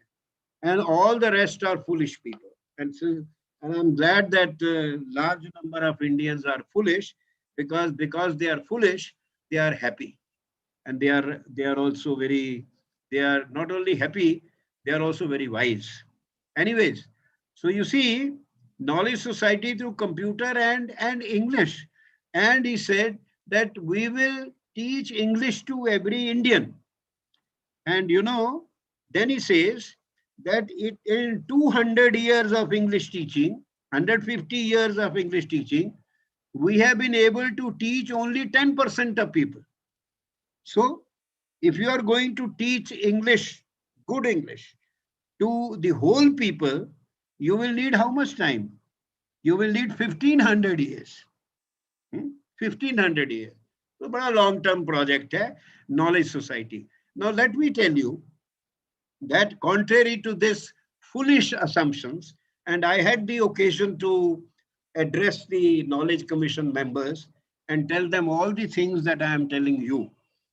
Contrary to that, India has been a knowledge-centered civilization from the beginning. The world's oldest knowledge-centered civilization. Oldest. Rig Veda cannot be dated, has not been dated, but from the other texts, from the assumptions, other events, and recent excavations. Sanoli, where you found a chariot which is 7,000 years old, and Mehrangarh, where you found irrigated fields more than 7,000 years old. So if you had such technology to build rath or to irrigate, and you know, the Harappa has a drainage system which is the envy of even modern cities. And the first flushed toilet was in Harappa, and that is about 6,000 years. 6,000 years. Now see, it's a civilization which certainly goes back to more than 10,000 years. You don't suddenly start building good roads and good drainage and good ruts and start cultivating and produce large agriculture all of a sudden. How many thousands of years of experience and learning must have gone? So this is India is the world's first and the oldest knowledge-centered society, because our literature, Vedic literature, is the oldest literature of the world, and it is knowledge literature. ये knowledge literature है, पहली बात. तो knowledge को मैंने कहा शब्द से शुरू करेंगे, तो इंडिया को उन्होंने अब बनाना शुरू करना है, but India is a knowledge centered civilization from the beginning. knowledge का पहले अर्थ ज्ञान जिसको हम कहते हैं, वो ज्ञान जो है वो ये नहीं कि आर्मीनिया की कैपिटल कौन सी है और बांग्लादेश में पॉपुलेशन का क्या नंबर है. ये जो इंफॉर्मेशन है, a distinction is made between information and knowledge. In the 90s, in the knowledge bandwagon, information was treated as knowledge. And knowledge that way, you see, is all that can be digitalized. What you can digitalize is knowledge. So knowledge that is why through the computer, you are going to educate a whole lot of people. आप मेरी बात समझ रहे हैं? Digitalization. Knowledge is what can be digitalized. But a Japanese philosopher pointed out that knowledge is of two kinds. That can be digitalized and that cannot be digitalized. That is, there is a knowledge of things which are outside you, which you can see, hear, count, and there is knowledge inside you. Your sorrow, your happiness, your joy, your anxiety, you cannot measure them. You can't ask anybody, how much happy you are. He can't say 9%, 10% or 5%. You can't ask anybody, where are you happy? Are you happy in your fingers or in your head or in your legs? You are happy all over. So it's not localized. It's not something which can be counted, observed, quantified and all that. So any case, तो पहला myth जो education का myth है, education system का, that as knowledge advances, ignorance is reduced. This is a myth. In fact, every advance of knowledge creates a parallel zone of ignorance. In fact, you destroy, when you create a new knowledge, you destroy some existing knowledge. For example, when writing was invented, the beauty of speech, the excellence of speech, the measure was lost. And when you invented the typewriter, then calligraphy was lost. You see, when people wrote with their hand, they wrote beautifully. But typing, the value from beauty, the value became speed. 45 words a minute, 50 words a minute. And now you have, in fact, a kind of a technology, when you have the computer, you have created the ability to store information in a machine, but at the cost of the capacity of the human mind to store information. Your human memory. We even have today traditional scholars who hold the entire body of knowledge literature in their mind. And their reference is so quick, faster than the computer. Anyways, तो ये जो relationship है education का society से, ये मानना कि ज्ञान बढ़ेगा तो इग्नोरेंस कम हो जाएगी, नहीं, ज्ञान एक बढ़ेगा दूसरी जगह इग्नोरेंस हो जाएगी। आप लाइट जलाओगे एक कमरे में तो दूसरे कमरे में अंधेरा हो जाएगा, अंधेरा हो जाता है। Second myth is that if we have sufficient knowledge, then we can control and manage the planet. Education, why education is necessary? Because the more knowledge we collect, then we are easier to manage the planet. Now, managing the planet, you can't manage Delhi's pollution. You could not manage COVID-19 with all your science, all your technology, all your advances. You could not manage a little small virus. And you are talking of managing the planet. What we can manage with our education is only our political systems, our desires, our needs, and we can realize that's all. But we cannot manage the planet. In fact, the planet is endangered by mankind. Mankind is a danger to the planet. Do you recall that when the COVID was very bad, do you remember that animals all came out and they started walking in the streets? Because man has encroached on the life and space of other beings.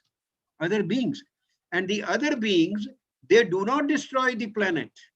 They do not eat more than they need. They do not exploit the planet. Human being does.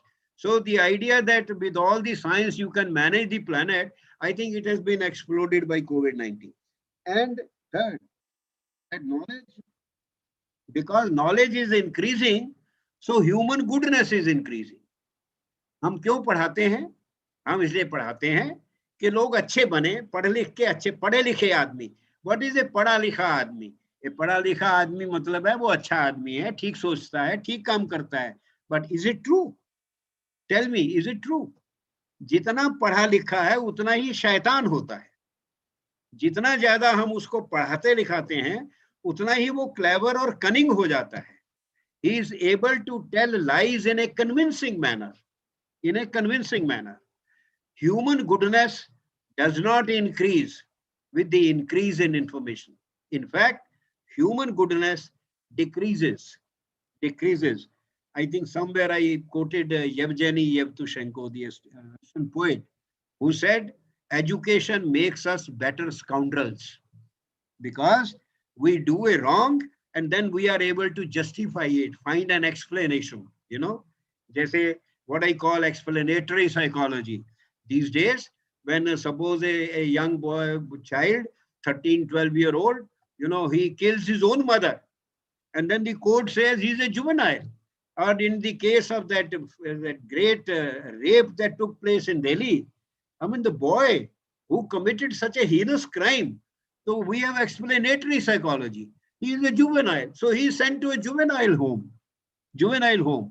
So the idea that we are able to increase the goodness and all that is also nonsense.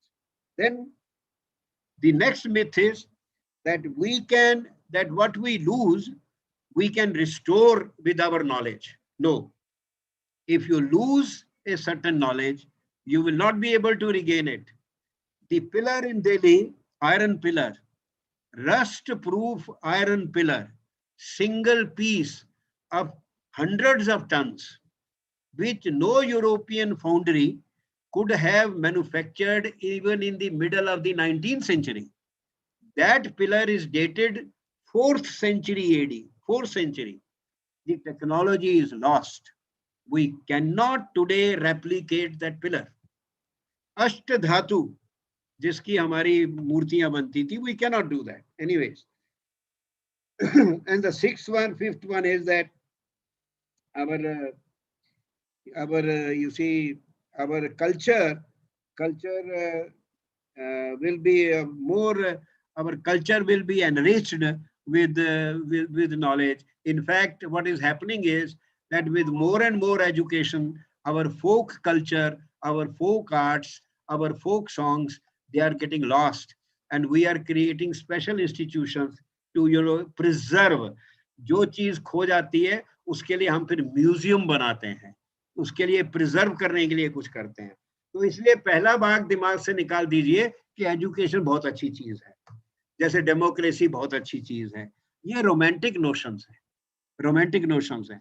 Human civilization has lived without them for thousands of years, particularly Indian civilization has lived without mass education, has lived without ballot box democracy for thousands of years, and has created a very long living, the only long living happy civilization that the world has ever seen.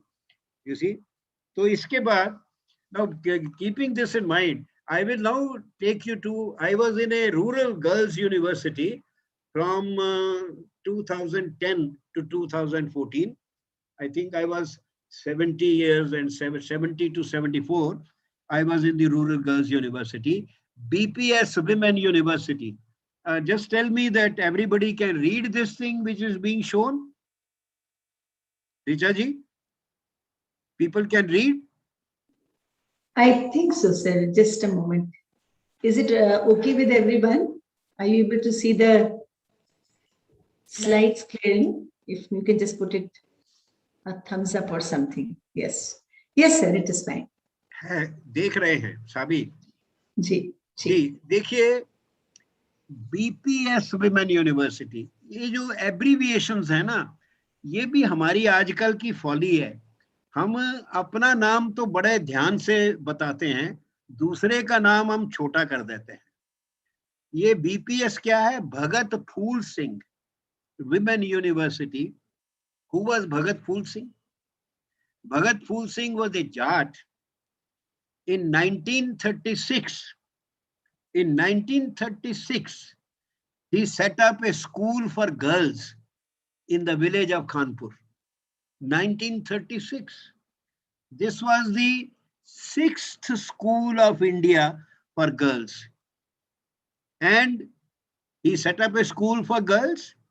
First, the Jat Hindu girls came, only three girls came. And gradually the number was increasing. But then the Muslim Jat girls also wanted to learn. So their parents took objection, and Bhagat Phul Singh was shot dead by one of the parents whose girl wanted to be taught. And if you go to that university, you see those buildings behind on the side, on the right side. When you go to there is a huge old people tree under which he used to meet his classes. Bhagat Phul Singh used to sit under that tree, and 3 girls used to come, and he used to teach them. Gradually the number increased. Not very much, but considerably increased. He used to teach them there, and he was shot while he was teaching. These days, in that university, on that very day, there is a Havan ceremony for. Now, this is a relationship between education and society. How society reacts to education. Even today, luckily, now our large majority of our parents are very keen to educate their girls. But there was a time when, people did not want to educate the girls because of 2 reasons. One, those days were very unsafe for young girls going out. There were, clashes, there were riots. And secondly, the more the girl was educated, the more difficult it became for the parents to get a boy for him. Those were the reasons. But today, things are changing. Things have changed considerably, and we are in a different times. So in those days, he set up this university. And in that university, when I went there, it is a rural area. Kanpur Kala is a village, and around that, the three towns. One town, Panipat, is about 40 kilometers. Sonipat is about 28 kilometers, and Rohtak is about 35 kilometers. So there are 3 towns around that small village. And when I went there, there was no chemist, There was no doctor. There were no polythene bags. Everything was natural. Small shops, people cooking, samosas and jalebis, and milk was pure. And there were no doctors and no medicines. If you needed a medicine, you had to go to 40 kilometers to, another place for all that. So there, when I started,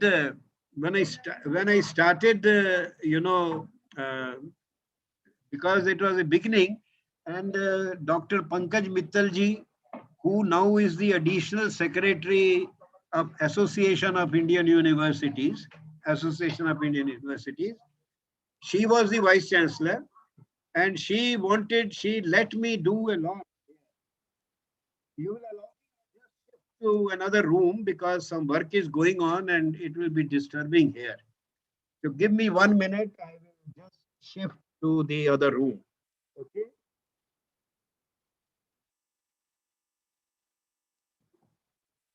कहाँ जाऊँ मैं? यहाँ भी जगह नहीं है ना?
Sorry. These are some of these routine गृहस्थ आश्रम की बातें हैं. घर में थोड़ी रिपेयर हो रही है, and I was getting the noise, so I'm coming here. So I was telling you about this gentleman at this university, and I had mentioned Dr. Pankaj Mittal ji, who is now additional secretary in the Association of Indian Universities. She was very kind, and she was very good, and she told me, because this was a Gurukul since 1936, but in 2008, the Haryana government made it a university. So in fact, it was beginning to be a university, and we had to plan and think and, and vision what the university should be, like the Rashtram people are doing these days for the last some few years. So I set up, I is a bad word, we set up Center for University Society Interface and Research. विश्वविद्यालय समाज अंतर संबंध अनुसंधान केंद्र. विश्वविद्यालय समाज अंतर संबंध अनुसंधान केंद्र बनाया. And let's go to the next slide, please. So you see mostly women sitting there. Can we go to the next slide? Hello? Yeah. Now, can you enlarge it? Can you enlarge it?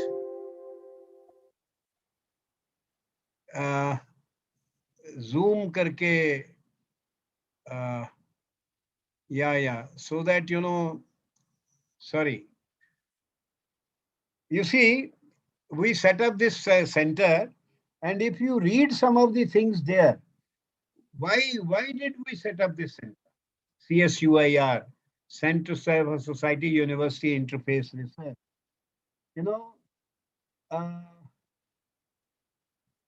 Go down, lift it up, please, little bit. Wait a minute. Yeah. Integrated energy resource management. This is one of the things that we wanted to do. Integrated energy resource management. Because in the villages around us, you see, electricity was very, very undependable. 24 in 24 hours, it will come for either 1 hour or 2 hours or 3 hours. And then the other source of energy was the cow dung. And third was cow dung into the gas, the gobar gas plants and so on. So we thought that we should develop a system of integrating various sources of energy so that a village can become autonomous in its energy needs. Go to the next number 2, microfinance practices. Microfinance practices. You see, small loans so that women of the villages can start some small work because they are very, very gifted. They have, in fact, a little later you will see, we have described the village woman as a knowledge resource. They are a great knowledge resource. Achar banana, kadhai bunai karna, or water management karna. They are a reservoir of knowledge.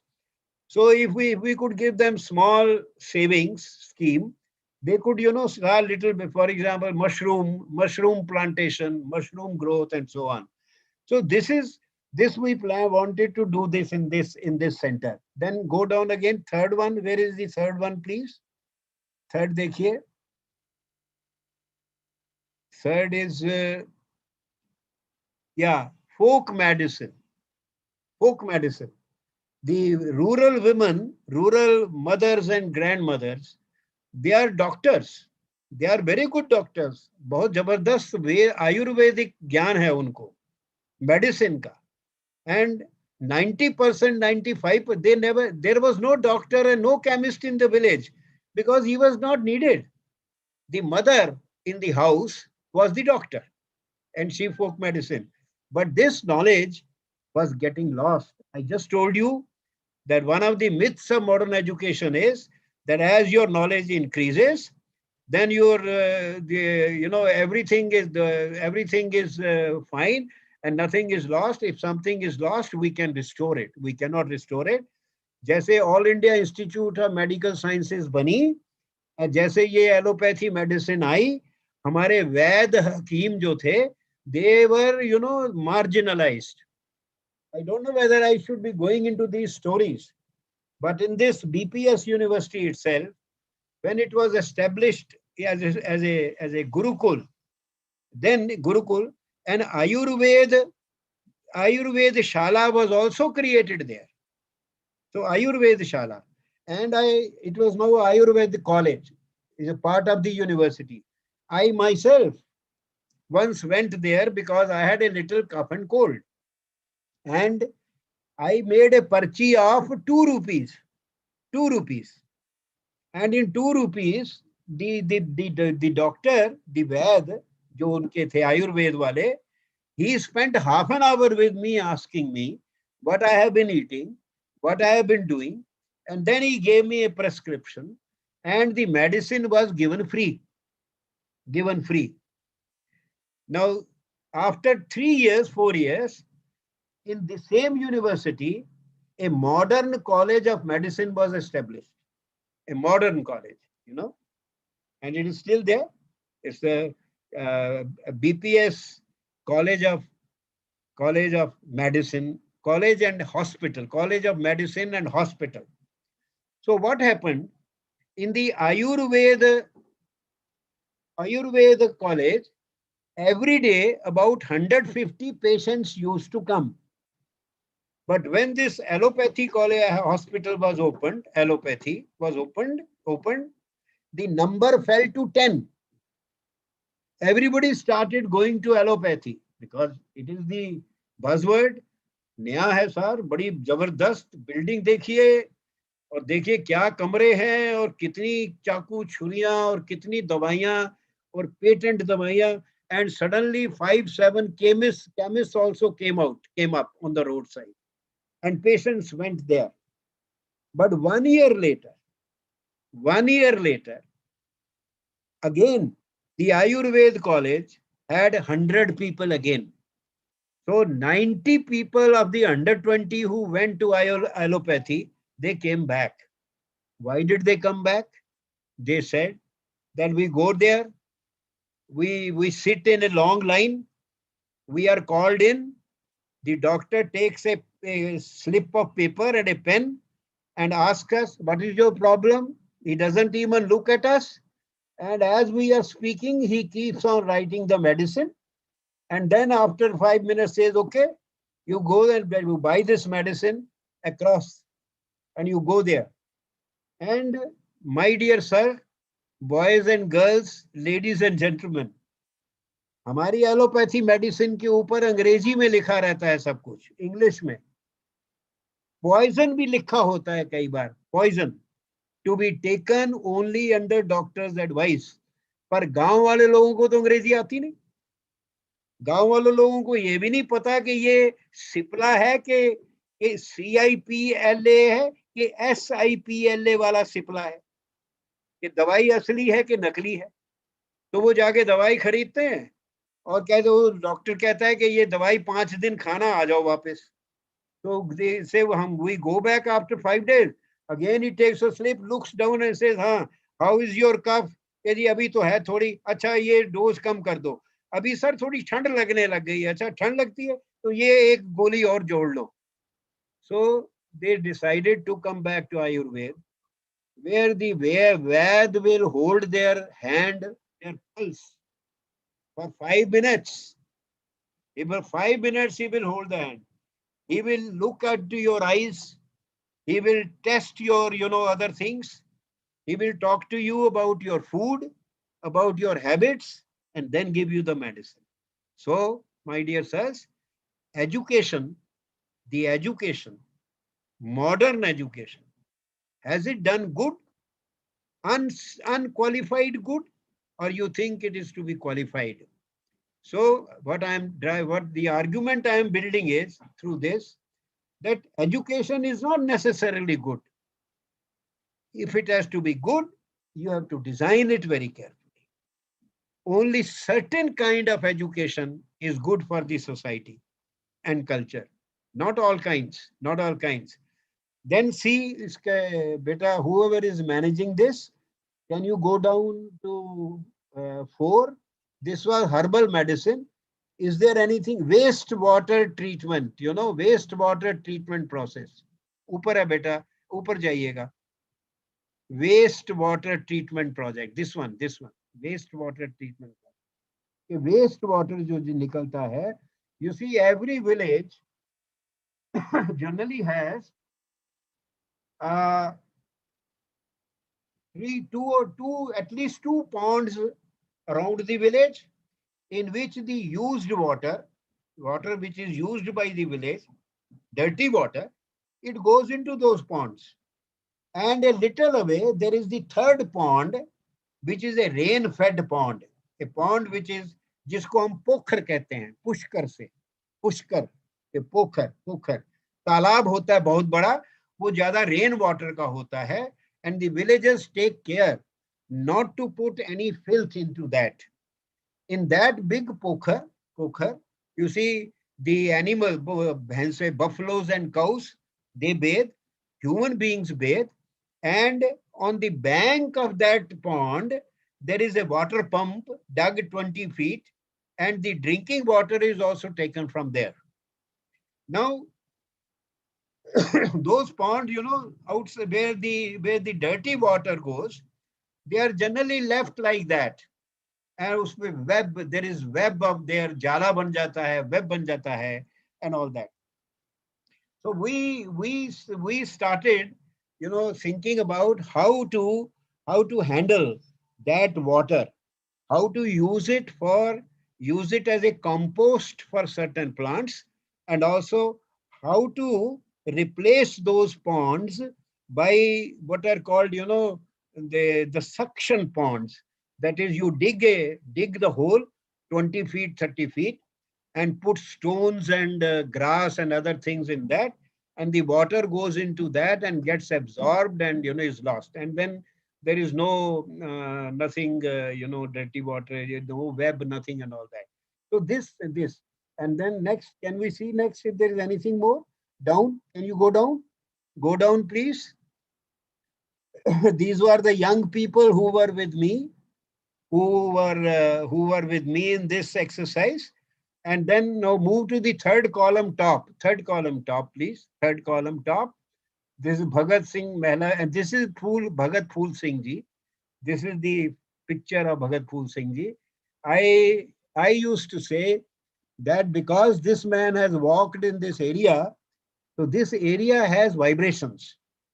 This area has vibrations of social service, of service to the society, service to the people, right? Now go down, please.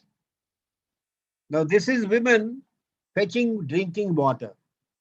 Now, I don't think many of you know that in the villages, in the morning, forenoon, young girls go and fetch water. And in the afternoon, after finishing all the homework, the elder women, they go, and that is a social event also. They sit around the pump, take their turn, and they talk about their son and their daughter-in-law and their brother-in-law and the father-in-law and the mother-in-law, and also who is getting married, who is getting engaged. So that is a social interaction. And then they come back, and they generally walk with the pot on their head without holding it with their hands, which requires a poise. So you know the Haryana, it is not surprising that Manushi Chillar of Haryana became the beauty queen of the world, you see, because of the lifestyle which gives them poise, which gives them agility, physical exercise every day, and so on and so on. Come down then. Come down, please. This was Center for Society University Interface. Go to the next slide, please. Go to the next slide. Open the next slide. I think there was a Hindi slide also, but there's no need now. This is the fourth slide. Yeah, fourth slide. थोड़ा सा ऊपर करिएगा इसको देखने में. या नहीं ये नहीं देखना है, इसको छोड़ दीजिए, ये ले लीजिए. Now this center was set up. Why was this center set up? We set it up to remedy the disconnect between the university and its environment. Disconnect. What we were teaching and studying in the university had nothing to do with the life of the people around the university. You see, nothing to do. The disciplines that we were teaching, you see, social work was of course one discipline, which we thought that it could. But then, if you are familiar with social work in India, the Department of Social Work in Delhi University and Department of Social Work here and there, those departments are founded on a Darwinian assumption. A Darwinian assumption that the rural India is backward India and that the rural India has to be developed. So the teachers are given a certain degree of arrogance in the way they talk to the village people. They talk down to them. They talk down to them that we have come now to develop you. आपको हम अब आपका विकास करने आए हैं, विकास. So I can't help telling you a joke here also. I was a witness in Ludhiana district in a village where these, Vikas people, these developmental ladies, they came and they were addressing the women. And one of them said that बहनों, अब हम आए हैं, अब आज के बाद हमेशा विकास होगा. तो one lady said, अरे बहन जी बड़ी मेहरबानी, यहाँ तो ज्यादा लड़कियां ही होती रही हैं, अब पहली बार विकास होगा. You see, thought the secretary of boys will be born. So, and they had great skepticism about. They will smile at these ladies, you see, smile at these ladies, at their ignorance. But then the disciplines that we teach in the university, they had no relevance. For example, what was the occupation of people outside? It was agriculture. And so their problems were with, tilling and with removing the chaff from the grain, preserving the grain, watering the fields, and when the rains are not there, how to draw water from the ground, how much water to give to what, the weather and so on. But the university had nothing to do with it. Then it had to do with living. You see, getting water to drink. Water to drink is not simple. The women used to walk 2 kilometers, 2 kilometers to a hand pump, and that the 2 kilometer walk was all along a road which led from one city Sonipat to another city Panipat, which means that senior officers, politicians, they were traveling through that road every day, and they were watching these women walking 2 kilometers to fetch the water.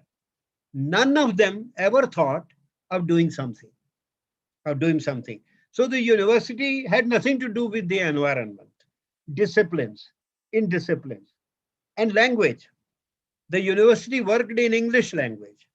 But when you came out of the university and crossed the road and sat to drink a cup of tea, nobody understood English. Nobody understood English. So the language of the university was not the language of the environment. I will tell you one very interesting, one young assistant professor. Yeah, I will name him also. If he's listening, he will like it. Ajit Singh, a very handsome Jat, tall and handsome. And when he used to go to some other, and a very tall, handsome, with a very, very wonderful, very highly educated, beautiful wife also. Both of them a wonderful pair. But then he was so handsome that, you see, when I went, I used to caution him. I said, you better watch out, because Sarita at home will take care of you. So this gentleman was with me, young man, and we sat down to have a tea. There was an old man sitting there, Jat, with a turban and all that. And he heard us talking. Then he asked this young man, कि तुम करते क्या हो? क्या काम करते हो? What work do you do? He said, sir, I teach. मैं पढ़ाता हूँ. कहते अरे वो तो ठीक है, पर काम क्या करते?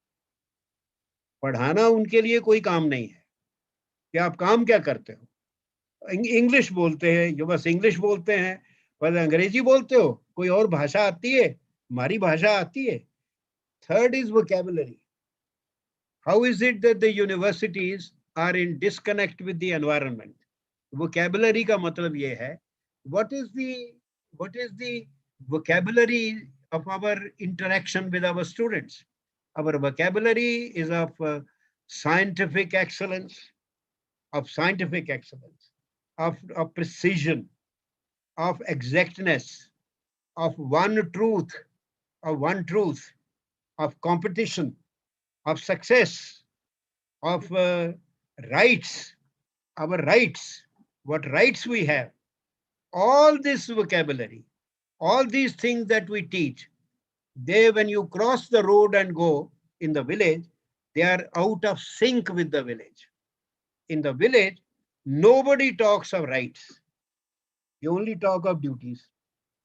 In the village, when our girls, used to go home and they were very excited and tell their mother, I am going to do this, then I am going to do this, then I am going to do this, the mother will say, अच्छी बात है, पर अभी तो घर आई हो, थोड़ा चैन से बैठ जाओ, थोड़ा पीसफुली बैठ जाओ, शांति से बैठ जाओ जरा.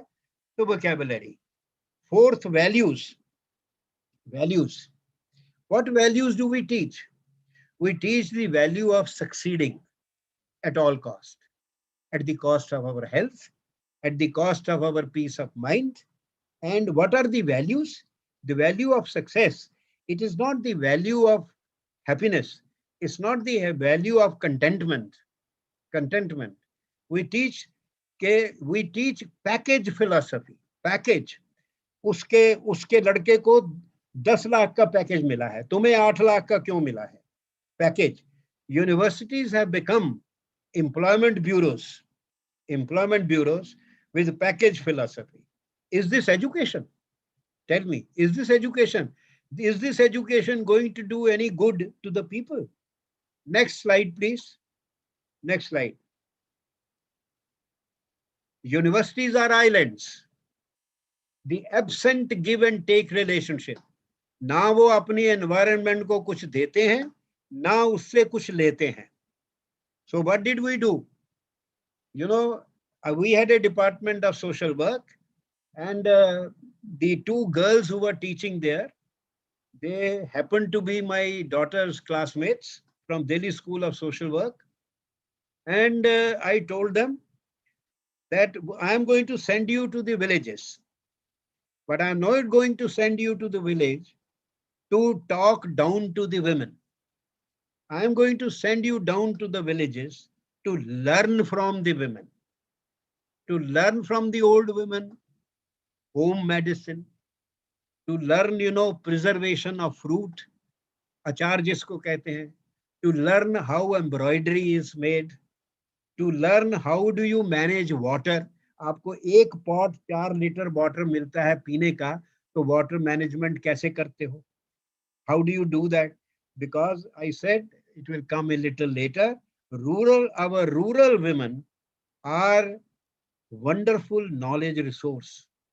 उनके ज्ञान जितना, I once had a meeting with 500 girls of this university sitting in the hall. मैंने कहा आप में से कितनों को अचार बनाना आता है, हाथ खड़ा करिए.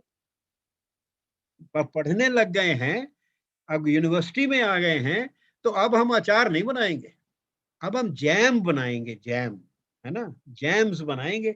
जैम भी हमारी औरतें बनाती थी. मीठे मीठे जो मीठा आम का मुरब्बा बनता था, बनाती थी. पर वो चीज और है, बॉटलिंग होगी, अब पैकेजिंग होगी, वो चीज करेंगे, हम वो नहीं करेंगे. सबसे बड़ी बात, I will come to that a little later. आगे चलिए, नेक्स्ट. अच्छा, one more thing. I said, look, you know, I did another thing. I started inviting the old women from the villages to address our girls and our teachers. Reverse process. Rather than educated people, so-called educated, you know, as Anand Kumara Swami says, this is how the victims of Indian education are described. Educated Indians. Instead of educated people going there, I invited the village women, old village women, to give talks on specific subjects. For example, when your daughter is going to get married, what all kinds of dresses you have to prepare. उसका कपड़ा कहाँ से आएगा, उसके धागे कहाँ से आएंगे, उसका knitting कौन करेगा, sewing कौन करेगा, you know. And they used to come, and it was a tremendous experience. So there was a give and take relationship. In fact, we could give very little. I'll give you an example of what we did give.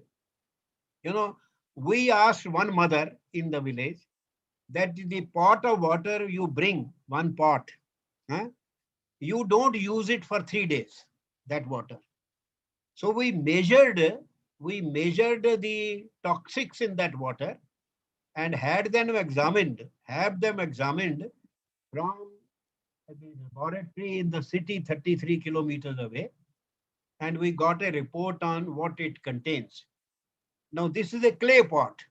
After 3 days, again we got it tested, and we found that many microbes, etc., which were there 3 days earlier, they had disappeared. In the clay pot, the water had become a little purified. That is why in your so-called Oros and Eureka Forbes, you use clay candles. Why do you use clay candles? Because the clay is the filtering material, right? So we measured it, and I went to see the development commissioner of Haryana, and got the appointment thanks to Dr. Pankaj Mittalji, the Vice Chancellor. And she said, "Arey sir, आप क्यों जाते हैं?" She was much junior to me, UGC में थी, और आप क्यों जाते हैं? मैं जाऊंगी, मैं आपके साथ जाऊंगी. हमने कहा नहीं, आप वाइस चांसलर हैं, आप यहीं रहिए, हम जाएंगे. I went to the development commissioner and I said कि देखिए, आप उधर से निकलते हैं, पानी का आप देखते हैं कि वो वाटर पंप जो है पौंड के किनारे है, वहां से पानी है, इसकी ये क्वालिटी है, तो प्यूरिफिकेशन का आपको कुछ करना चाहिए. You know what he said? This is your problem. आप लोगों की यही प्रॉब्लम है. आप चाहते हैं कि सब काम हम करें, आप भी तो कुछ करो. तो मेरे मन में तो आया कि मैं इनको बोलूं कि 65,000 रुपए का महीने का डीजल आप अपनी गाड़ी पे सरकार का खर्च करते हैं, है ना? और आपने अपने घर में तो कितने 2-3 यूरेका फॉरबेस के लगा रखे हैं, पर आपको लोगों की चिंता नहीं होती है, ये नहीं होती है. Anyways, so this is a give and take relationship between society and the university has to be developed. And our learning, our teaching has to be tuned. That is education which will be good for the society and which will ultimately will be good for the culture also. If you don't teach your children success and you teach them contentment, I'll come to that a little later again. Chaliye aage, next slide, please. People, village and land. These are our environment in the university, rural university, people, village and land. Next, chaliye. Next slide. Next slide, please. Look at these girls. Beautiful young girls. Tall and lithe girls. And what are they carrying? They are carrying cow dung on their head. And they do not have the feeling that unka shoshan ho raha hai or they are being exploited. The duties in a village household, the duties are shared. Ladke subah, the boys, they take the cattle to graze and to wash. And the girls, they take the cow dung to a common place in the village where they dump all the cow dung. Now, when we, and look at this, she's a very cheerful girl, that girl in yellow. She was saying, no, don't take the photograph, but she didn't mind. I mean, she didn't really stop us. She said, don't take the photograph. But from their look and appearance, you cannot say that they mind carrying cow dung on their head. How many young girls today, young girls who pass out of a university, will carry cow dung on their head and still remain cheerful and dignified. Why is cow dung important in Haryana? I will come to that a little later. Why this is a very necessary exercise. You see, they put it, dump it there. Then many of these girls are actually working. Some of them are teaching in schools.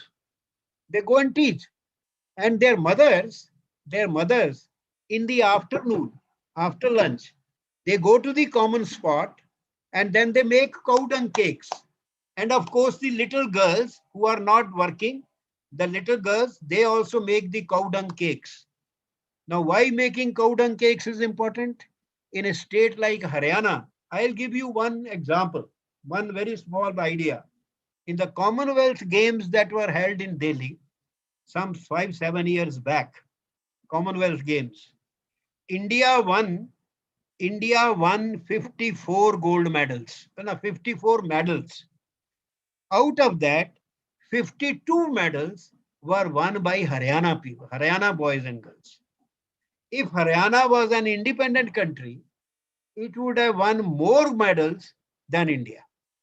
And why did Haryana win medals? Because Haryana, unlike Punjab and Maharashtra, which at one time were very sturdy states with sturdy young men and women, good habits, milk drinking states. Those Haryana, Punjab has become a drug state and Maharashtra has become a political state, OBC and other. And with politics, there's drinking and drugs. So both these states are no longer good in sports. However, Haryana excels because Haryana still is a milk drinking state. Their whole food is built around milk. लस्सी जिसको कहते हैं, छाछ, butter, pure ghee, and good wheat ka roti, simple food, nourishing food.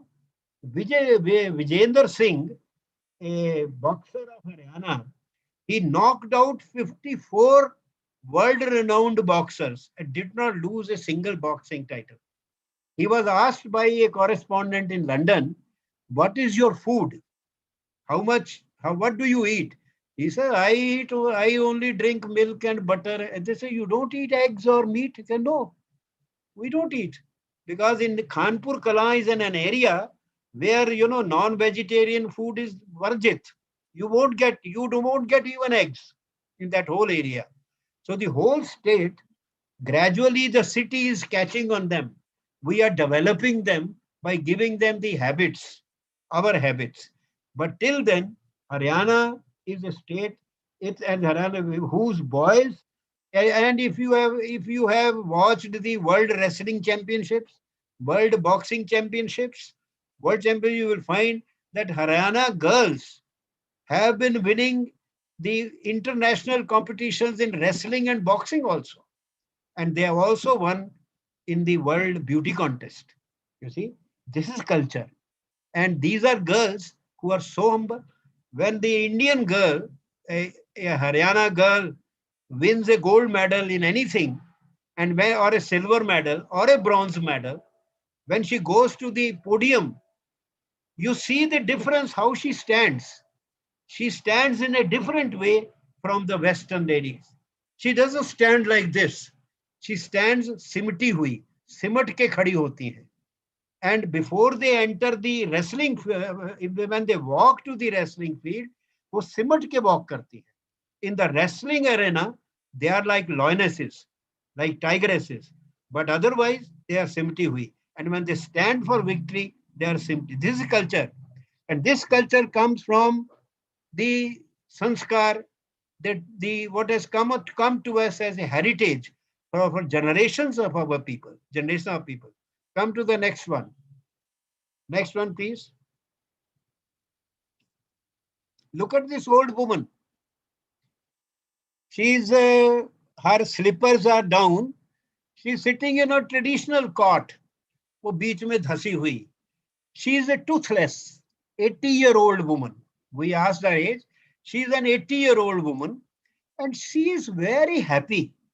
Look at her happiness. You know why she is happy? Because look over her shoulder. There is the grandson peeping from behind. Grandson. Do you see the grandson? आपको grandson दिख रहा है? घर देखिए ऐसी है, खाट वैसी पुरानी है, कोई बड़ा क्या कहना चाहिए, स्टाइल का फर्नीचर नहीं है, कपड़े भी आम हैं. But look at the happiness, and look at the happiness coming from that boy. Part of the reason that grandson पीछे खड़ा है, छुप के खड़ा है. वो भी कैमरा देख के वो आगे आके, he has not come forward because there is a camera and stand by. No, he is hiding. He is hiding. This is culture, part of culture. दादी से बात हो रही है तो मुझे वहां नहीं जाना है. Grandmother के बात हो रही है, मुझे नहीं वहां जाना है. He is there. Go to the next one. This is people. Next slide, please. Look at this. Every morning, an animal is fed by the villagers. तसला बाहर रखा होता है और ये जो घूमते हैं, ये जिनको बुल्स होते हैं, वो आके खाते हैं. उनका हिस्सा है. हर जानवर का हिस्सा है. कुत्ते का भी हिस्सा है, चींटियों का भी हिस्सा है, परिंदों का भी हिस्सा है, इंसानों का तो है ही. और शहर के लोग तो अपने ही लोगों को नहीं खिलाते, जानवर को तो क्या खिलाएंगे. शहरों में जितनी cows used to roam Delhi, people used to complain, they have been picked up and most of them have been most probably killed. You see? So stray animals, we have the concept of stray animals.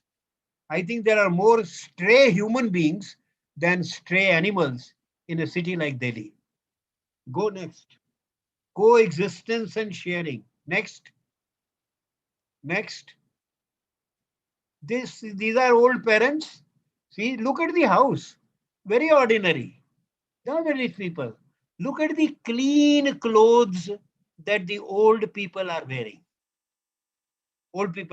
You don't see any young one around because the young people have already gone to work. And the clean clothes they are, wearing, and Go to the next. Sharing with the old. Sharing with the, go back, please go back. One moment, go back, please. Go back to slide 4, please. You see, sharing with the old. Acha chaliye, next. I think next theek hai. Go to 5. This old man is ill. And look at the brick wall. It is a very ordinary villager's household, very little land, you see. But the father, he is put in clean sheets, clean bed sheets, clean this, and what he removed, what the son removed, he was also given a hookah. The son removed it, thinking that what will people think. Then I asked him, he said, sir, in his own language, he told me, the doctors have forbidden कि इनको हुक्का नहीं देना है. पर sir, all life he has been smoking hookah. And he wants at least once a day, once a day. So I give him once a day. Just this is caring for the sick and old. In this God-forsaken cities, in the city culture, people have a room for the dog, but they don't have a room for their parents. They will keep a dog, a whole room to the dog, but they don't have the room for parents. This is culture. And if education is only going to train you to keep pet dogs and be indifferent to your parents, tell me, sir, whether education is something which is good for the culture and society. So as I said, it is only particular kind of education that is good. We have to think of particular kind of education. Go to next one. Go to next, please. Look at this woman, Shant Rasa. She's totally at peace. It is around 2:30, 2 o'clock. She has fed everyone in the family. She's the grandmother. She doesn't look it, but she's the grandmother. She has cooked and fed everyone, cleaned the kitchen, और चूल्हे को मट्टी का पोछा भी लगाया है, और साफ करके दूध की हांडी साफ करके दूध की ये ऊपर रखी है. And she is just sitting completely at peace with herself and with the world. I never see my wife in that peaceful state, although she is a very wise lady.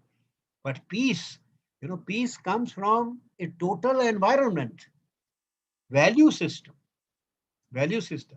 If you cook only for yourself and you don't give food to the animal, you don't cook for the beggar. There are no beggars. But in the Haryana villages, there are people who provide services, who have no land. They are given a small 1-2 room set by the village people.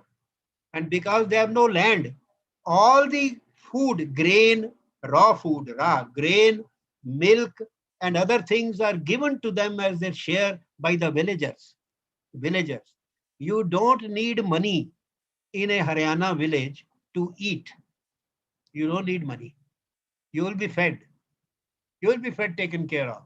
So this is peace. Go next, please. Next. This is the land. This is a pond in which the buffaloes are having a good wash. And it is a sight. You see, when I used to travel to that place, I used to keep a tab on this. This is a very big pond. I could not catch the whole. It's a very big pond and it is all rainwater. And as summer advanced, its level went down. And as its level went down, I used to start worrying. अरे पानी कम हो रहा है, पीने का पानी कम हो जाएगा, फिर भैंसे कहाँ नहाएंगी.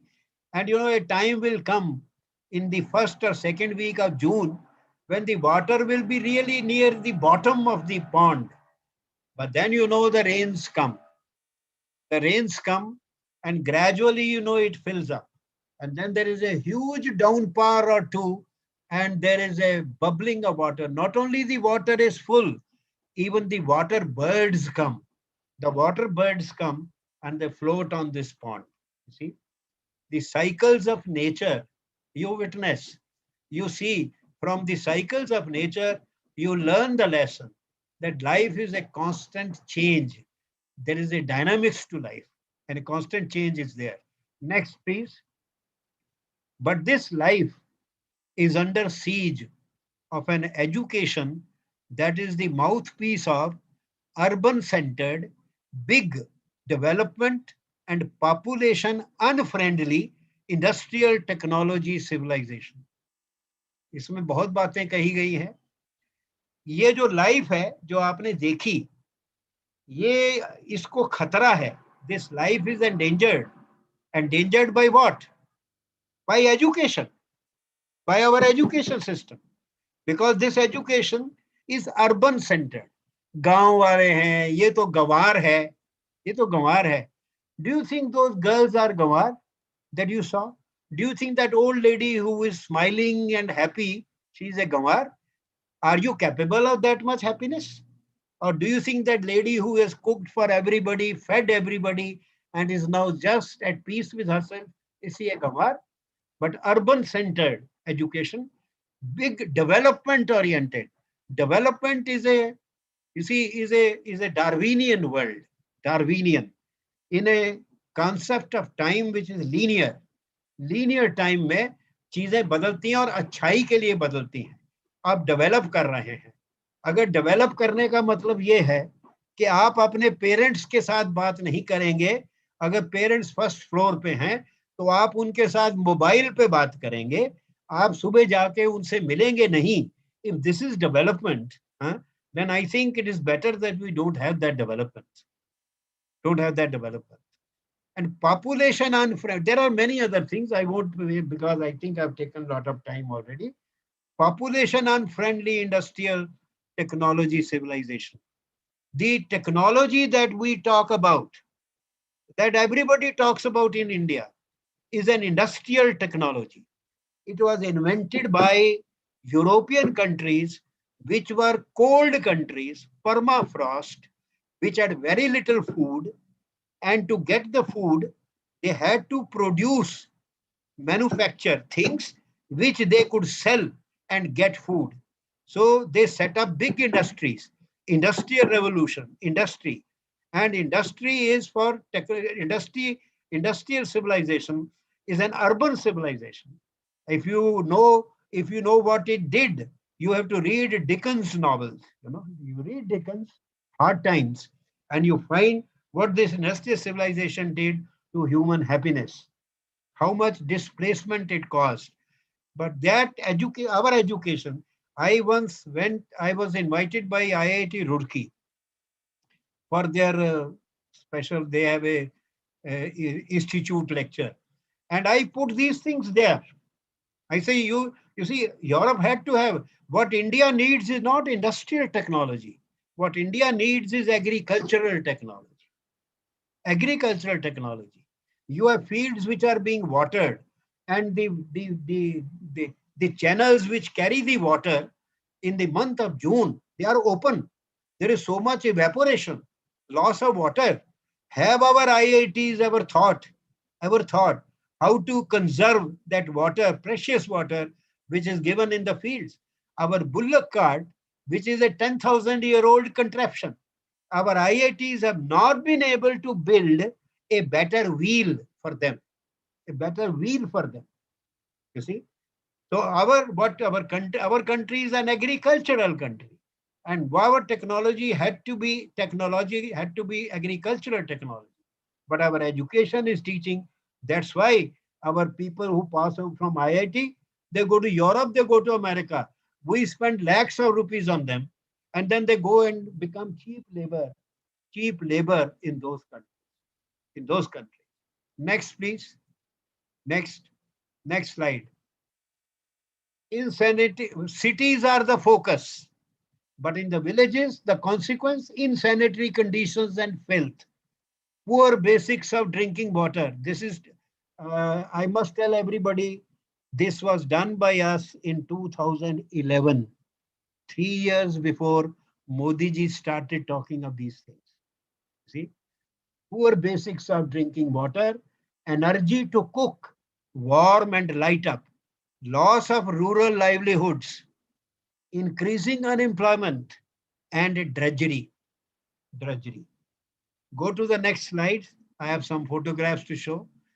Look at the city bridge on the right, and look at the city roads, and look at the village road. Village road. This is development. It is a lopsided development. Next slide. Next slide. Look at the overbridge here. Overbridge. And look at the bridge on a nala in the village on the left side. Next slide, please. Look at the sillage. Poor basics. Nothing has been done. Big building is there, but nothing has been done to handle the sillage, the dirty water. It breeds mosquito. Luckily, the villagers eat pure food. They don't get malaria, but the mosquitoes are bred there, and then luckily they come to the cities and give city people malaria, which is not a bad idea. Next. Drudgery, carrying heavy weights. It's very simple. एक छोटा सा एक पहिया लगा के ऐसे करके एक चीज बनानी है जिसमें माता जी अपना गट्ठर रख के ले जाएंगी. But no, nobody thinks about this. Nobody thinks about this. Next. Next. What was this like? This my in 2010-11, that village Khanpur Kala, it had a garbage-free cycle, life cycle. There was no garbage.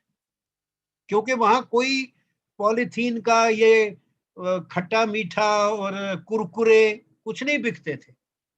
वहां की लड़कियां बेसन की बर्फी और पनीर वाले समोसे खाती थी बस, और साथ में लस्सी पीती थी या दूध पीती थी, चाय भी नहीं पीती थी. And they were tall, you know. I tried to, introduce flying in that university for girls. So the girls can take to like Vanasthali Vidyapeeth, that there should be a flying school. We had enough land, but the governments, they do not respond. They didn't allow. We said we have 30 acres and we will create an airfield, and we in that airfield, and so on and so on. Because the girls are so tough, so tall, so sprightly, so alert, quick. They would have become wonderful flyers. Luckily now Indian girls are becoming fighter pilots. You see, pilots of fighter planes. And the material for such will come from villages. Our combat infantry comes from villages. 18-year-old young men who, when they carry 36 kilogram of armament and climb up the hill at night in Kargil with 36 kilogram, they don't ask the question, what is India? Where is India? Why? What is motherland? What is motherland? Is India a country? They don't ask. They know only one thing, Matribhumi. It is our Matribhumi, and I have to defend it. They have no question. They have no cynicism. They have no skepticism. And but the people who come out of our education institutions, at best they are ignorant. At worst they have contempt for themselves. Contempt for themselves. Happiness quotient there is a great happiness quotient. Subah nikliye aap, everybody who is walking on the road, old and young, Ram Ram Ji, Ram Ram Ji. मैंने कहा भैया दिल्ली में राम राम जी मत कह देना, लोग पकड़ लेंगे, कहेंगे आप आरएसएस के आदमी हो. जो बोल रहा है Ram Ram ji, Ram Ram ji, uncheerfully.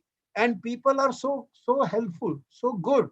You see, one evening I was walking, and a young driver of the university bus, who only used to see me and never talked. He saw me walking and a little dark, and he came and asked me, sir, kahan ja rahe ho aap? I said, my wife has a little problem, so main sadak par ja raha hu. I am crossing the road. I have to take some medicine from a chemist. He said, sir, I will come with you. मैंने कहा अरे nothing, ये तो this gate निकल के I have to go. कि नहीं sir, अगर if you don't get the medicine here, I will get it for you from Kharkhoda, from that town, which is 14 kilometers away. अगर आपको यहाँ नहीं मिलेगी तो मैं आपको वहां से लाके दूंगा. This is culture. He didn't know me. He only saw me. I am in the university. I am a teacher and it is dark and I am old and I am walking. So I must be having something, some problem.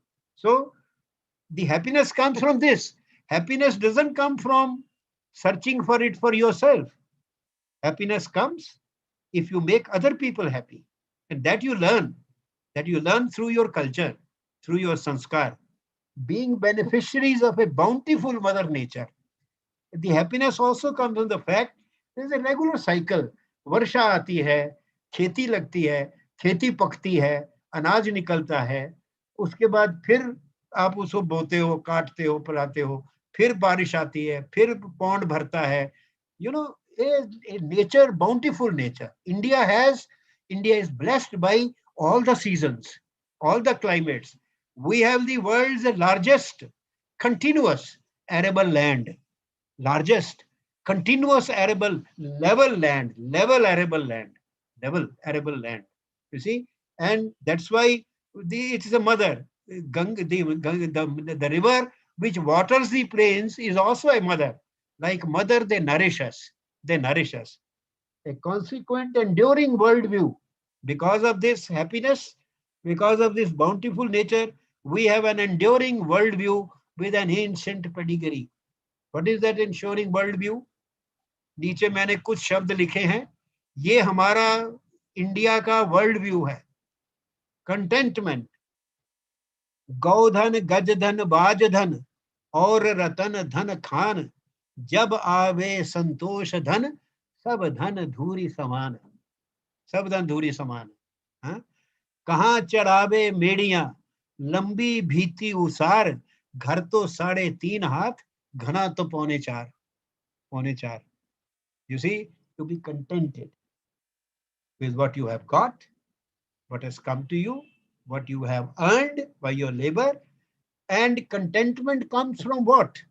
It comes from karuna, compassion, kindness, forgiveness, righteousness, restraint, doing the things in the right way, niyam, and reverence. Reverence for objects, reverence for nature, reverence for people, reverence for the old. You know, in our culture, even today, I have myself had experiences, I tell you, believe me, that when I used to travel, I have had experiences at the age of 77, 78 at various airfields.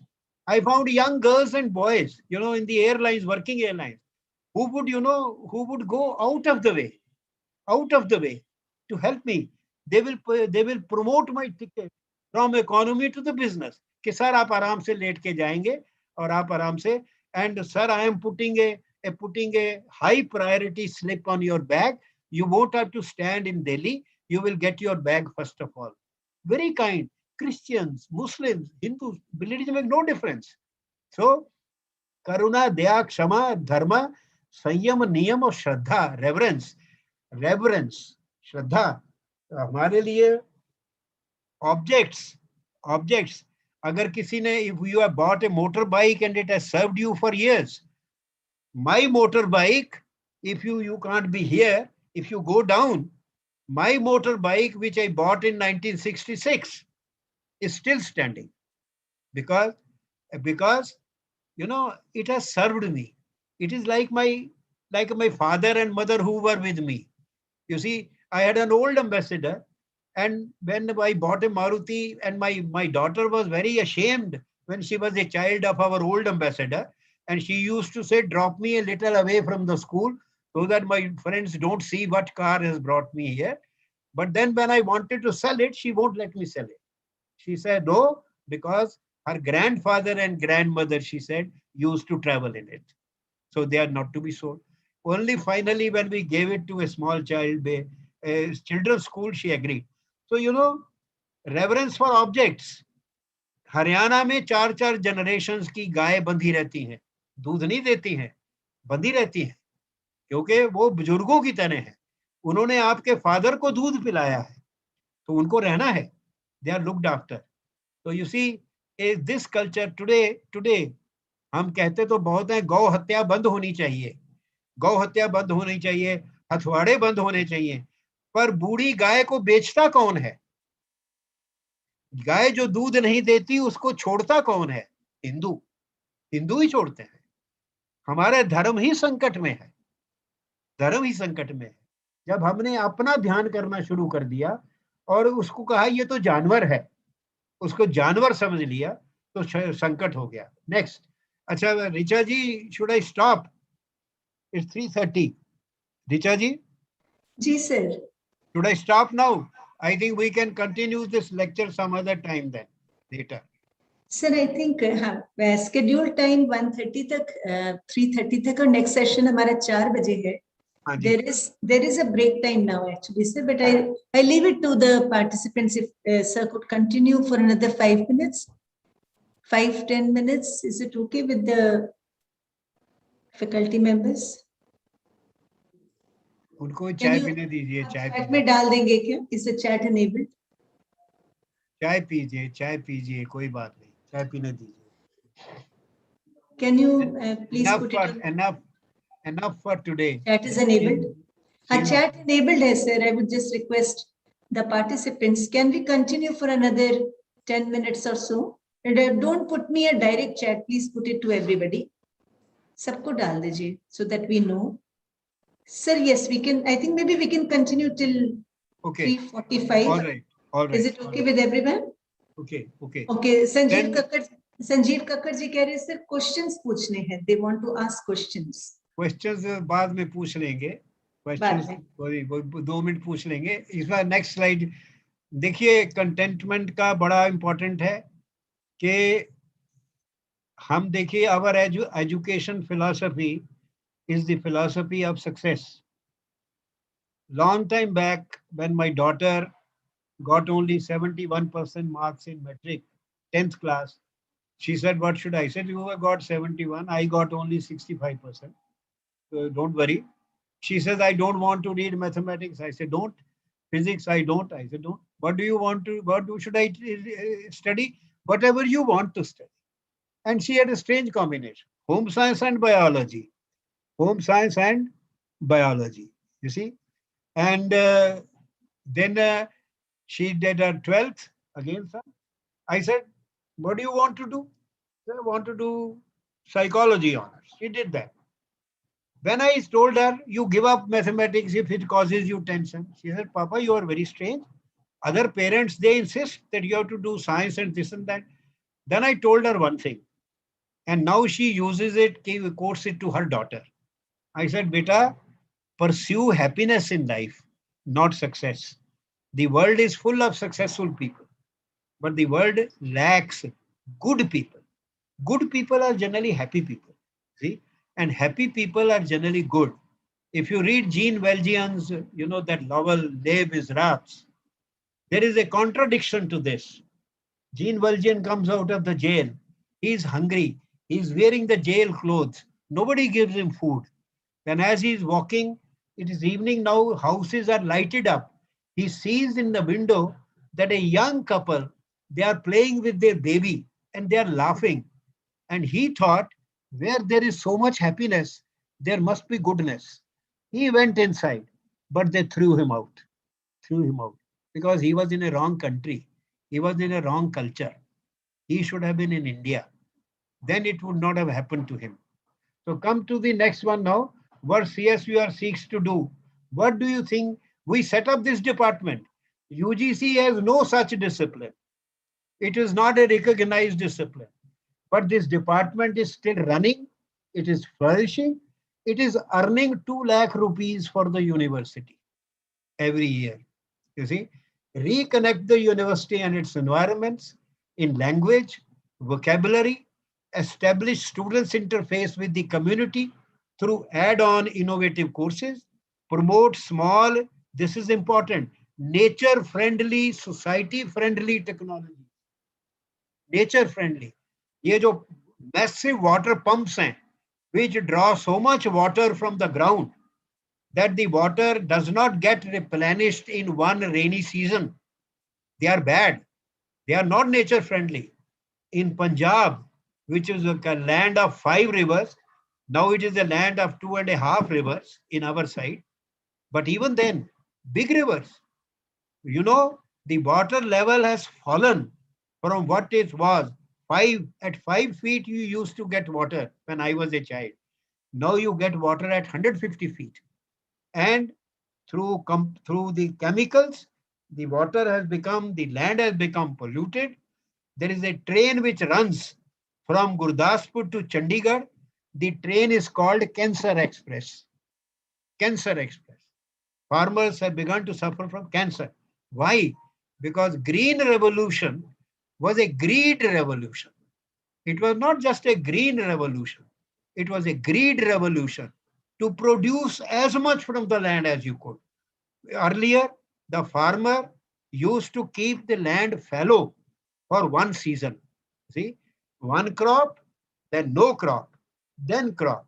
You see, or plant the green which gives nitrogen to the earth, nourishment to the earth. But now we take five crops from the land every day. You see, so not nature friendly, not society friendly, but human greed friendly technologies. You know, earlier 30 young men used to reap one field and they used to get a salary. Now we have a harvester, a huge harvester, which harvests the field and takes away the job of 30 people. These technologies are for countries which have a small population. But a country like India, which has a huge population, we should not have such technologies, because such technologies, they take away employment. And later on you will see, and work for clean air and water and streets, health and sanitation. Our girls went to a village कि ये dirty ponds जो हैं, इनका 21,000 रुपए में you can create a suction pond, तो suction हो जाएगा. तो पहले तो 5 बार गई तो सरपंच मिला ही नहीं. छठी बार the sarpanch was found in a ठेका. He was drinking. And the sarpanch told these girls कि तुम्हें क्या मतलब है? What do you have to do with it? Why are you interfering? करना होगा तो हम आपने कर लेंगे, भाग जाओ यहाँ से. Then I went and we went with some people. They said, no, we don't want it. We don't want it. And then we put it to the development commissioner also. He said, no, if they don't want it, why should we do it? I said, you know, in 63,000 rupees, 32,000 rupees, 42,000 rupees, 42,000 rupees, you can make the village clean. And the village roads inside the village always become slushy, because they put bricks. Bricks don't work. You have to put stone. Harappa and Mohenjo-daro had stone streets. Stone. You have to put stone. So you have to change the rural technology of making roads. Only then it will work. So working for this and all that. Chaliye, next, quick, please. Quick. Add-on courses to take these were the courses we introduced. Integrated energy resource management, folk medicine, microfinance practices, and small initiatives. Small initiatives like, mushroom farming, like that. Anyway, I must tell you that we thought of that the women, they use the hand pump to draw water. And the hand pumps are not very light, you see, very thick metal. Effort lagta hai. And generally, young women fine, older women in the afternoon. So we thought of putting a fan like the windmill, the inverted fan, ulta pankha, inverted fan like a windmill on top, which will, keep pushing up and pushing down the hand pump. And then we thought of, making a storage of water, from where the water through the clay moved into another storage, and from the taps, the women could take clean water. Of course, the taps, we thought of putting iron cover, because otherwise some nashedi will take the tap away in the evening, you see. So that we used to do. But we had planned all this. We had no laboratories. We didn't have an engineering department, but we thought of all these things with the girls. We thought of this with the girls. Go next. Next. Well, look at these. These are the small technologies, for example, milking, milk. Do you know that the ghee made of buffalo milk, it costs 500 rupees a kg, but the ghee made of a cow costs 1000 rupees kg, and a ghee made of a Indian cow costs 1500 rupees a kg. So if you could teach some women, to have a small dairy of 10 or 15 cows, Indian cows, they will make an earning themselves. And of course, from crafting and other things, Go next. We don't have much time. Please move next. Move next. ये home, पीछे. Go back. This is home remedies. ये जो हमारे kitchen में जो हमारी चीजें उपयोग में आती हैं, ये सब दवाइयां हैं. अदरक है, हल्दी है, लाल मिर्च है, ये दवाइयां हैं. हरी मिर्च सूखी हुई है. These are all medicines. And our rural old women and our own old women, they used to know what to do with them for small ailments. Go next. So bring a new philosophy. Bilateral partnership in knowledge sharing. University should share its knowledge with the environment and take knowledge from the environment. Promote autonomy, स्वावलंबी, आत्मनिर्भर आ गया शब्द, हमने स्वावलंबी use किया था 2011 में. स्वावलंबी गांव in meeting its needs. And third, self-governing in sharing and producing. Cooperative movement, self-governing in sharing and producing. Go next. Encourage small self-employment initiatives, handicrafts, food utilities, and so on. Next. Help fabricate small nature-friendly technologies. This is very interesting. And even if you are late and you are not going to have your tea, you must listen to this part. You see, harvester takes away the job of, let us say, 20 young men. So I contacted a local, technician, kya कहने हैं, Lohar, about from Jagadhri, 150 kilometers away, and I asked him whether he can develop a handheld reaper.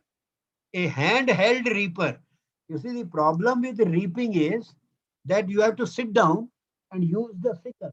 It's very tiring. But if you can have a handheld reaper, you see, then the speed will be also more. You will be able to reap more, and men can stand and reap, or women can stand and reap. And he developed it. It was tentative. He brought it. You see, there are small, because we are not an engineering college. We only had ideas. We didn't have technology labs and all that. But I put all these things to the IIT people, and they felt very, very bad that, they were not thinking like this. You see, and then go next. Tell a very important. You see, cow dung is very important, because Haryana is a beautiful state, has been a beautiful state, because its people are, the staple food is milk, which means cattle. It is a cattle-based cattle. And if there is cattle, there is going to be cow dung. If there is cow dung, you have to use it. You have to use it as a fuel, or you have to use it as compost. If you don't use it, it will pile up. It will become rotten. It will become garbage, and your village will become dirty. And people will gradually stop keeping cattle. And then instead of the real milk, you will have the mother dairy milk, the milk in a packet, which has started happening in Haryana. And gradually, the entire Punjab state was ruined like this. In Punjab, do you know that there are places where the one cow dung, now people want to go back to cow dung to cook. You see, and one cow dung, one cake costs 7 rupees in Punjab. 7 rupees. And handling the cow dung became such a problem that people stopped keeping cows.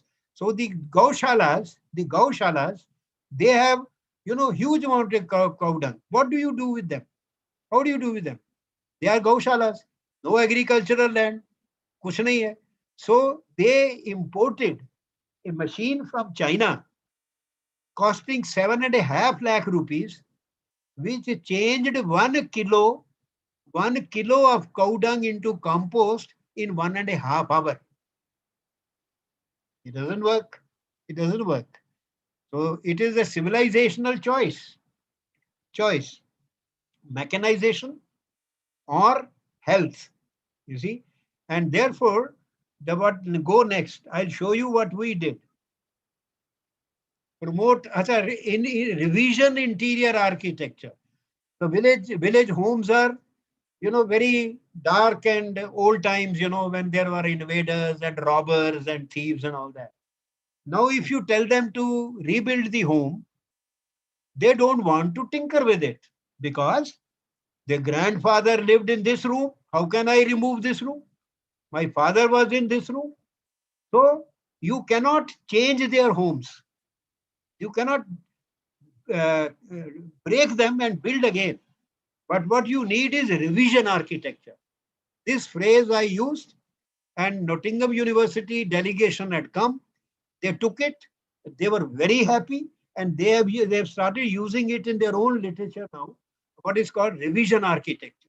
How do you revise the architecture of the home without destroying the presence of those who are no longer alive? Presence of those who are no longer alive. And the civic work in drainage and streets, as I said, by stone, not by bricks, and then that is better for healthy environment. Next, please. Next, quick. Dr. Kapoor, Dr. Anil Sahasrabuddheji has come to the session. Okay. And our next session is from 4, sir. I just wanted to give you a reminders. That's it. नहीं पर एक अगली slide एक दिखा दीजिए एक और. I want to show them that. Next, please. Next. This machine, पिछला.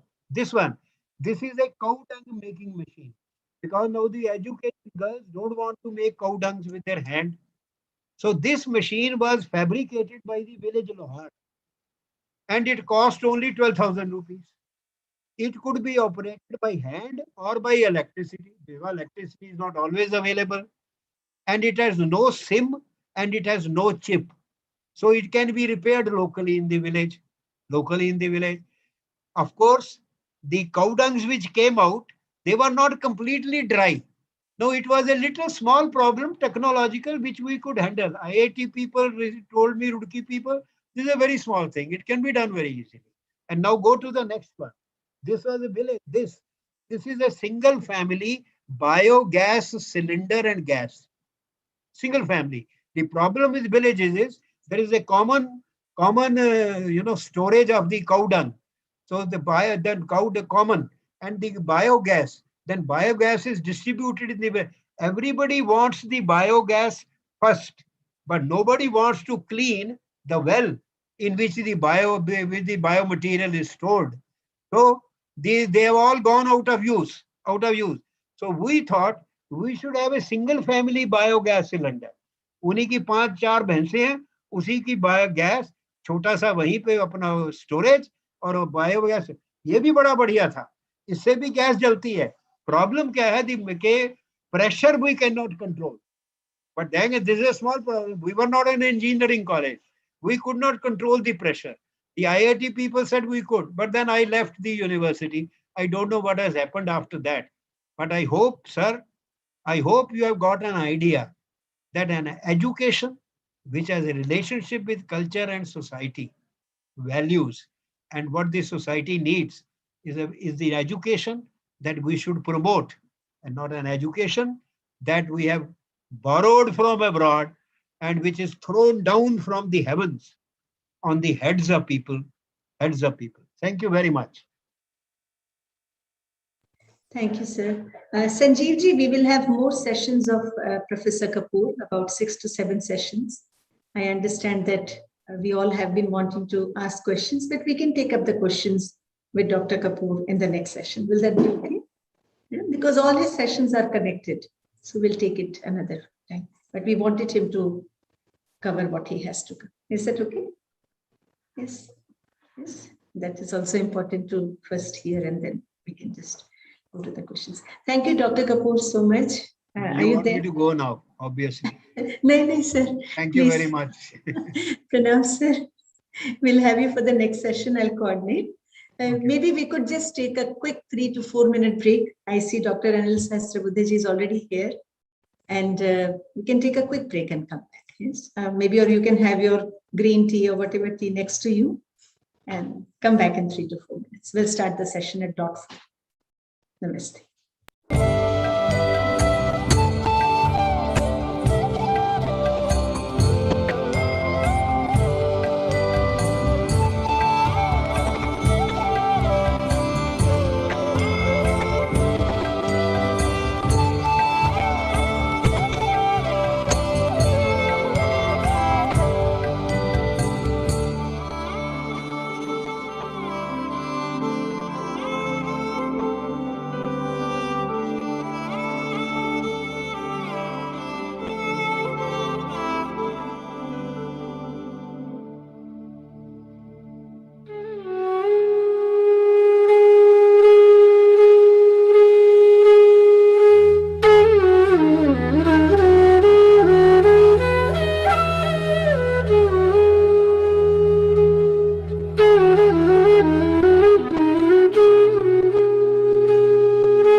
I hope everyone is enjoying the sessions, the knowledge. Yes.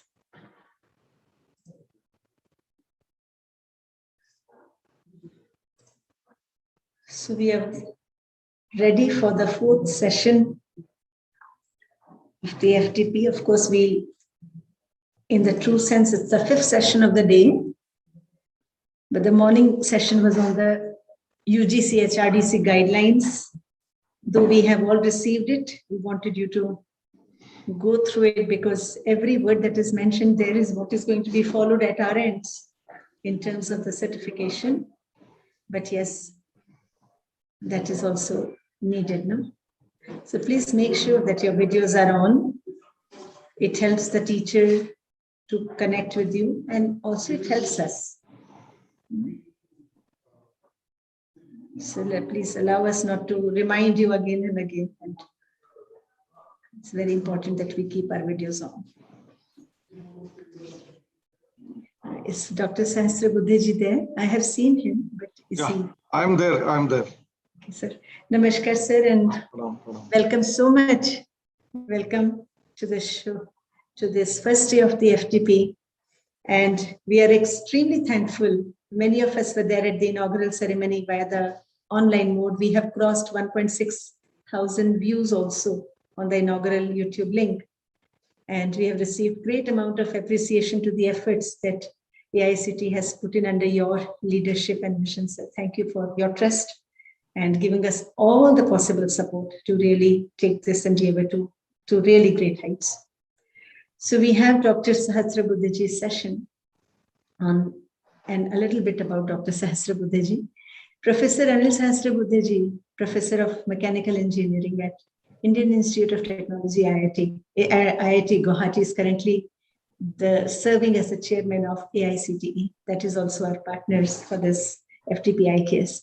Professor Anil T. Sahasra Buddheji has held several important academic, research, and administrative positions at Indian Institute of Science, Bangalore, Tata Consultancy Engineers, Northeastern Regional Institute of Science and Technology, Itanagar, IIT Guwahati, and College of Engineering, Pune, prior to joining at AICTE as the chairman. As an academician and research in NERIST and IIT Guwahati, and as director COEP, he has taken several initiatives for academic, curricular, and co-curricular activities, entrepreneurship, research, and good governance. He has been an architect of reforms in technical education at AICTE, which includes mandatory student induction and internship, faculty certification, and ATAL, Faculty Development Program, creating first ever India's MOOC platform Swayam examination reforms. Oh, I was not aware of this part of you, Dr. Sahasra Buddheji. Innovation movement, series of hackathons, Indian knowledge systems, new funding schemes for supporting students, faculty, and institutions. He is a chairman, Basic Scientific Research Empowered Committee of UGC and Swayam Board. He is a fellow of ISTE, IET, Institution of Engineers, and INAE. He has been bestowed with several awards, which include Maha Entrepreneur Award 2011 of Praj Industries, Jeevan Gaurav Puraskar, Lifetime Achievement Award from MIT World Peace University, Pune in 2019. Mahatma Gandhi Leadership Award from Indian Achievers Forum and CSR Award, Times 2019. He has also been conferred Ravi J. Mathai National Fellow Award by AIMS 2021. So we have our last session of the day by Professor Sahasra Buddheji, which is the imperative of Indian knowledge systems. So we are joined in by teachers from various colleges and universities across India. The upper cap as prescribed by the UGC HRDC is 40. We have 41 in this cohort. And we also have many of us watching these sessions on the live stream now, and on the live mode, they can see it later also. Over to you, sir. Thank you so much once again. Thank you, Dr. Richa. It was wonderful to be associated with Rashtam. AICT is very delighted that we are able to contribute in a small way, whatever you all people have been doing, and ministry is also very much seized of the matter of how we bring in Indian knowledge system in the curriculum, in the activities that are happening in the campuses and so on. I hope my presentation is visible and I'm audible. Absolutely, sir. Yes. Okay. Yes. Yes. So I think this topic, which is given to me on Indian knowledge systems and its imperatives, I would like to deal with, and I had no time. Yesterday was the inauguration and this task was given to me. So I banked upon some of our friends in Indian Knowledge System division of the ministry, that is Dr. Ganti Murthy, as well as from the Universal Human Values program, which we conduct. So I drew from all of them, and the slides are owing to all of those people. What they have done, I'm just presenting. So I give due credit to my companions in both AICTE, inside as well as outside. So many times this question always comes into our mind: what is this Indian knowledge system all about? And yesterday, many of them were saying we should not use the word Indian itself in the first place. So Bharatiya knowledge system or Bharatiya Jnana Parampara. But what is it all about? Where does it come from? And what are the imperatives of that? How to proceed? This question must be coming to all the faculty who are attending the faculty development program before they joined in for this 19 days workshop. But yesterday, during the inaugural function itself, there must have been great clarity amongst the minds of all the faculty members as to why are we here and what are we going to do. And this is a very important and fundamental question which has to be answered. And we have to answer this because teachers, once they understand this, they have to take it forward and then convince their own students as well. And therefore, unless clarity is there in the minds of faculty members, it would not come to the students. Then, is there a way that what is called as Indian way of doing things? This is another way, or Bharatiya way of doing things. Is it worth studying what our ancestors did and think, or in a modern era, we have so many things which are happening? Are we not going back in history? Are we becoming archaic? This question also comes to the mind of many people. And then this tradition, this ancient culture, civilizational values, are they relevant today? Because they all started 10,000 years ago, and are they relevant in the modern times in the 21st century and beyond? And why is it important to you and your student? I think these are 4 or 5 inherent questions which anyone would want to understand first before going out. And therefore, there are some misgivings. To address those misgivings, this Mahakavi Kalidasa's Malavika Agni Mitram has this shloka: Purana Mityevana Sadhu Sarvam Achapi Kavyam Navamityavadyam Santaha Parikshan Nyatarat Bhajante Mudaha Parapratyayena Buddhihi. This is very, very interesting. The translation of that poem or the verse in English is that all poems are not good only because they are old. All poems are not bad because they are new. Good and wise people examine both and decide whether a poem is good or bad. And only a fool will be blindly led by what others say. So the essence of the Kalidasas, this poem, is reflected in our Indian knowledge systems. Just because it is ancient, we will not accept everything as it is. And it may be not necessarily all of that to be good. Not that in the modern science and technology, whatever we have currently been learning from our curricula and syllabus need to be bad. There can be possibilities of both having certain elements which are not so good today and some of them to be very good today. And therefore, that discerning is very important. Only a fool can depend on someone else saying, but a wise man always will try to introspect, will try to look into inwards, outwards, a lot of discussion, debate, understanding, critical thinking, analytical, all of those things are applied. And at the end of that, whatever is convincing, we take it and we take it forward. This is very, very fundamental and important. And therefore, many a times when people from various Macaulayan system of education, they come and say that the ancient one is all humbug and there's no strength in that. You have all what we said, the traditions are whatever you are following have no meaning and so on and so forth. But we need to address them and we have to tell them squarely that there is value for everything in life and let us look at it very, very carefully. Now coming to the issue of sustainability and the way work is happening in the whole world today, there is a full circle. See, people criticized earlier Indian values, Indian systems, our traditions, but now the United Nations itself quite often meets and talks about sustainable development goals. There are 17 of them.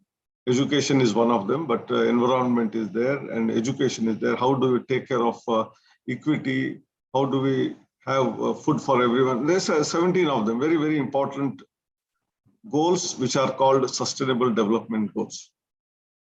And from time to time, we come to realize the kind of pollution that we are facing, the kind of diseases that we are getting in.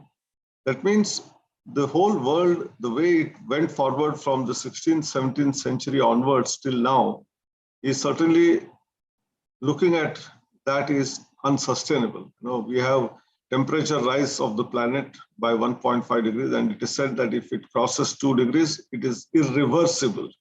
That means we will have no way to come back to the better way of the planetary life. And that's why it is very, very important to control the temperature to less than 1.5 and regain whatever lost in terms of environment, in terms of species, in terms of plants, in terms of the entire diversity. There is a challenge which is being addressed by the United Nations. And therefore, it often comes to our mind, it is becoming self-evident that the current model of development is unsustainable. And that's why there is a conflict which is visible every day in and out.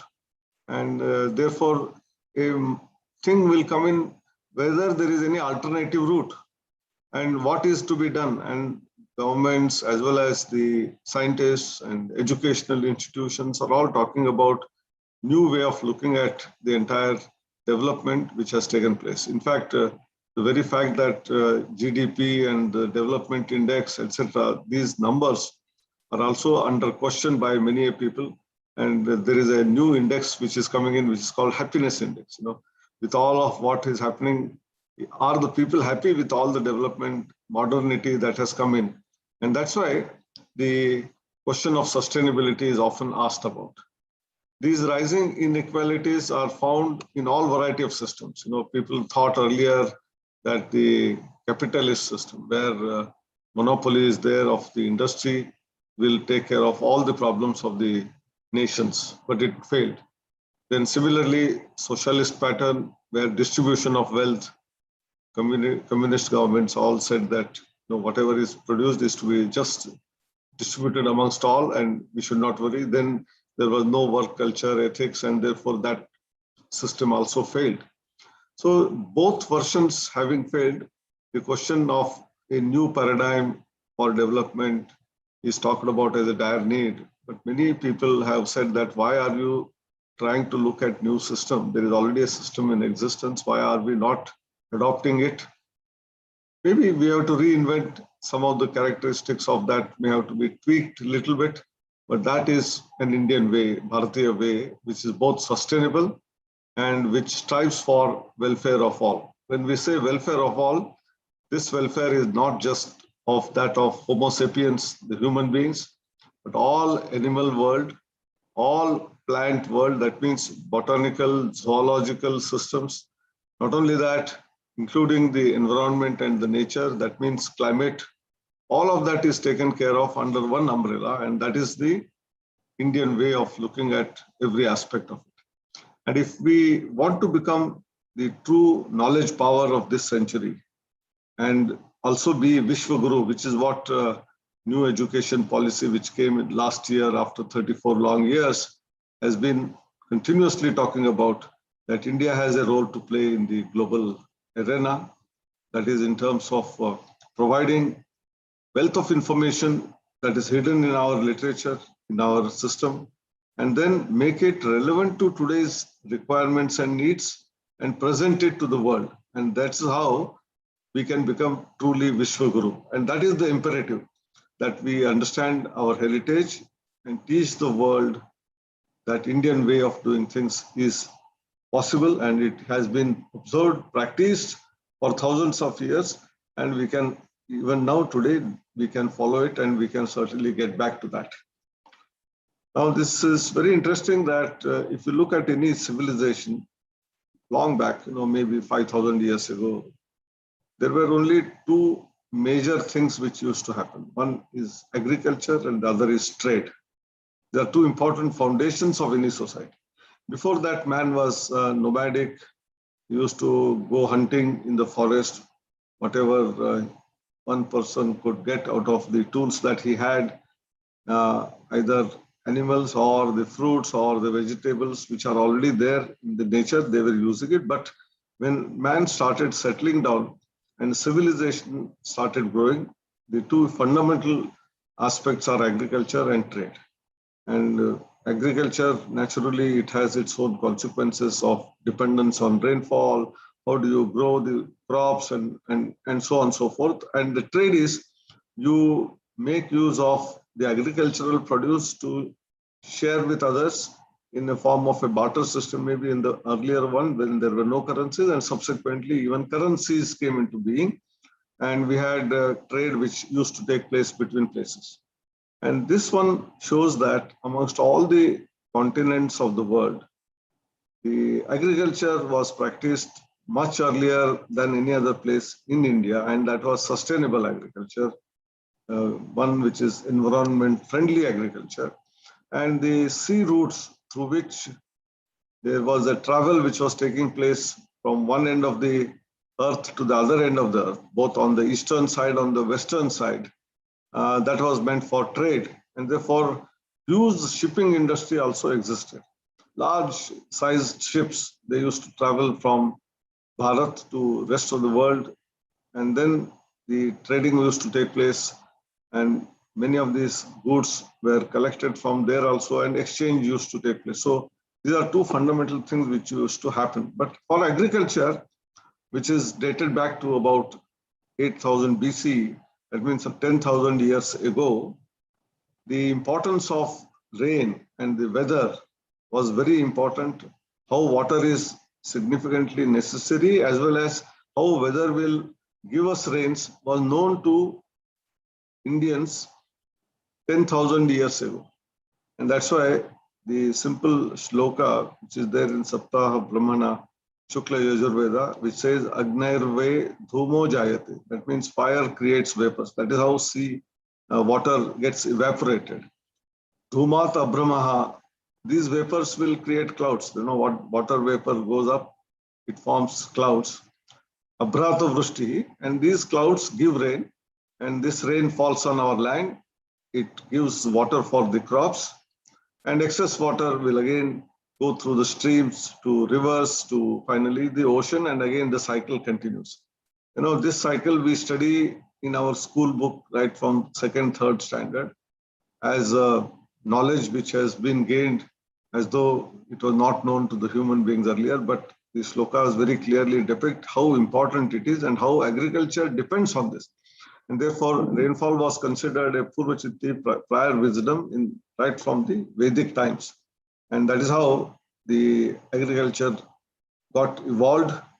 Even the importance of drinking water in terms of sanitary system, in terms of water circulation systems, whether it is Mohenjo-daro, Harappa, Lothal, all these civilizations had water as the most important basic element. That's why these civilizations came on the banks of the river on one side, and how water is to be stored, water harvesting is to be done, water purification is to be done. All of that was part of knowing about water and making use of water, not only for agriculture, but for all other purposes.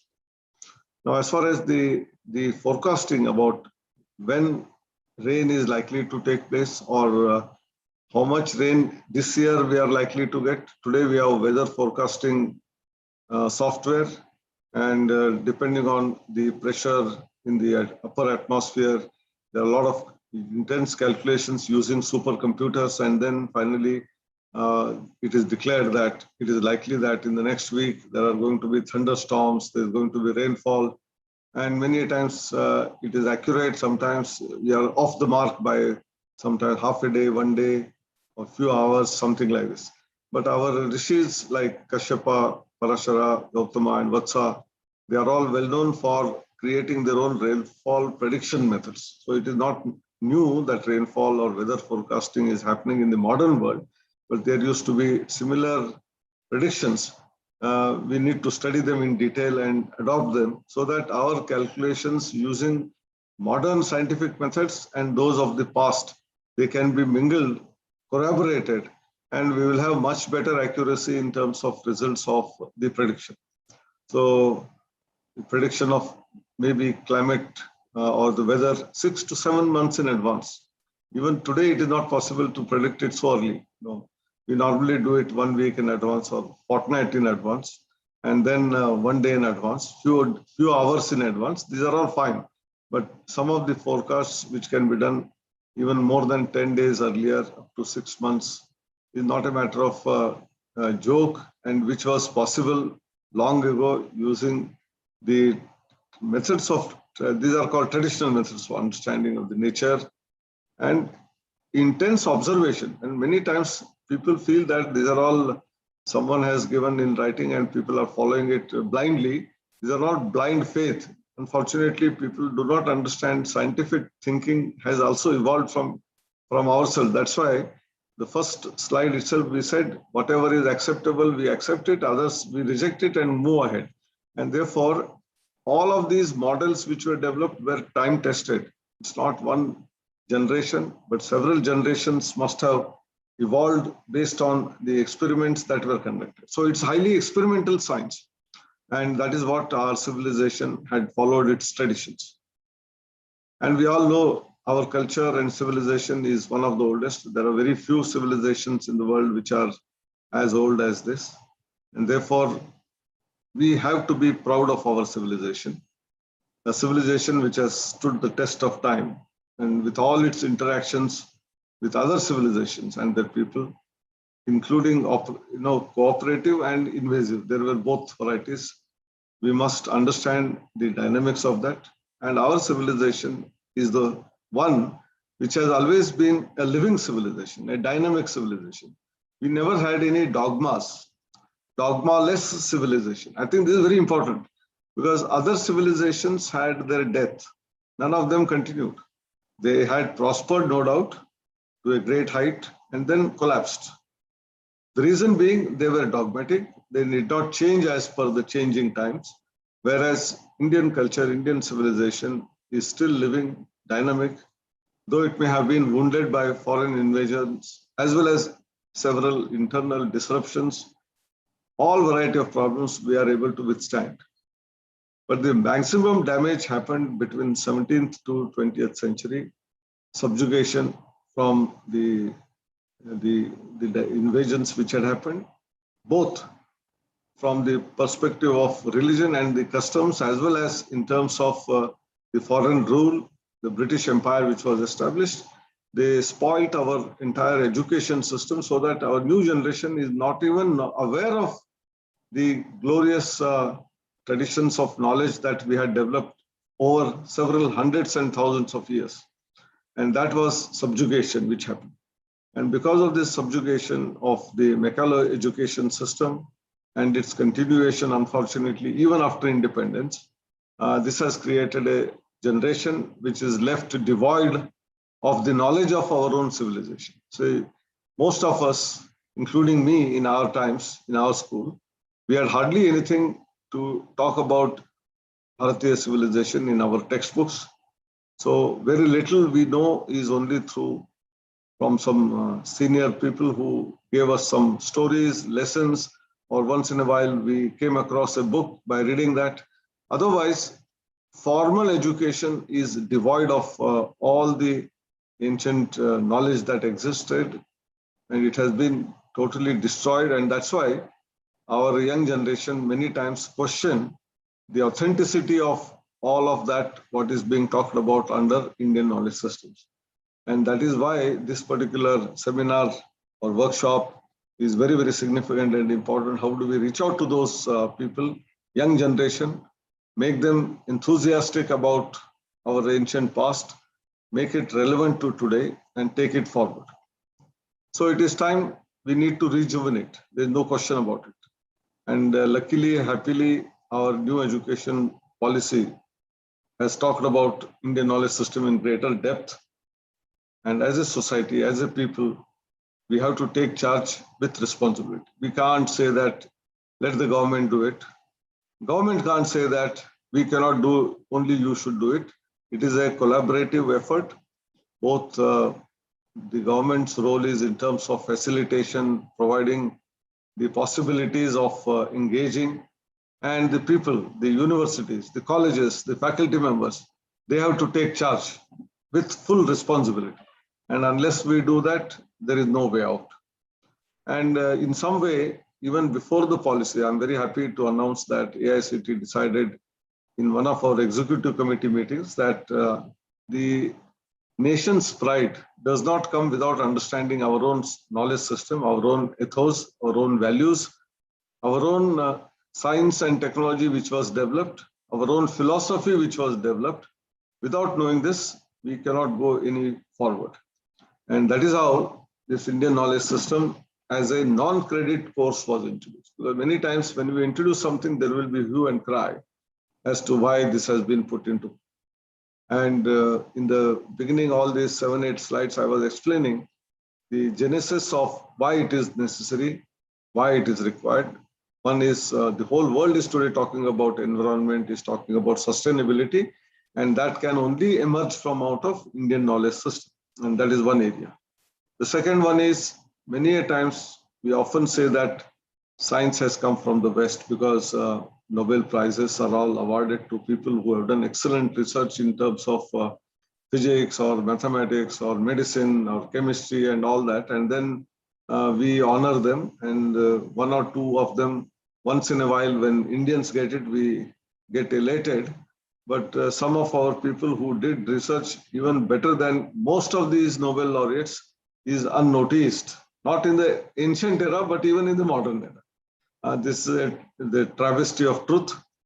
But we thought that how can we make our people to be more passionate about Indian knowledge system is by introducing a course.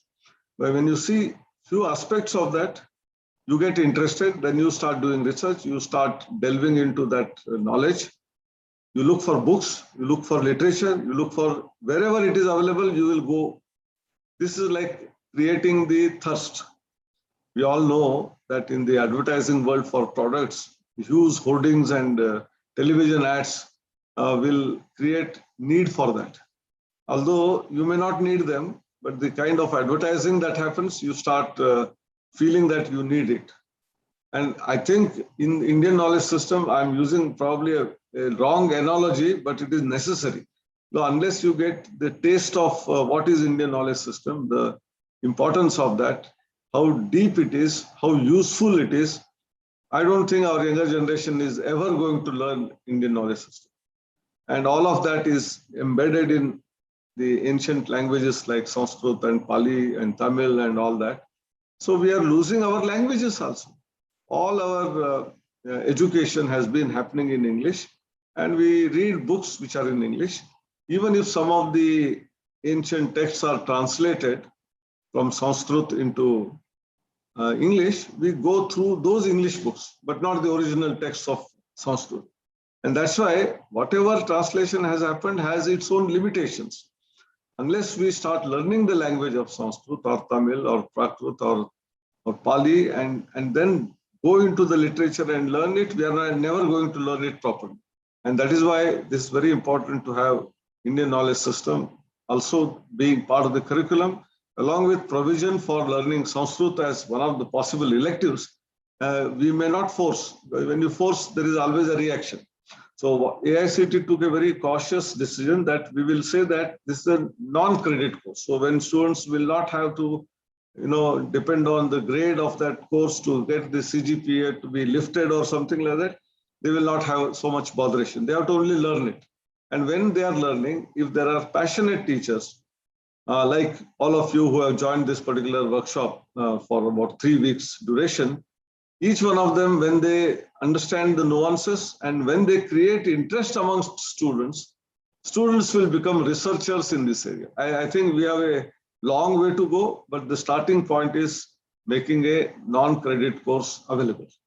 So having made this single textbook was not available, and therefore, if a teacher who has to teach an Indian knowledge system course with 10 topics, and each topic requires 2 granthas or 2 study of Vedas and many others, our teachers will say that, sir, मेरा पहले के mechanical engineering पढ़ाने का course है, civil engineering का है या mathematics का है, केमिस्ट्री, उसके अलावा ये इतना सब मैं पढ़ के कहाँ से बताऊं, तो बहुत सारा चिंता का विषय हो रहा था.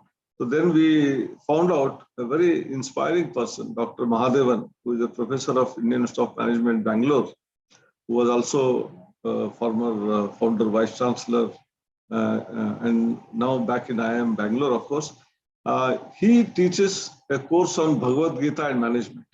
And the course is so popular, it is most chosen elective from amongst the students. So someone who has in-depth knowledge of entire Indian knowledge system is the right man, and he may also take help from others. But we said, you please give us a book on this particular topic. And he was very happy to do this, and this activity is ongoing. Very soon we will have Indian knowledge system book in our hands being released, and our course on Indian knowledge system then becomes very easy to be handled. Then you go to any country, everyone had their own ancient civilization, and they all talk about reviving it. So is the case in the Indian system. Our eternal values, we may have to modify, transform, change, and depending on the newer developments, but we must continue. And again, repeating that our civilization has to be dynamic, and it was dynamic. Had it been stagnant, it would have had its own natural death.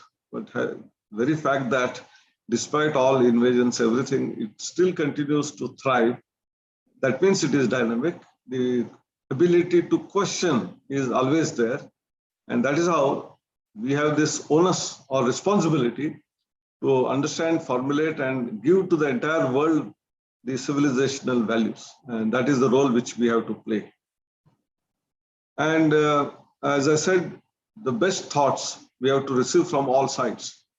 And that is why, even though our traditions are rich in the scientific knowledge, whatever new things have happened, we must adopt them. We must reinforce our values, do further research in that, and then take them to the new generation and proceed forward.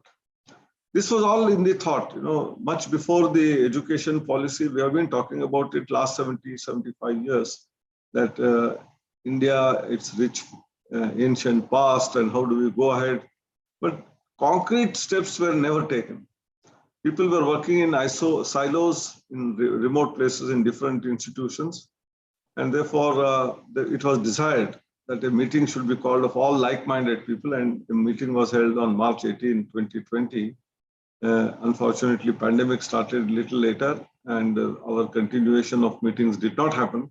But that was a blended mode meeting. There were some on the platform who came through the Zoom. Others, they were all participating in physical form.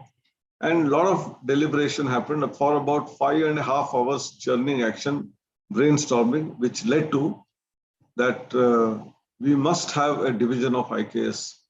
Like we have for languages, we have for different purposes, research. We must have a division of Indian knowledge system in the Ministry of Human Resource Development. Of course, the name has got changed to Ministry of Education from August 2020, but this decision was taken when it was still MHRD in the month of March. Then July 29, when new education policy also in unequivocal terms has said about IKS, division got created. And then this responsibility of shouldering the entire division of IKS was given to AICT, and therefore in our office, a division was set up. We announced posts of chief coordinator, coordinators, research fellows, and recruited based on an advertisement with a very clear mandate, vision, and the imperative which I was talking about in the beginning have to be realized only through vision and mission. And I'm reiterating some of the things, but it is for consolidation. to promote interdisciplinary research on all aspects of Indian knowledge systems, preserve, disseminate for further research and societal applications. Very carefully worded. First thing is we must consider this as an interdisciplinary subject. There is a lot of overlap between different subjects. Therefore, it is an interdisciplinary subject in which research is necessary. Knowledge which already exists needs to be preserved. It has to be disseminated. New knowledge has to be created in this domain for betterment of the society or societal applications. And one strong thing which happened very recently is due to COVID. When the chips were down, we were in a position to develop new vaccine is in a medical field, but also using Ayurvedic systems, many of the people who got infected were protected. And so how the ancient knowledge is as relevant today as it was maybe 5,000 years ago is very important. Then the next important thing is set of mission statements. We started with creating a database of individuals and organizations who have contributed in research, teaching, publication, preservation, as well as both in contemporary rich Indian knowledge systems. And these subjects are from art, music, dance, drama, mathematics, astronomy, science, technology, life sciences, environment, natural sciences, healthcare, yoga, law, jurisprudence, economics, social sciences, psychology, philosophy, management, linguistics, oral traditions, knowledge hidden in various languages like Sanskrit, Prakrit, Tamil, Pali. I think almost everything that we talk about in higher education sector is covered here. And this is covered because all of this was part of our ancient education system, our knowledge system. And that's why all these subjects have come as natural phenomena, not forcefully. And to register on this particular portal where those who are interested can come and contribute and work, we have created a IKS India.org portal where continuously we will have information being disseminated. At the same time, new generation of people who are interested in the subject can be onboarded. They will be given a task. And this is all on a voluntary basis. This is what we have been interested in doing and we will continue to do. Many times, sometimes we receive the claims that there was an aeroplane and we used to fly from here to there. Without having validity, verification, nothing will be published on this website. This is one very fundamental thing. You know, in any journal, whenever you will submit a research paper, it is peer reviewed by 2 or 3 reviewers. When all the reviewers say that this is worth publishing, only then it is published. We are going to maintain the same sanctity that of a high quality research journal in terms of any information which is submitted to the IKS division of the ministry, that will be sent to 3 or 4 experts who will validate it and say that what has been stated here is correct. Only then we will publish it. And that is why very rigorous scientific investigation has to happen before you claim something. And that is what we are going to follow. We are also going to have a portal for archival purposes, dissemination of this knowledge. This portal is going to be useful. We will also have campaign for Indian knowledge system in different universities, asking them to adopt it, make it a part of the curriculum from primary education to higher education. So this is a policy direction which IKS division can do for universities and colleges and schools to include it in the curricula, promote further research, and therefore if someone wants to validate and therefore an expensive experiment is to be conducted, there will be funding support which this division will give it to the researchers who can then do the research, and findings can be published both in journals and on our platform website, as well as in the wiki which we are going to create. And this is very important. And this is all which we face in day-to-day life. All of that, what we do, whether there is any application, each system of knowledge that existed, where and how it is useful for our living, in terms of health, in terms of psychology, in terms of the nature, environment, sustainability has to be looked at. Then to identify scholars, some of them are hidden, they don't come out. So if you know any one of them, please share their information. We will contact them, we will get them on board. This is a very important area of identifying scholars, because some of them may be in the late 70s and 80s. We do not know how many more years they will be here living with us. Maybe 20 years, maybe 15, 10 years. But we want to get everything that is there with them on the portal in terms of huge knowledge database. So there was a very clear-cut guideline which we assumed ourselves and set the timelines and started holding regular meetings to hold the IKS division, what is the progress that has happened, how much more we have to go, and create an impact on the entire, not only Indians, but the whole world. We always say that Vasudhaiva Kutumbakam, the whole world is our family. So whatever we are going to achieve, we want to share with the entire world, and they also should get benefited from out of that. Then there should be possibility of research fellowships. They will be created, both visiting professors from Sanskrit universities to the normal universities of science, technology, and arts, and vice versa. So unless we do collaboration, both are lopsided. Because many times Sanskrit professors may understand the meaning, but they don't know technology, like in the previous webinar, which was happening just before this. Professor Kapil Kapurji was saying they did not know science, but still tried.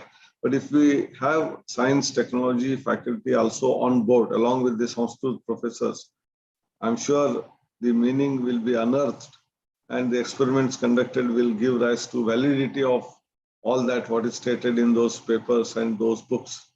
And that is why centers of excellence are needed to be established in not only central universities, IITs, IIMs, but also in Sanskrit universities.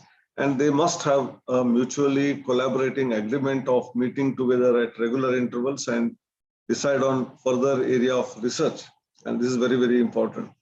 I think modern disciplines also have to learn methodologies of our ancient system, and that's very important. Many times we always say that the newer methods are only, modern methods are only the ones which can have this scientific scrutiny, but scientific scrutiny comes from both the methodologies. Then different universities should have IKS cells. Ministry will try to support to the extent possible in interdisciplinary research, but PPP model of working with the institutions like maybe industry, maybe civil society, maybe NGOs is also a possibility which this IKS division is thinking about, and add value to anywhere, anyone, whatever are doing, we will try to create that. Now I'm shifting the gear, and this is the mandate given by the ministry to the IKS division, and which we will be carrying out. But certain nuances we will have to understand, and that's why I'm putting a few more slides to see the depth of Indian knowledge system. So Indian knowledge system, or the traditions, they are very clearly categorized as two different entities. Some which are documented. We have a lot of books, granthas, which are written form. One can read them. There is a framework for reading, writing, understanding, and this is maintained in one set of knowledge base. The other knowledge base is a tradition. Probably these are not well documented, not written, but practiced for several centuries. But unless we get down into those traditions, find out what is being done, why is it being done, how it is done, we cannot probably convert it into the proper Indian knowledge system. And that's where the oral traditions and the culture which is followed in small places like villages, in tribal areas, needs to be documented first in terms of both video, audio, written, then start analyzing as research topics and convert it into a formal knowledge system. So normally what we say about Indian knowledge system and tradition in terms of the numbers broadly is converted into the different knowledge streams, which are called Vidyasthanas, and skills and art forms, which are called Kalas. There are 14 knowledge streams and 64 different forms of Kala or skills. And these are divulged through 4 Vedas. We all know Rigveda, Yajurveda, Samveda, Atharva Veda. 4 Upavedas, which are more practical oriented, Ayurveda, Dhanurveda, Gandharva Veda, and Sthapatya Veda. 6 Vedangas, Shiksha, Kalpa, Vyakarana, Jyotisha, Nirupta, and Chandas. And additional 4, making it to 18, the Upangas like Purana, Nyaya, Mimamsa, Dharma Shastra. So all of these are very, very important. And where well they taught and how did they continue for thousands of years? There was a very robust system of Gurukulas. And yesterday only we came to know that there were not earlier, even today, more than 10,000 Gurukulas which are prospering, which are existing. And they talk about hands-on experiential learning. There is a lot of theoretical knowledge given in the form of shlokas, which you memorize, you try to understand, you try to apply, but more importantly, a lot of experimentation, experiential learning, which often we talk about today in the modern world, that theoretical knowledge is not good enough. We must have internship, we must have experiential knowledge. All of that was there in the Gurukula system. And there were 51 different methods of learning. Audio, visual, by making to work projects, together working, collaborative learning, and all of these varieties of learning. And from Gurukula, it evolved into a formal university system in the 6th century BC in Takshila.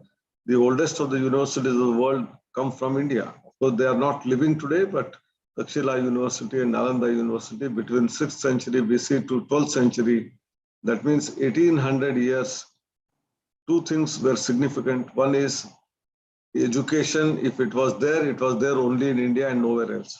And anyone who wanted to be educated had to come from different parts of the world to India. This is number 1. Number 2, trade also used to go and take place during the same place. Therefore, for trading, they used to come to India, or our Indians used to go elsewhere.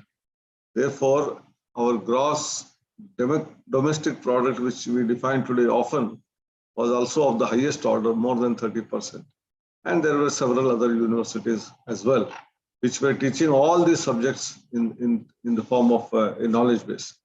So I think I am again repeating here the different types of systems of knowledge that existed, which was the notion of knowledge, Vedas, Vedangas, Upangas, and Kalas, and 64 different types of art forms.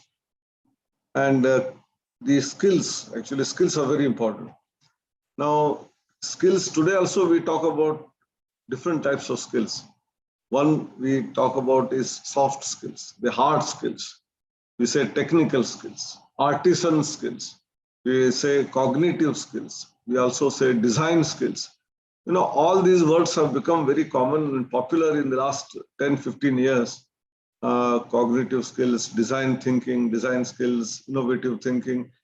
But all of these were part of our different 64 kalas, technical skills and artisan skills, or cognitive and design skills.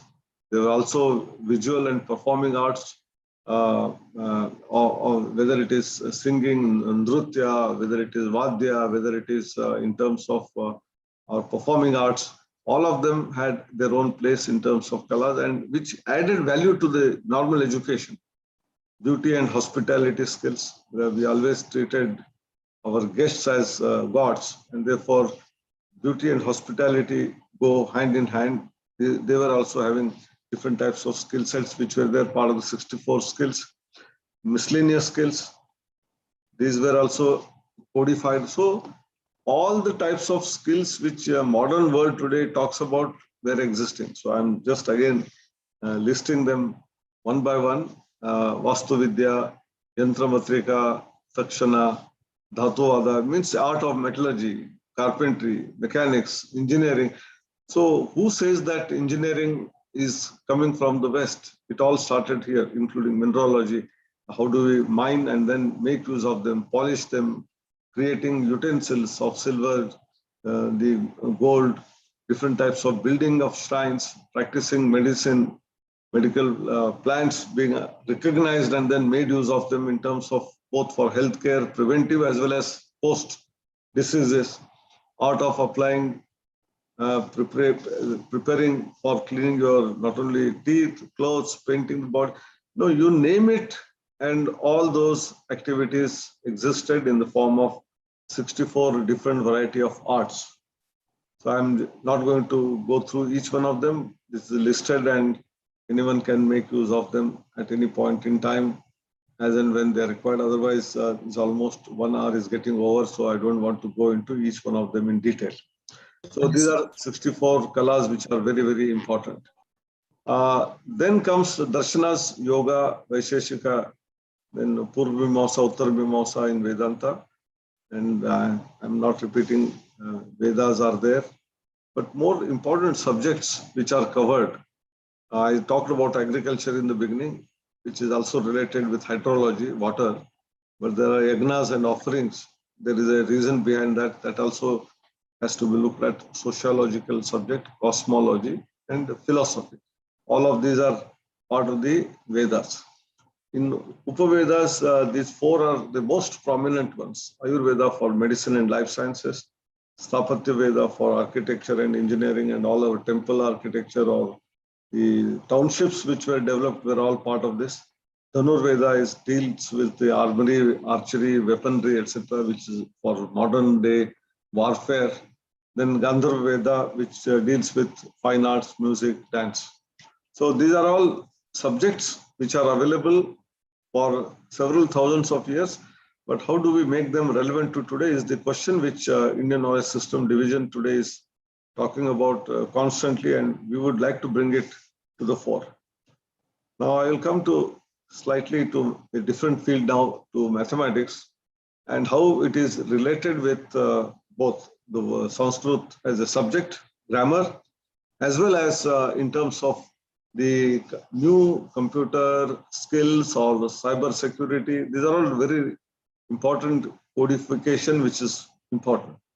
One is Bhut Samkhya, Aryabhatta's method, and Katapai, this system of using numbers in words. And this is like coding. We have I up to O, Amaha, then Kakha, Gaganya, Chacha, in all Indian languages. What is there in Sanskrit is a replica of that. The script may be different, but we have all these words. These are used in the form of what we call a formulae in order to depict a particular number. There is a column and a row, you can see here, 1, 2, 3, 9 and 0. And in the Katpayadi system, the letters K, K, G, G, yeah, they are all written under 1, 2, 3, 4, 5. And then Chacha, Jajaya at 6, 7, 8, 9, 0. Then similarly, Tata, Dadana, Tata, Dadana, then Papa, Babama, Yarala, Vasha, Sha, Sa, Hala, and then our A, E, U, etc., which is 0 value. I think this is a very interesting chart which is given. And a simple example which is depicted here will show how a number was coded in terms of the shloka or the words. For example, Va in this table is at a column number 4, and therefore Va stands for 4 numbers. Cha stands for, it is in the 6th column, and therefore it is having a value of 6. Therefore, Vacha, it is not 46, but it was reversed. Vacha, it becomes 64. It is not 46 in a reverse order. Whereas if you take a word like Vachami, Va stands again for 4, Cha is 6, and Mi is having, Mi has Ma and E, and this is Mi, which stands for the number 5. And if you look at the 3 things together, Vachami, you reverse the order, it becomes the number 564. So this was one methodology of codifying.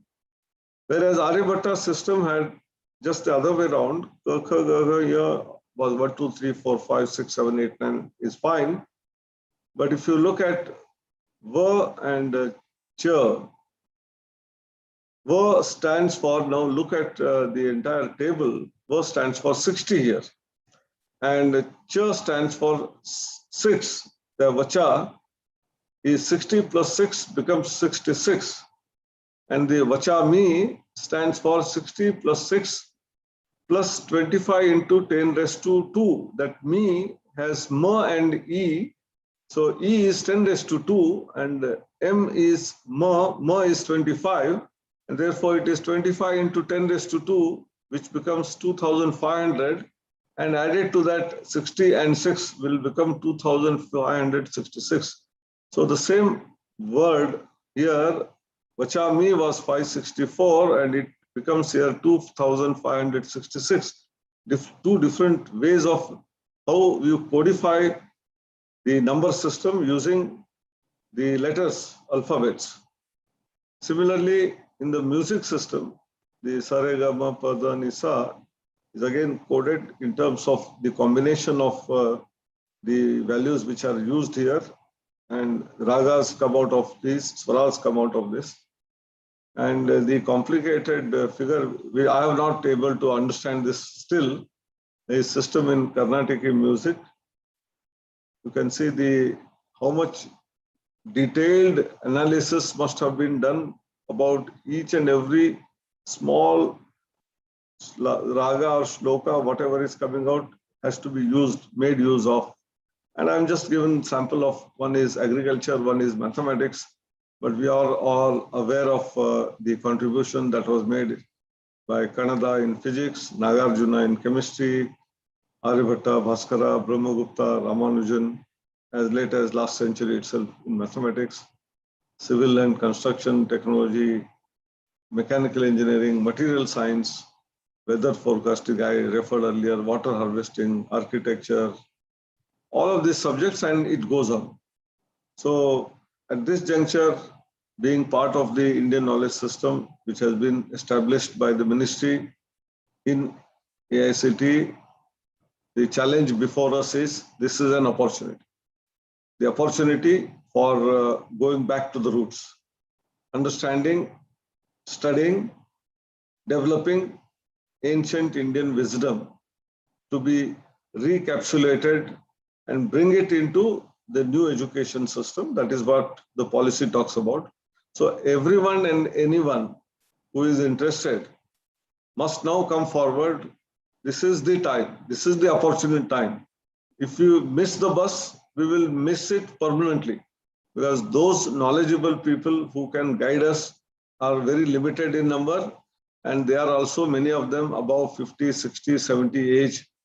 They may be with us for next 10, 20 years. And therefore, if we are not able to extract all of that and codify it and bring it into the knowledge system, make it a part of the curriculum, make it a part of the our school system of not only education and examination, and promote it, we are going to lose it.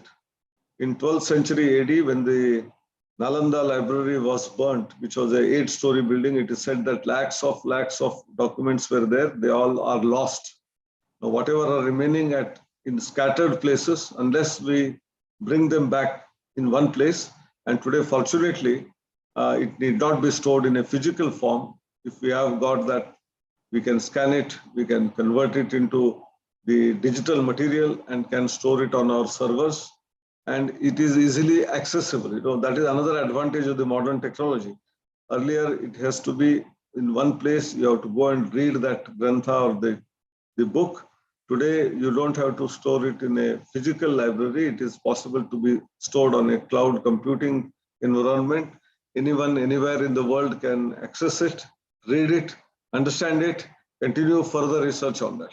So let us make use of it. This is what is the new way of looking at the old knowledge system into a new knowledge system. And continue this research for the betterment of the entire world, a peaceful, happy place to live in, not just for Homo sapiens, but all forms of the living material, that is living animals, plants, and the Mother Earth itself. So my appeal is all of you should join and contribute by clicking on https://iksindia.org. You can become a member. You give your name, address, in which area you are interested. If you have already done some work, please share it with us, and we will make it available to the whole world, because we believe in Vasudhaiva Kutumbakam and Sarve Janaha Sukhino Bhavantu. So let us make the whole world happy place, peaceful place to live in, and let us leave this planet in a better shape than what we received from our immediate earlier generation. That's all I wanted to say. And if there are suggestions, if there are ideas, if there are any other comments or any questions, I have limited knowledge. We unfortunately did not have so much elaborate learning of all of these subjects.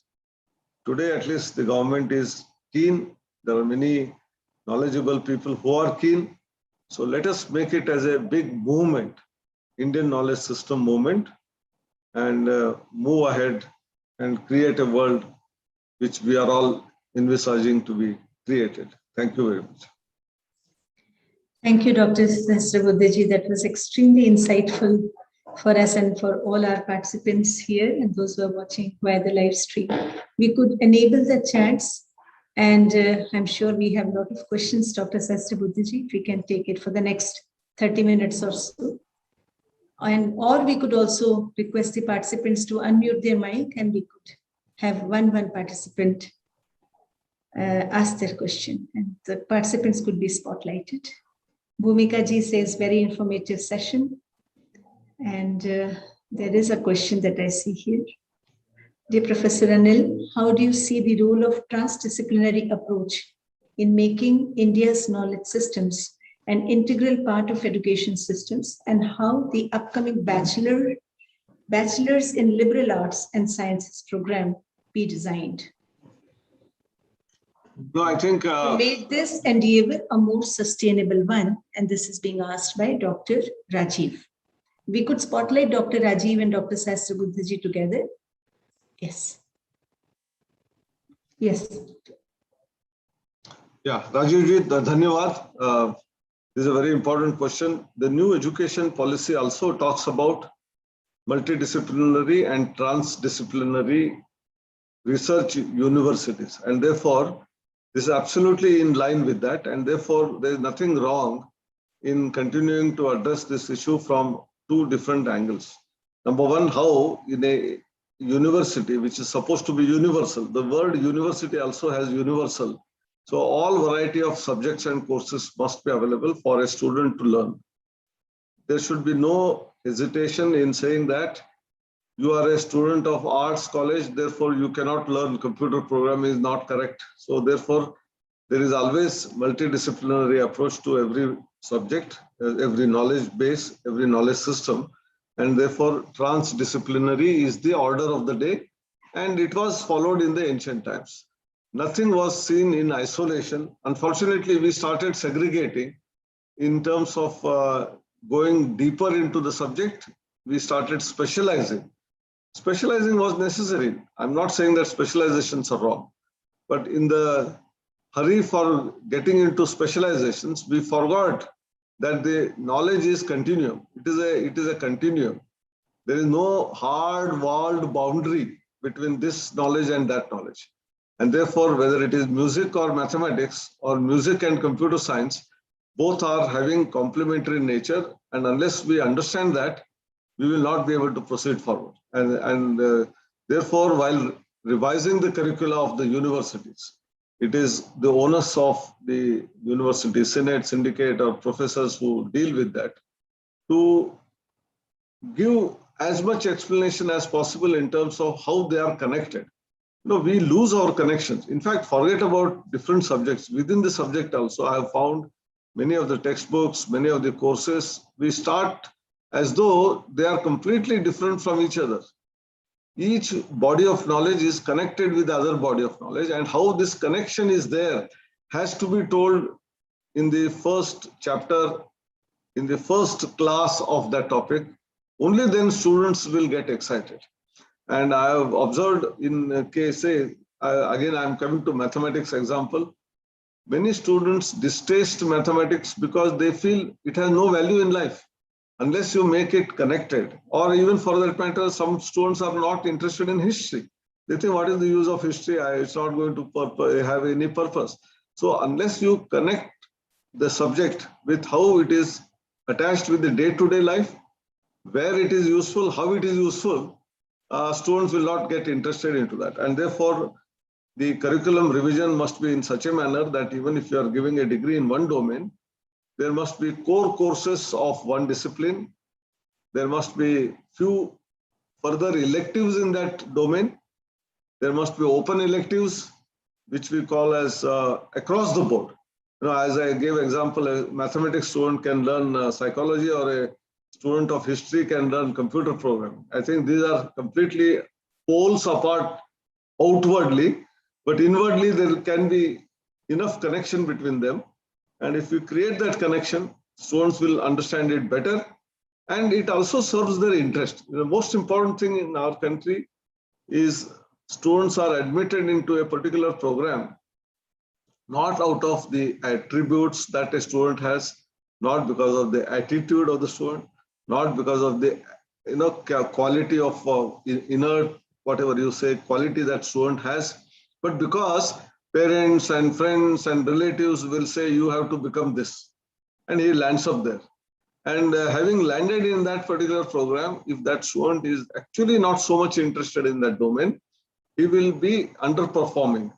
Whereas if there is a broader multidisciplinary, transdisciplinary approach provided, and whatever is the subject interest of that student, if you match it with wherever he is unfortunately thrust into, and you make a marriage between the two, he will get excited. Then whatever I know or why I want to know is also connected with the subject which I am studying. And that is very, very significant and important. So Rajiv ji, as an academician, we have this big responsibility of supporting our students, mentoring our students. So everyone has excellence in them. Everyone has been born with some qualities. And unless as a teacher, we identify them, we support them, we mentor them, we advise them, we guide them as a friend, philosopher and guide, we cannot bring it out and make it shine. And that is why the entire curriculum revision, or how do we deal with it, there is a big role that a teacher has to play, and therefore teacher education is important. Therefore, this particular program of Indian Knowledge System for faculty development is important. When we know everything is transdisciplinary, we should be able to propose it to our students, our Senate, and get it going. Thank you, Dr. Anil. There's a very interesting question by Dr. Ajay G. Namdev. He says, is there any institute which teaches about soul or Atman? I think there are universities who have been doing a lot of courses on philosophical learnings. And there are also organizations like Richa ji, आप जानते हैं, श्री श्री रविशंकर जी है, या और भी बहुत सारे ऐसे हैं. They have their own universities also, as well as outside the university also one can go and really understand not only soul, mind, Atman, and how do we go beyond that. These are all things which you can also learn in university system, but even outside the university system. But every university may not have such courses, but there must be courses. And I'm very happy that AICT started 3 years ago what is known as Student Induction Program and Universal Human Values Program. 3 weeks of student induction program, no curriculum, formal curriculum, but everything on the earth about right up to soul is included in a small manner, in that. So you start with meditation, you start with self-introspection, you start self-reflection, and you realize your Atman, your soul, yourself. No one can lead you there. You have to start continuous introspection of your own personality, and you will get your soul. Dr. Rajat K. Pradhan, maybe we could just spotlight him. Dr. Rajat, would you like to ask your own question? Dr. Rajat, please unmute your mic. And I see Dr. Pankaj Gupta also has a question. Whoever can unmute your mic first can please start, because that's in the best interest of time. Yes. Yes. I would request you to keep your questions very brief and direct so that. Yes, madam. Yes. Thank you, madam. I have one question. We are, I work particularly in a little more aggressive way, that we can use our knowledge systems to take science forward, to give them some new light as to in what way, let's say, physics or biology needs to move forward. That's what I and my collaborator, Dr. Tripathi, we are interested in working in this way. It's not that just we are to prove that ours was there, or we had a system of knowledge and that this is justified. It's not just that. It's a little more aggressive. That having our base fully set, we can guide modern sciences. So my question is, in what way RSPL or any other such institute or organization which is there, in what way they can help us take forward our this kind of aspiration, this kind of goal? Whether it is Rashram or any one of our organizations who are very passionate about it, we have to develop very robust, a sort of a structured curriculum. Many times what happens is when we speak in randomness on different subjects, maybe people who are interested in a particular domain, we are not able to cater to them. So there is a possibility that we can create what are known as Swayam courses, MOOC courses, which I talked about. Massive online open courses, which are there, in which you can have in every subject, whatever ancient knowledge was there, you state it, including the original reference, not just hypothetical one, but what existed earlier. What is its meaning? What is its application then and now and tomorrow? And if such a course is created on physics, metaphysics, chemistry, mathematics, biology, which are all sciences, but also on different arts in terms of history, in terms of psychology, in terms of political science, in terms of economics, each one of these were dealt with in our ancient knowledge. And there can be more than 100 such courses which are possible. I give an example of our Indian knowledge system curriculum where there are 10 subtopics. So Dr. Mahadevan is writing a book on it. Each one of those chapters can have 10 sub-chapters, and each one can get converted into one full book or one full course of 3 credit duration. And if there are some 100 to 200 passionate people in each one of these subjects, we can pool our resources together and can create a MOOC course, which will not only be helpful for Indians to be knowledgeable about it, but the whole world will get benefited. Today, yoga is being practiced all over the world. 150, 60 countries follow the yoga because they found the utilization out of that. Same way, why not our practices of traditions which are environment friendly can be made popular? Like yoga, we have that notion of taking care of plants, growing certain types of plants which will give us oxygen, which are medicinal. So if we are able to spread this to the whole world, world will get benefited. Not only us, Indians will certainly get benefited, but the whole world. You are right, actually, and therefore all passionate people. That's why I'm appealing repeatedly that under iksindia.org portal, please register yourself. All like-minded people with like-minded subject interest, we can have a smaller group meetings and can create a course which will be helpful for the whole world.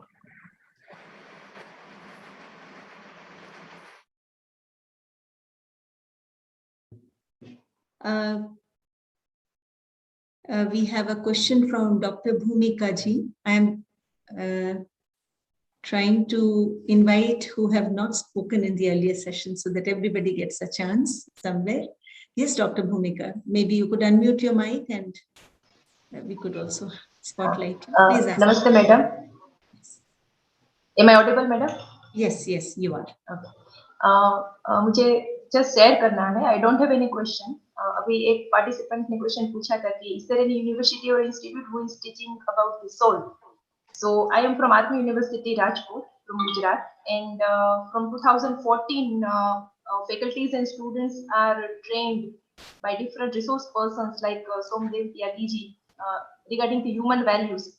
8 days workshop we are carried out for all the faculties and students, and we have in our university we have separate cell of VECD cell, that is Value Education for Consciousness Development. And we are in our routine teaching schedule. Students are, means faculties are teaching these human values in the direction of consciousness development. So, as a teacher, I have 20 years of experience. But when I come to know about this human values, means teach everything in the light of human values, then it is very much giving the happiness. When you are studying, you are teaching the subject. पहले जब subject सिखाते थे तो इसे मतलब information देने के लिए सिखाते थे, लेकिन अब जब सब्जेक्ट सिखाते हैं तो वो सोसाइटी के बेटरमेंट के लिए या फिर इनर हैप्पीनेस देने के लिए किस तरह से सब्जेक्ट सिखा सकते हैं वो अब पता चले. So this is just my sharing, and the students want to understand the entire universe, and it is the meaning of university that it is the place where entire universe can be understood by the students. It is the real meaning of university. So not only the technical subjects, but the all and every type of subjects, which are the different areas which are included in the IKS, everything must be teach to the students. Then and then it is the real, I mean, fulfillment of the name of university. Thank you, ma'am. Thank you, Bhumika ji. You are absolutely right. Our Universal Human Values Student Induction Program, where faculty are trained for 8 days, we have been continuously doing it even during pandemic. For more than 50,000 faculty are already trained in this, and you are our brand ambassadors in taking it to the students. Yes. Dr. Pankaj Gupta, you could unmute your mic. I see Dr. Anuradha Chaudhary also here. She could also take up some questions. She's a co-curator of this program, and she's been the pillar behind FTP 2020 and 21. She's a faculty at IIT Kharagpur, and she's also the coordinator at the IKS division of MOE at AICTE. So I would request Dr. Chaudhary also to intervene and take up a few questions. Yes. Yes, Dr. Pankaj Gupta ji. Okay, Risha ji, namaskar. Anil sir, namaskar. Really great to hear from you, and also very, very practical and a very passionate approach for handling the Indian knowledge system. And I remember, sir, that when you started this system for integrating the ethics in the management curriculum, that was also like a great innovation, and where you created a subcommittee where Dr. Mathri, Himra Mathri, who is now director of IIM Nagpur. So I also contributed a little bit at that time. So I just wanted to share one thing to you, sir, that you know, in my earlier stint with Jindal, and then I became Vice Chancellor of university, and then again I'm back in Jindal, and I'm having the Center for Ethics, Spirituality and Mindfulness over here. So when I was teaching my courses last time, you know, like the self-awareness and mindful leadership, Bhagavad Gita, ancient wisdom, then there were not many takers. But now I see a lot of interest there. Like, you know, my courses are now gaining a lot of popularity. Before COVID, I was also taking my students to a trip in the Himalayas. So those students, over a period of time, they have told to their juniors that how meditation and mindfulness are helping them in going in the right direction with a restful mind. So now I need not to do marketing for my courses, and I see that there is a much more acceptance over there. And sir, when I teach, then we try to do not of a preaching kind of a thing, and we relate concept of ancient wisdom, like in Bhagavad Gita we talk about action without frustration. Then we talk about how to understand motives. You know, how Krishna understood the motive of Arjuna, and then how he used the active listening to really understand from where Arjuna what he wanted, and how to change motives. So we created those modules. So, sir, my one suggestion is that the people who should be also a little bit of realized. They should be internalize the whole thing. Then only they can be a very good brand ambassador for Indian knowledge system.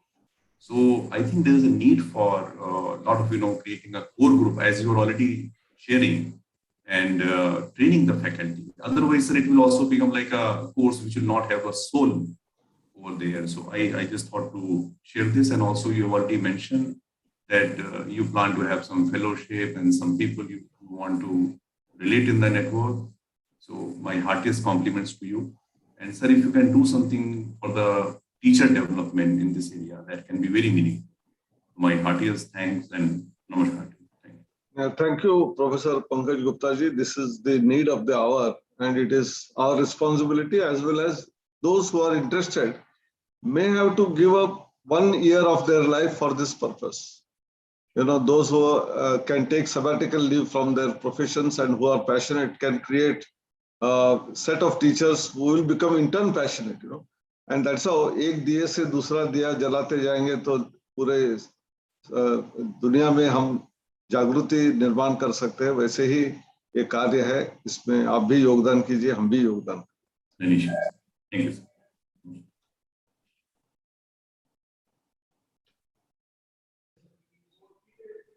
Anybody else? I see Dr. Ashutosh Dandekar ji. You could ask your question, please. Yes, madam. Sir, am I audible? Yes. So I am from Vasant Dada Engineering College, Budgaon, Sangli. So we have already started some IKS related initiatives in our college, and particularly metallurgy and related experiments. We have also registered on that website, IKS related website, and from this year we are allotting the final year projects related to Indian knowledge system in the stream of mechanical engineering and metallurgy. So your that particular motivation for that IKS and related activities is very good, especially AICT and that other contributors. They have conducted some webinars also in the month of May. I have attended that webinar. Our college have also conducted the webinar from the experts in that particular field. So thank you very much. Thank you very much. Thank you. देखिए आप doctor Richa Chopra ji है, या doctor Anuradha IIT Kharagpur से है, doctor घंटी मूर्ति जी है, ये सब लोग अपने अपने काम से बाहर निकल के थोड़ा और ज्यादा डबल काम, ट्रिपल काम करते हुए जो आगे बढ़ा रहे हैं, इसी से हम पूरे दुनिया को छा जाएंगे, ऐसे मुझे लगता है.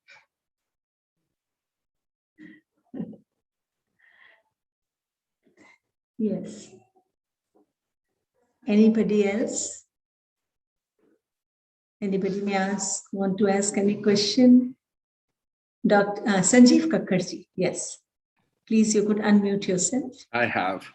So I've been to schools across India, colleges, medical colleges, even overseas, and I have not found a lot of institutional interest in new ways of thinking. So, that has to also be looked at. There has to be some, training for heads of institutions. And I'll give a simple example. Now we are so sensitized to drug abuse. And if you talk to a random set of school, college principals all over the country, that can we do some kind of drug prevention program? Mostly there's no interest because institutions are caught up with just completing the syllabus. And, unless we bring some changes at that level, we are doing a lot of battling just to make an entry. So, how is there some plan, like a refresher course for principals of schools, principals of colleges? Sanjeev ji, we have got what is known as leadership development programs, and they are very, very important. There are some conducted by IITs, IIMs, and institutions like central universities, whom ministry gives funding, and it is of 3 weeks duration. It's not short. It is a full-time, face-to-face. It's not online. 2 weeks in an institution which has been conducting this program in India, in that institution. And 1 week they are even taken abroad at the cost of the ministry to showcase to them one of the top universities with which that particular institution has some arrangement, MOU. So you get a flavor of what you said rightly, the new ways of looking at it, innovation, and what is needed, how we handle students. And we talk about our examination system. We have another program called Examination Reforms Program. I think that's very important. Our all examination question papers from our KG to PG, you take any university examination, they are all based on rote learning or memory-based questions. I'm not say against memory. Memory is also important because God has given us a gift of a storing capacity in our brains, and more you use, more it will be storing. That's what is said. The brain creates more and more constabulations and then increases the memory size, and therefore we should have something on the memory also. Not that everything is empty in the head, but the main problem is the questions are of such a nature we only can reproduce by memorizing without understanding. The real problem lies in not even understanding that. And that reproduction has no meaning because you are not able to use it anywhere. And therefore, how do you really understand in-depth knowledge, analysis of that, critical thinking, analytical ability, innovativeness, creativity? All of this should be part of the question paper. If that is started, then naturally, our leadership also will boom from out of that. No, they are ultimately coming from the same system. And so 3 weeks program is one part. The other part is faculty development program through 1 week, like what we are holding now, 3 weeks program or sometimes 1 week program is important. And it is not just for principals, but it is at different levels. Our HODs, our deans, our principals, vice chancellors, directors, and wherever private universities or private colleges are there, their trustees and members of the society who actually handle this program or the college or the university, where they are also the important stakeholders. If they are not on board, they will not allow the principal to function. So you absolutely nailed, that it is the leadership which has to be trained. And if they changing gradually downwards is much easier. And many of them at that age are ready, receptive. It is only we are not providing that opportunity. This is my observation. Teachers or the leaders or the principals and vice chancellor, we are not providing that opportunity for students to introspect, to understand, and then move away or keep away from drugs and abuses.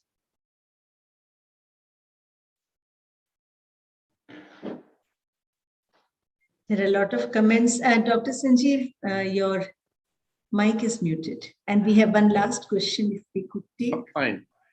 Very briefly, Dr. Richa told me some time ago, I heard her talking, that the Sri Sri University in Orissa is a drug-free, alcohol-free campus. So we have role models, but as you're saying, how to share them. That's it. Thank you. Sanjeev ji, one very important thing what we need to do is, many times what happens in a program like this, we may say 100 things, but people won't believe. You rightly said that if Sri Sri Ravi Shankar University in Bhubaneswar has followed it, we must hold a program, face-to-face live program in that campus and make the principals and management to move around and test for themselves. It is not theoretical, it is practically implemented. When you see that, you will start following it. And that is why role models are very important, even amongst teachers.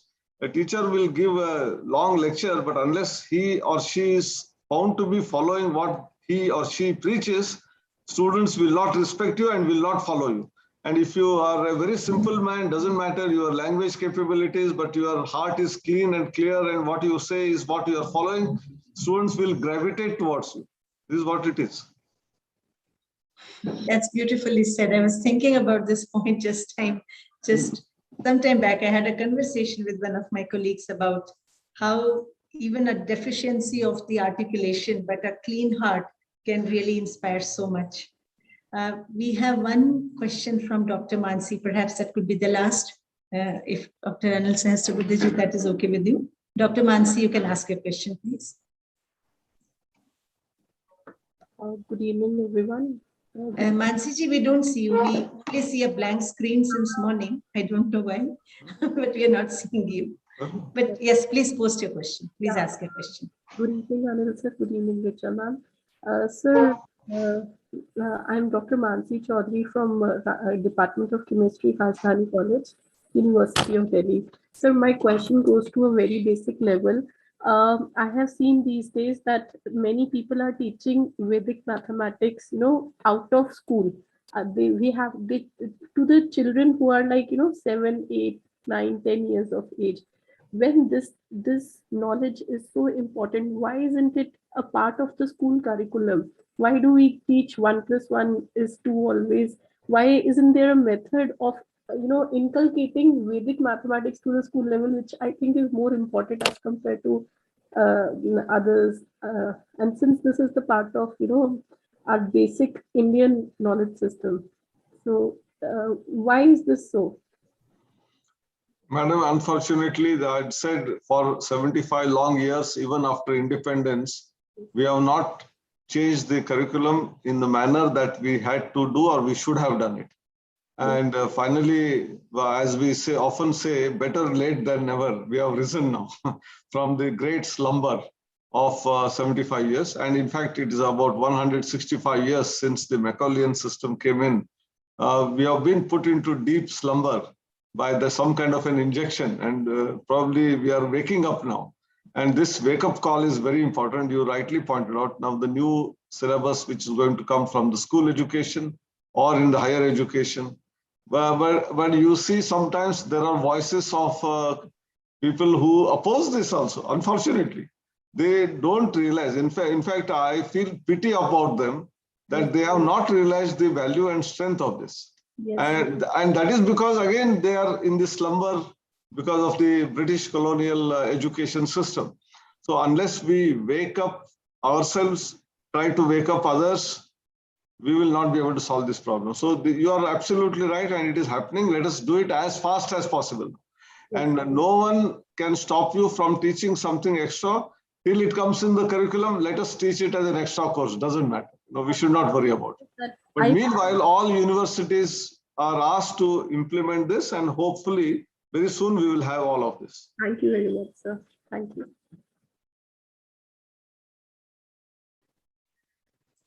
So we come to the end of day 1, and with this beautiful session, Dr. Sahasrabudhe ji, thank you for again inspiring us, enlightening us, and really motivating us. I'm sure with 1 it becomes 2, with 2 it becomes 4, and with 4 it becomes 8, and this is how everything that we do or we don't do is certainly going to make a difference to someone somewhere, is my deepest conviction. Thank you so much, Dr. Sahasrabudhe, for your time. And I'm sure it would have been a very beautiful session, very learning, very eye-opening for each one of us. And whatever comments we receive, we will collate it. If we receive more questions, we will collate that, and we will be sharing it to all our speakers so that at their time, they could revert back to us on an email if their time allows. Yeah, namaskar. And Dr. Sabhi ko pranam, namaskar. If we could have the PPT, sir, there are requests for the presentation. Yeah, yes, we have requests.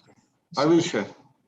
Thank you so much. Thank you, Dr. Anuradha, for your presence, and thank you, everyone.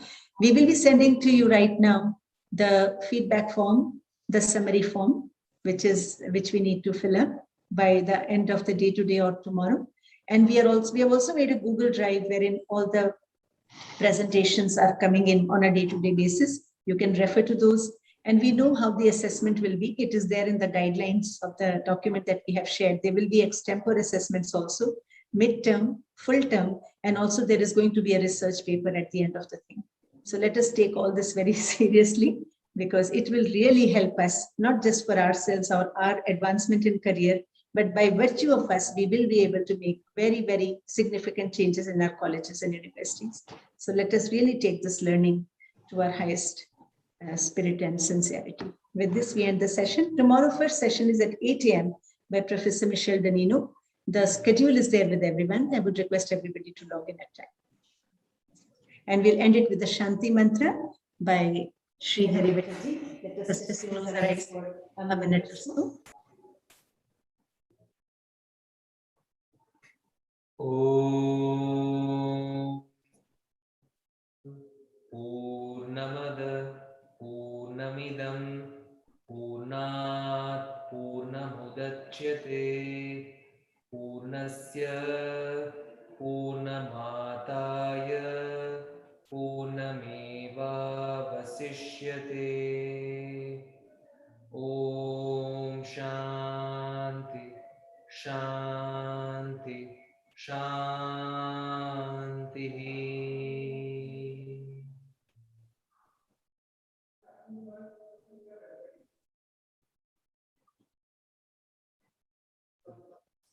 Pranam, Dr. Anil. Pranam to everyone. Pranam Richa ji. Dhanyawad. We'll meet again tomorrow.